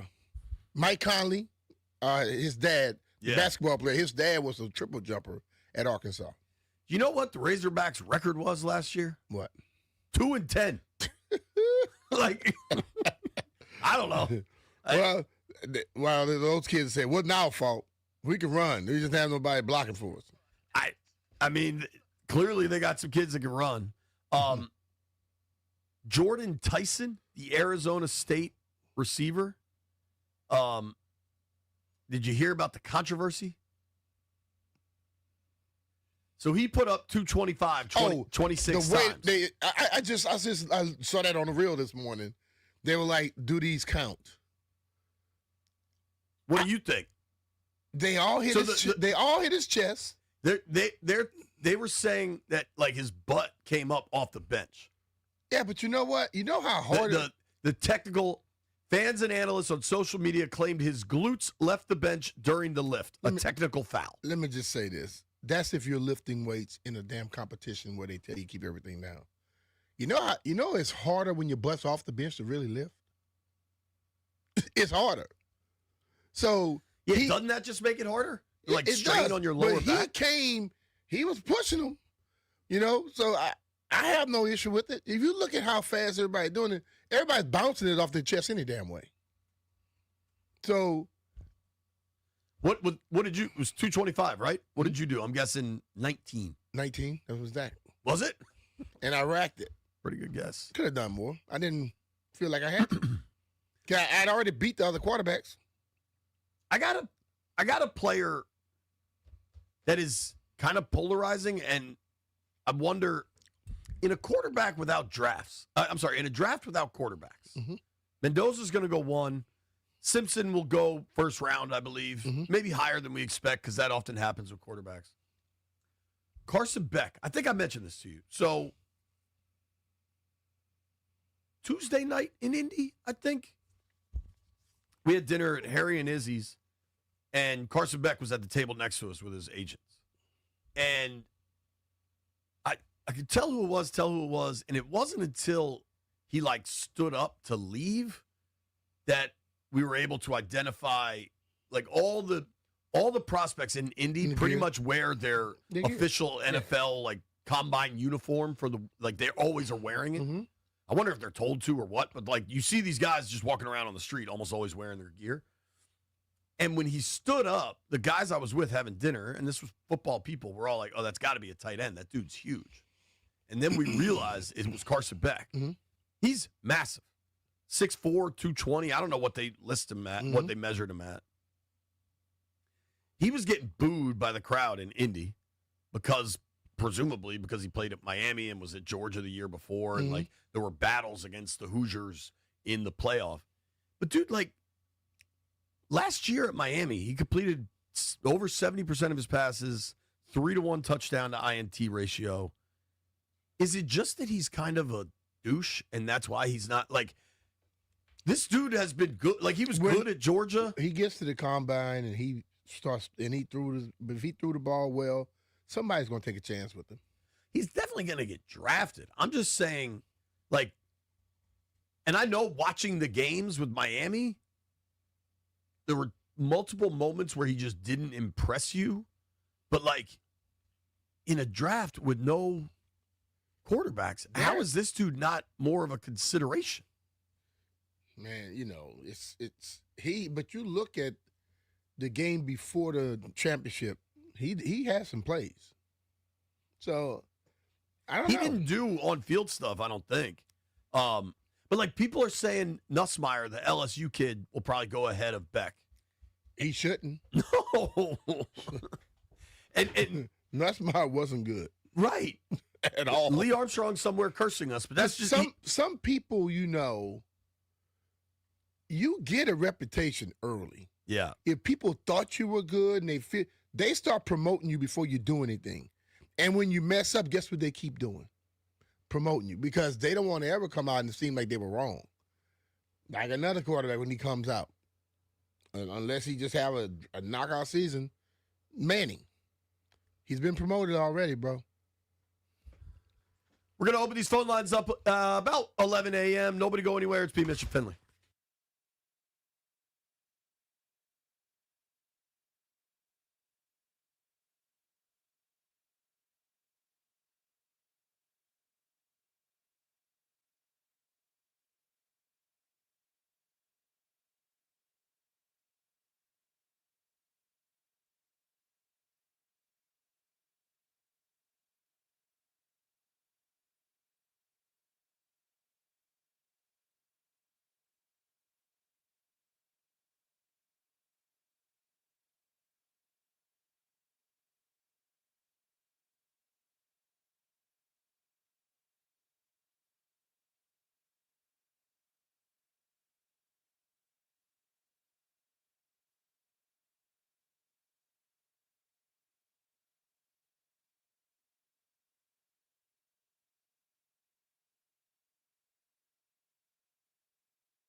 All right.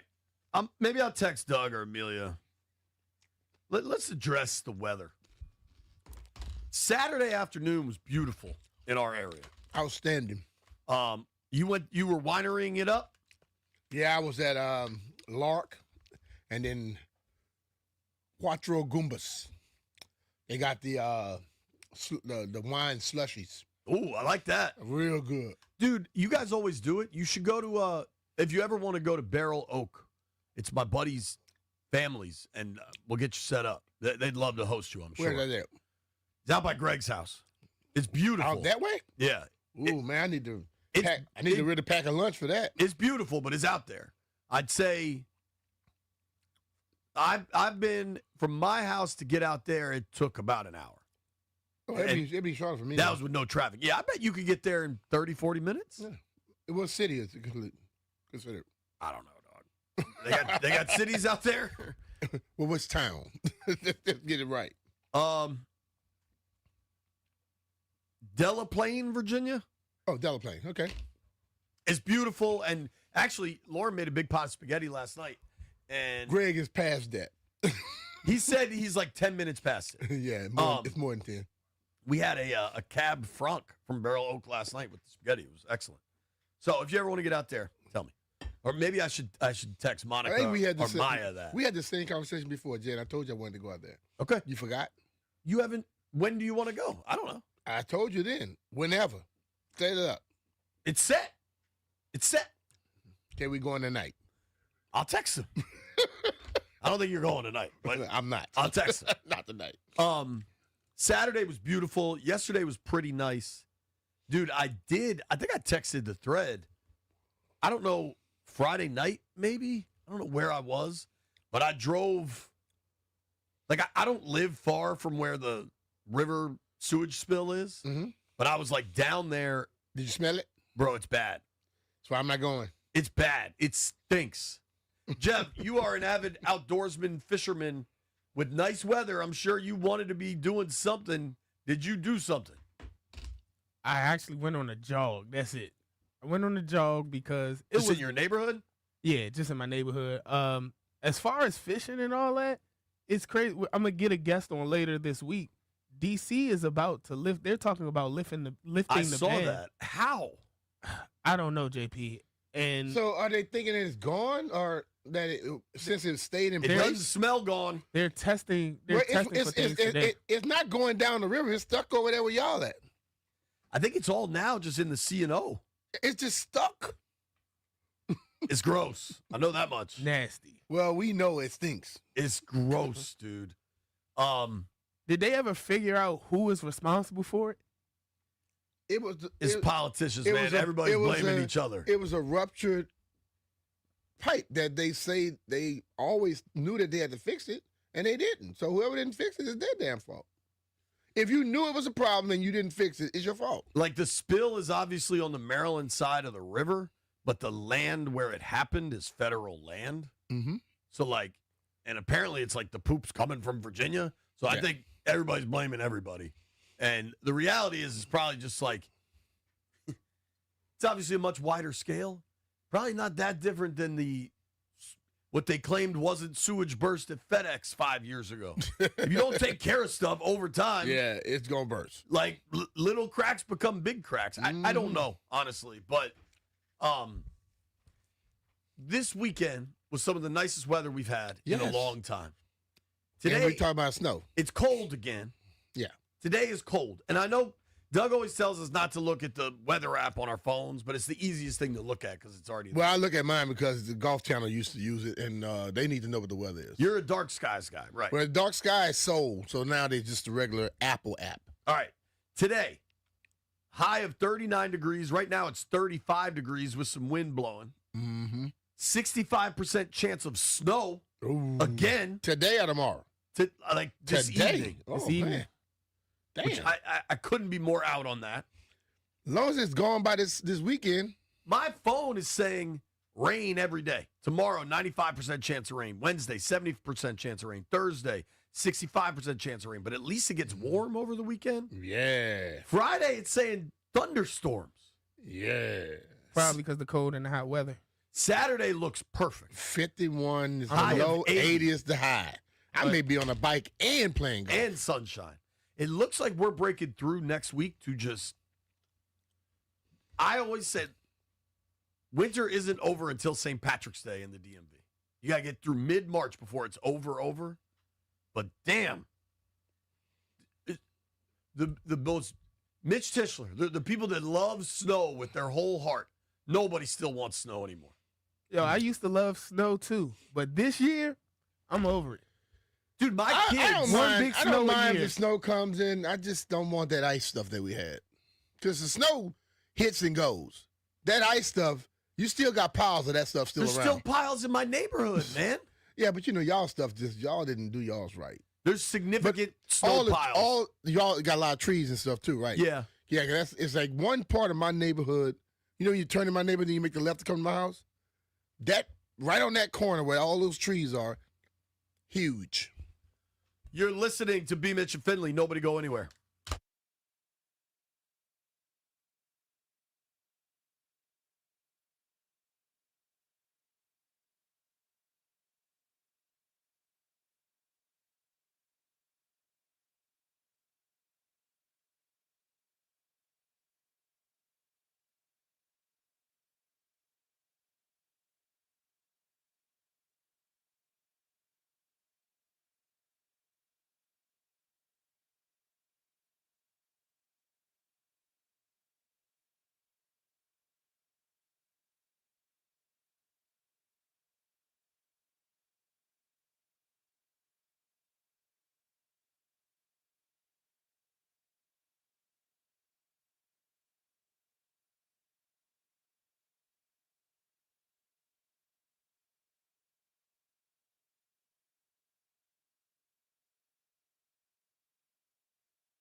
This update brought to you by Foley Mechanical, proudly installing Amana. Hot stove in the NFL, where the Texans have agreed to trade offensive lineman Titus Howard to the Cleveland Browns. Cleveland will send a 5th-round pick to Houston.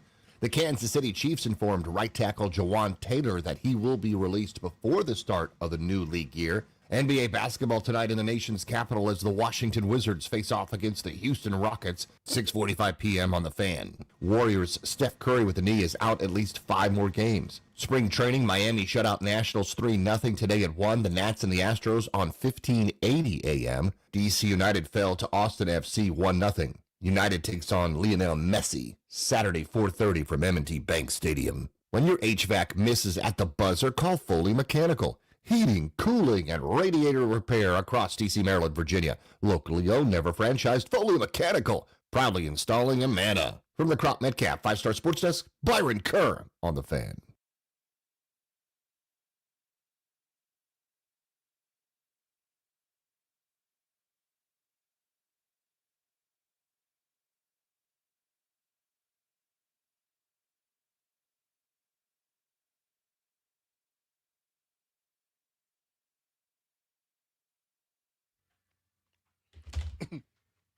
Cody can't keep money in his pocket. He just want to spend that shit immediately. BMitch Finlay 1067, The Fan. All right, I wanted to run through, because the Combine is nominally about the prospects running the 40 and the 3-cone, but what really happens is kind of markets get set for free agency upcoming. What's so hysterical, and Adam Peters did it Wednesday at the podium, last Tuesday maybe at the podium, when he was asked about Brandon Ayuk, and he's like, well, that's a player on another team with a contract, and I'm not allowed to talk about that. Yeah, now they're going to go into the tampering period. But what I can tell you is if you were just a passerby at the JW Marriott in Indianapolis, Indiana, and you hung out in that lobby, and you saw the amount of agents, high profile to low profile, NFL agents, getting on the elevator to go up to various conference rooms and suites and have meetings with every NFL front office in the league about players that are under contract with other teams. The whole damn league is tampering. Well, Jay, you know that they only talk about specific people. They don't ever mention somebody else to those people. But, just the entire complex of it, the amount of players technically under contract is right now 96% of players are going to be on rosters next year. The handful of guys that have already been released that could technically go out there and ply their services is what? 5-7%? Something like that. So if you're having all these people having all these conversations, there's 32 teams. There are But you got probably multiple, thousands of agents. You got multiple hundreds. guys. You got some guys that you have undrafted free agents, and some guy may be coming up, or you got the guy that used to be in the league. Maybe you got a guy at the combine. You got to always talk and keep it set up. He's just your friend. They go up to holler at their friend. If you were, we're old friends. You were a GM, we scouted together and for I'm the an Texans, agent, and I have to talk to you. I know you, dog. Man, remember we used to do the show together, man? Yeah, hey, Jay, what you think? Hey, remember we played against each other when you were in Iowa? Can you get Jeff in the camp? No. But, yeah, it is remarkable how it goes. Trade? There you have it. All right. Dave Montgomery traded to the Texans. Sure, that certainly tells you that Joe Mixon's going to be available. All right. Rap Sheet says the Texans' 4th, Juice Scruggs, who's an offensive lineman, and a 7th rounder for David Montgomery. So 5th round value between the 4th and the player and the 7th. I like David Montgomery, man. That's a strong, powerful runner. But they want to get that ball in Gibbs' hands more often. Yeah. What he had? What game did he had? Like 10 carries for 100 plus, almost 200? I know Dan Quinn should send, who was then Ben Johnson, a love letter for their insistence on getting David Montgomery the ball in that divisional round game. Yeah. Gibbs was shredding them. Killing them. But they wanted to get. Nah, we got to get to Dave. We want to get to the powerful guy. I don't know. I like that trade. It doesn't seem to have a ton to it, but I find it interesting. It also shows those were players under contract that teams are talking about. Yeah. But you can make trades. You're allowed to make trades. Oh, yeah. And when does the actual legal tampering start? Next week. You think it doesn't? That's when they say the legal tampering start. The illegal tampering already started. Been started. Yeah. Actually, is the league year next Wednesday, the 11th, or the following? NFL league year. It's the 11th. Okay. So the 11th at 4 o'clock means the tampering period starts the 9th. A week from today is the tampering period. I do think Washington will be aggressive. You're seeing trades happen already, player for player stuff. Mm-hmm. I wanted to run through Jeremy Fowler and Dan Graziano, two ESPN reporters, and they put together their combine notebook, just kind of dumping out all the stuff they read, they heard, overheard. Mm-hmm. Let's start here. And we can open the phone lines up, 800-636-1067, 800-636-1067. If folks want to chime in. The NFL Hot Stove League, right? Will the Vikings add quarterback competition?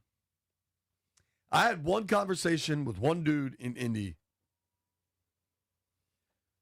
who's on the agency side. He's not with a team. Mm-hmm. But he said O'Connell might be done with JJ. Might just be done with him. And I had a conversation with another dude out there that said Justin Jefferson had never been more frustrated. And you can see that. The interesting line, he said, JJ kept saying, it shouldn't have to be this hard. Mm-hmm. At what point with a young quarterback do you cut bait? He's 2 years in, missed the whole rookie year with an injury. KOC has talked about more organizations fail young quarterbacks. I think KOC need to call you and tell you, because you loved him. He need to call you because you was his buddy. He probably told him, man, that's a good guy. KOC was my buddy or JJ? KOC, your buddy, and you told him how much you love JJ. So you drafted him. I have not talked to KOC about JJ. KOC and I are certainly friendly, but he did not ask my opinion about JJ McCarthy.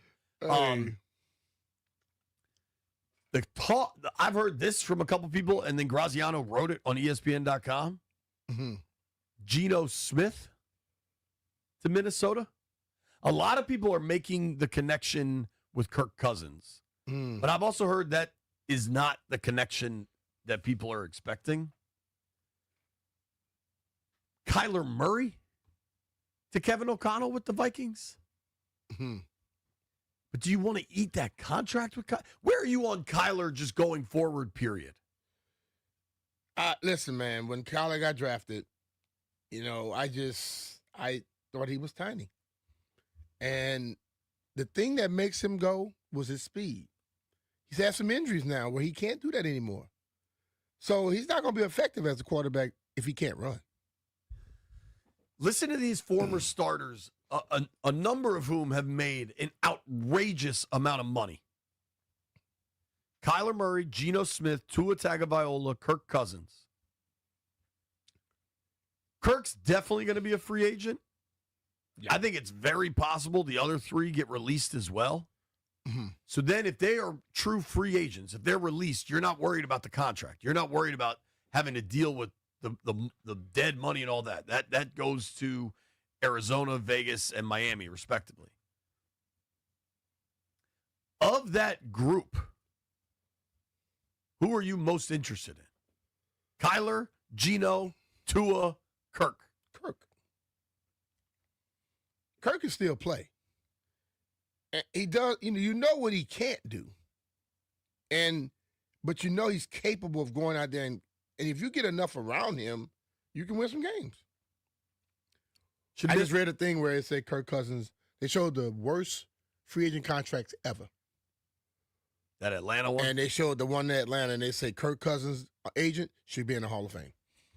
Dude, I mean, Kirk's... They put him, and then they put Albert Hainsworth right behind it.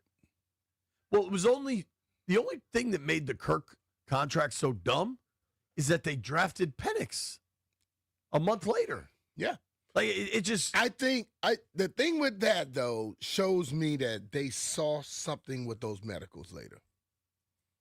Penix ain't coming in with clean medicals. No, but I'm saying but you got an old dude with medicals. They signed the deal, came in and said we're going to have somebody else here. So they went and got a young dude. But they got one that gets injured a lot, and guess what? He's injured now. Kirk's career earnings in the NFL. Do you know this number? 300 plus. $320 million. Yeah. $469,288 to be exact. Including $90 million guaranteed by the Falcons for 2 seasons where he probably started. How many games did he start in Atlanta? Like maybe 20 over 2 years? Mm-hmm. I'll pull it up because it's staggering. That Atlanta situation. All right. He made $90 million guaranteed for the Falcons and started 22 games in Atlanta. That's just crazy. So rank those 4 for me as far as these veteran quarterbacks that are going to be available. Kyler, Tua, Geno, Kirk. I don't think there's any debate that it's Kirk at 1. It's Kirk first. I probably would go Geno next. Geno was bad last year, man. Yeah, but still, he's been better overall than Tua. Kyler at the bottom? Yep. I mean, hell, just rank him by height. Kyler's at the bottom. I don't know Kirk or Geno who's taller, but Kyler's at the bottom. Yep. That's crazy. I don't think anybody knows what Kyler's market is. No. I also think Malik Willis being available is the super wild card in all this because the Dolphins hired. Somebody going to overspend for him. Well, dude, the Dolphins hired the Packers' number 2 front office guy. Like the connection from Green Bay to Miami for Malik Willis is so obvious. But I don't know that they can afford him if they're really going to cut Tua. Not hawk Tua, Jeff. Cut Tua. And, I mean, the Dolphins cap space situation, like, a lot of folks are saying Malik Willis lands in Arizona with a LaFleur. But, dude, the dead money for Kyler Murray is $55 million. I don't know that you can afford to pay a young quarterback that is looking to make $32 million. Now, maybe you can post June 1 that and split it up. It's still $47 million. Yeah. So I just don't know how that's going to work. Graziano says Geno Smith's going to have a way better market than maybe fans are expecting, and that people are saying the Raiders' system last year offensively was so awful that you can't really grade Geno on it. Don't you think they need a veteran there, though, with Mendoza? Yeah, but it ain't going to be Geno.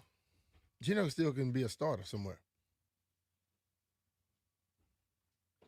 Getting attacked by this. Yeah, he still can be a starter somewhere else. So, no, it's not going to be him. I don't know that he would go back. To be a backup? No. Hell no. I was going to say somebody else. What do you think Mariota's market's going to look like? Because I think it'll be more significant than people think. I think he's proven enough of him being a capable backup for you. I think last year people are not going to go for him as a start anymore. Agreed. So. But if you're the Raiders, and granted he's already been with the Raiders, what's funny is I think like the 2 spots where Mariota seems like a great fit as a veteran backup for a young guy, or maybe even in Vegas, you start with Mariota and let Mendoza get his feet wet. But, like, wouldn't Tennessee and Vegas make a lot of sense for Marcus? Tennessee's got Cam Ward. Yeah. Vegas is about to draft Mendoza. Both of them, yeah. But those are the places he's played before. It's just kind of ironic. Man, people go back and forth places, bro. Don't make it there. Sure. I don't know what will happen with Marcus. I know they'd like to have him back, but I'm not sure it will happen. If you were forced to trade for one of these 2 young quarterbacks, would you trade for Tua or Kyler?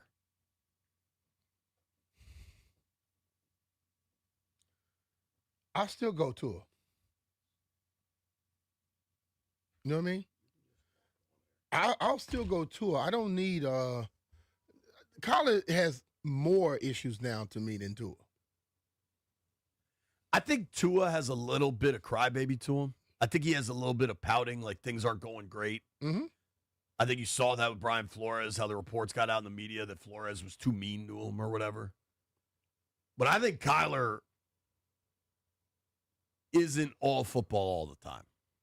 And I would prefer a little bit of crybaby to somebody I'm not sure about their commitment. You know what I mean? Yeah, I'm with that.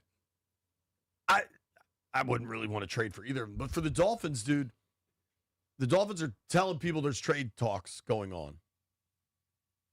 I think they end up just having to release him. That's a $99 million dead money hit. In 1 year? Yes. They gonna suck. Denver didn't. They gonna suck. I'm just letting you know that right now. It's $99 million, bro. Denver was able to power through it, but they also had a good defense put together. Yeah, they had that. Does Miami have a great defense right now? No. Okay.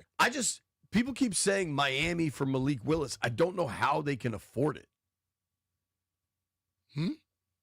People keep saying Malik Willis to the Dolphins. I just don't know how the money can make sense. I don't think he's going to get that $35 million like people thinking. I don't think he's going to get that high. Are we sure he's good? Hey, man, you never know how good somebody's going to be till you give him a chance. What about old Jimmy G? You think there's a lot of talk about Jimmy G with Arizona, a lot of talk about Jimmy G with Minnesota. He hadn't just gone away yet. Nah. You know, the thing about Jimmy, he every time he gets a shot, he gets hurt. Yeah. He's handsome, though. Who cares? That don't win football games. So according to this predicting all 32 NFL starting quarterbacks for 2026 and ESPN, they have Kirk Cousins going to the Vikings. And Marcus Mariota going to Kansas City if Mahomes do not recover in time. Hey, man. I can see Marcus in Andy's system. Andy just want the ball changed quick. And for your boy Kyler, they have him at the Cleveland Browns. They don't need him at the Cleveland Browns. They got enough issues at quarterback. They doing a reality show on quarterbacks. Must be. If they bring Kyler in, quarterbacks dysfunction is going to be the name of the show. Do you think Cleveland should roll with Shador and give him a shot? If you bring Kyler in, you'd have Kyler, Deshaun. That's what I'm saying. It's a lot of drama. They still got Dylan Gabriel. Yeah, Gabriel. He's still there. Dude, when you talk about organizations fail young quarterbacks, I'm not sure that any of those dudes are good, but you're also not giving them a shot whatsoever. No. If I'm giving you a shot, I don't just keep bringing quarterbacks in. Yeah. Bruh, no. There's no way I would bring Kyler there. If that team right there, they should never think about bringing him there. They've had too many issues already at that position. That's great. Kyler to the Browns. I mean, Todd Monken, was able to do some great work with Lamar. I don't know. What was Kyler's injury that they just shut him down because the team was better with Jacoby Brissett? I thought he had something with his knee at first. Yeah, but it was kind of nonsense, right? They were just like, man, we don't want to deal with this dude anymore. We're rolling with when Jake. He was coming back later, they're like, nah, because, and let's be real. Brissett was balling. I started him in fantasy a couple weeks. If you're thinking you want to trade him, you damn sure don't want to get him hurt again. It was a mid-foot sprain. So they had to hold on to him. Liz Frank. That's a serious thing. Well, because you know what? There's also no way to fix it unless it's surgery or rest. So they let him rest. Hey, Kyler, your foot is hurt. Damn it. All right, let's open these phone lines up. NFL Hot Stove is going. Thank God. These quarterbacks we're discussing, Washington is not discussing them. Maybe you lose Mariota. That's the name of the game, though. Mm-hmm. Jaden's got to stay healthy. But thank God we're not having the quarterback abyss conversation. Kyler Murray, Tua, Malik Willis for $30 million. Thank God. Nobody go anywhere.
This update brought to you by PaulHenrysWindows.com, your clear home improvement choice. Nats baseball today at 1 p.m. on 1580 a.m. as they take on the Houston Astros. Starter Brad Lord, 2 1/3 innings yesterday, allowed 5 hits and 2 runs in the loss to Miami 3-0. DC United lost 1-0 to Austin FC over the weekend, getting ready for Lionel Messi in Baltimore at M&T Bank Stadium, 4:30 p.m. March 7th. That's this Saturday. Tonight, it's the Wizards and Rockets at 6:45 on the Fan. NFL hot stove, the Texans have agreed to trade offensive lineman Titus Howard to the Cleveland Browns. Kansas City Chiefs are informing right tackle Jawan Taylor that he will be released before the start of the new league year, barring a trade. This month, score 10% off each window with a 5-window minimum and 10% off each door at Paul Henry's Window Installation. Schedule your no-pressure free estimate today at paulhenryswindows.com, your clear home improvement choice. From the Crop Metcalf 5-Star Sports Desk, Byron Kerp on the Fan.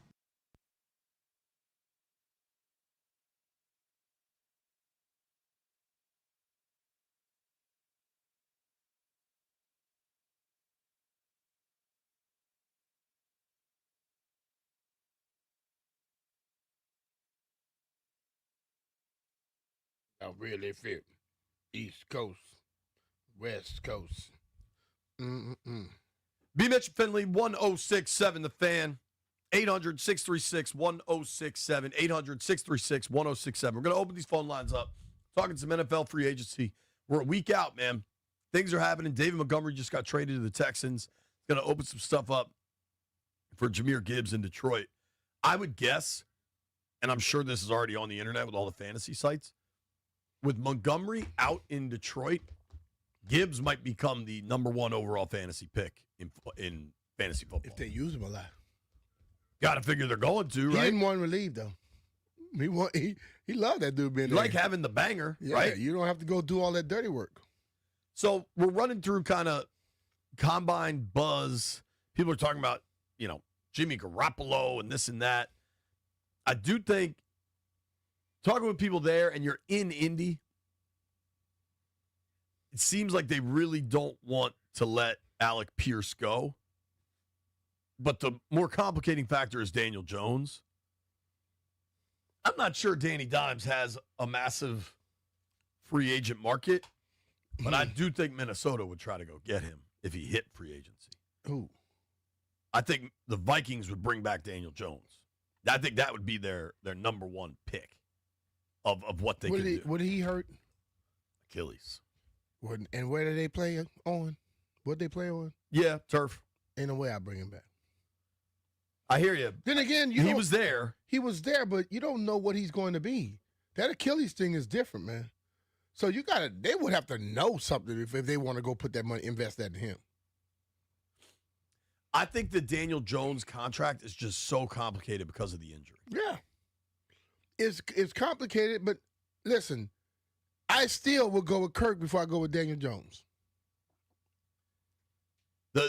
This stands out to me from Jeremy Fowler's column about the Colts.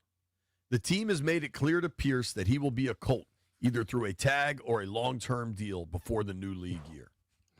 The Colts have work to do to make that happen, but that is the plan. But while Pierce seems like a logical tag candidate, multiple people connected to the situation believe Jones is a prime candidate for it. Why? I heard from people there, Alec Pierce is staying in Indy. So he's also like a fan favorite. I saw a ton of Alec Pierce jerseys walking around. Not that should be a deciding factor, but Alec Pierce getting to the free agency market doesn't seem as much of a slam dunk as a lot of people expect. And if he doesn't, man, I mean, Jawan Jennings might be your top wide receiver available. Yeah. Obviously Pickens, but Daniel Jones get tagged. Bruh, Daniel Jones is not a $50-something million quarterback. Now, remember, they bastardized these franchise tags. The values aren't as high as they used to be. What would the it quarterback franchise tag is $44 million. I still wouldn't give that to Daniel Jones. Particularly coming off an Achilles? Hell no. Jaden is in Pennsylvania. Jaden, what up, man? How's it going? Good, dude. How are you? Good. Yeah, I was wondering. I think I forget when I was listening last week, but I think you were there, JP. But I was listening to a podcast. Do you think the combine will be around in 8 to 10 years? Because shoot, the Jags don't even go, the Rams don't even go, and all the podcasts I was listening to with Bill Simmons. Like, there's so much stuff on YouTube. There's interviews of these people in college doing interviews. It's like, what is really the point? I mean, this is probably the first year. It'll still be around. None of us watch. Now, it's going to be around. I mean, you say people don't watch it, but do you ever look at the numbers when it's over with? People watch it. Yeah, like the last couple of years, like NFL Network, they're like talking about kind of changing, like when they make it available and the timing and stuff. I'm going to give you facts, okay? Because ratings haven't been released for this combine. Ratings are usually 2 or 3 days behind. Last year's combine was up 22% from the year before, with almost like 500,000 viewers, which is like more than probably any baseball regular season game gets. So, like, one, it's not going away because people watch it. Two, the reason the teams care about the combine is for the medicals. They get to see these kids with their doctors. That's the most important thing in one centralized area. And it's very easy to get around. And then three, it's not necessarily about the rookies running around. It's about all the other stuff. Hundreds of meetings per day between front offices and agents setting the market for what's going to happen next week. Like, when the tampering period opens next week, go, though. Yeah, but that means 30 other teams did. Yeah. And it's not like they're not meeting on Zoom. And they may not. They say they may not go, but they got some representatives there. I guarantee you 100%. Less and less teams are like bringing their full staff. Said there was nobody from there, which is interesting. I mean, like, it's not going away. Phones and stuff. Like, is there a need to go? I would say yes. Go away, like, so you're saying 2 teams didn't go, and you're making a decision based off of that. 30 teams did go though. No, I'm saying, like, over the years, like, is it going to go from like 2 to like 7 teams? To The Rams has been a team that didn't go a lot. The Rams didn't just start that this year. Yeah, they do that, but like other teams feel it very, very important. That it's important that they be there. I also think, like, I think, will it continue to shift over time? Certainly, but I think to suggest that it's just going to go away. The NFL, you know what it is? It's a big old moneymaker for a league that cares about money over anything else. It ain't going away. They're not just going to fold up the tent. Maybe it'll shift. I mean, I think the bigger thing is, do they just move it to L.A., which will be incredibly inconvenient for lots of people, and then do teams stop going? More people will go then. Maybe. It's L.A. Got more to do. Phone lines are open. Boys are talking ball. Free agency. We're a week out. 800-636-1067. I did want to run through this. Our friend Ben Standig. I saw Benny Saturday morning at Starbucks by my house, which is kind of Ben's de facto office. I wonder if he was writing this as I was talking to him. We just got a little bit of news here about Nick Allegretti. So they cut Tyler Biadasz last week, right? Yep. And some people at least wonder, does that mean Allegretti is your starting center? Yeah. I'm not sure it does. But they did just work out a new 2-year deal with him. He had a year left on his deal with no guarantees. Tom Pelissero reporting he's got a new 2-year deal. And he did start last year when Biadasz was hurt, right? So maybe he's the starting center. Maybe you're trying to figure more things out. Well, you have somebody on the roster that you know can play center. If you have to. Yeah. Because you need a center. There you go. But I bet. They say what you on play center as well, Coleman. That's what I heard. Really? So we'll see. That would be interesting. For Washington, you keep hearing they are going to be aggressive, right? And I think they all recognize they need to be aggressive. A lot of questions about what they do with that 7th overall pick. I think you got to add a running back probably, and you wonder, Rachaad White with the Bucks has ties to Jaden. I don't think anybody. Joey's an idiot. Joey is an idiot. Don't I drink a lot of stuff all the time? Yes. Joey says, are you under the weather or are you hungover? All that hydration and ginger ale is a key indicator. Joey, I drink probably this amount on average a day. And what's crazy is you pour everything into your cup. Yeah. Like no matter what. Like B'll have a seltzer, a ginger ale, like a Gatorade, and you just mix it and you're making your own hydration gumbo over there at all times. Joey is a weirdo. Joey's absolutely a weirdo. Straight weirdo. Absolutely a weirdo. One thing that I definitely felt leaving the combine,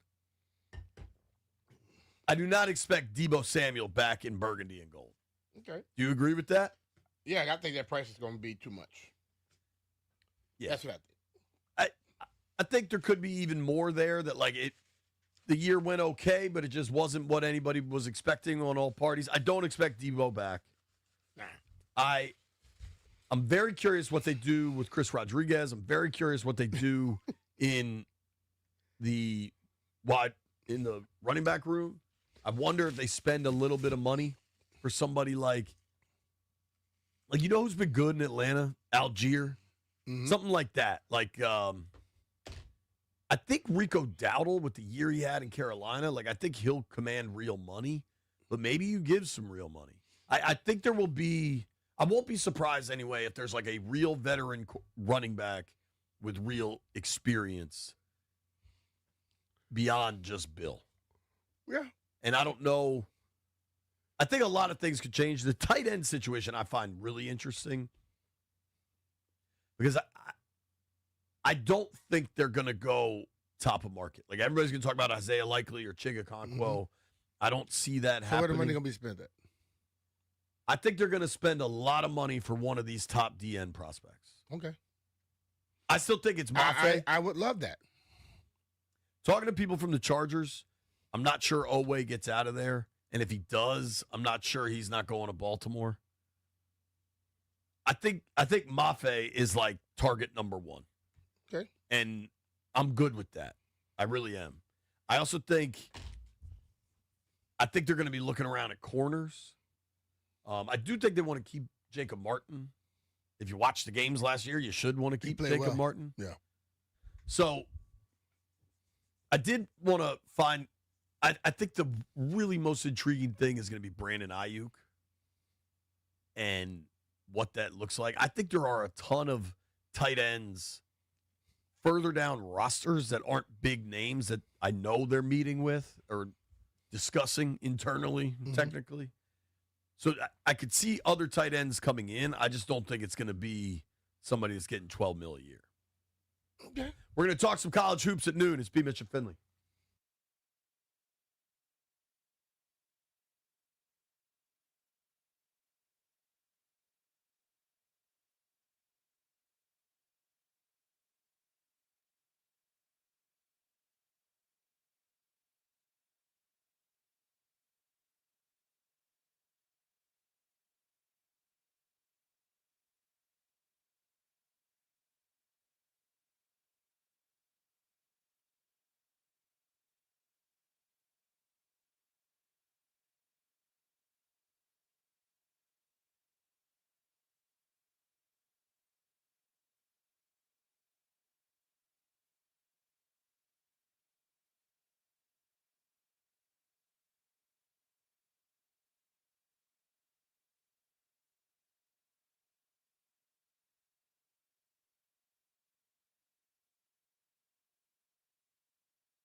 This update brought to you by Coach Wooten's basketball camp.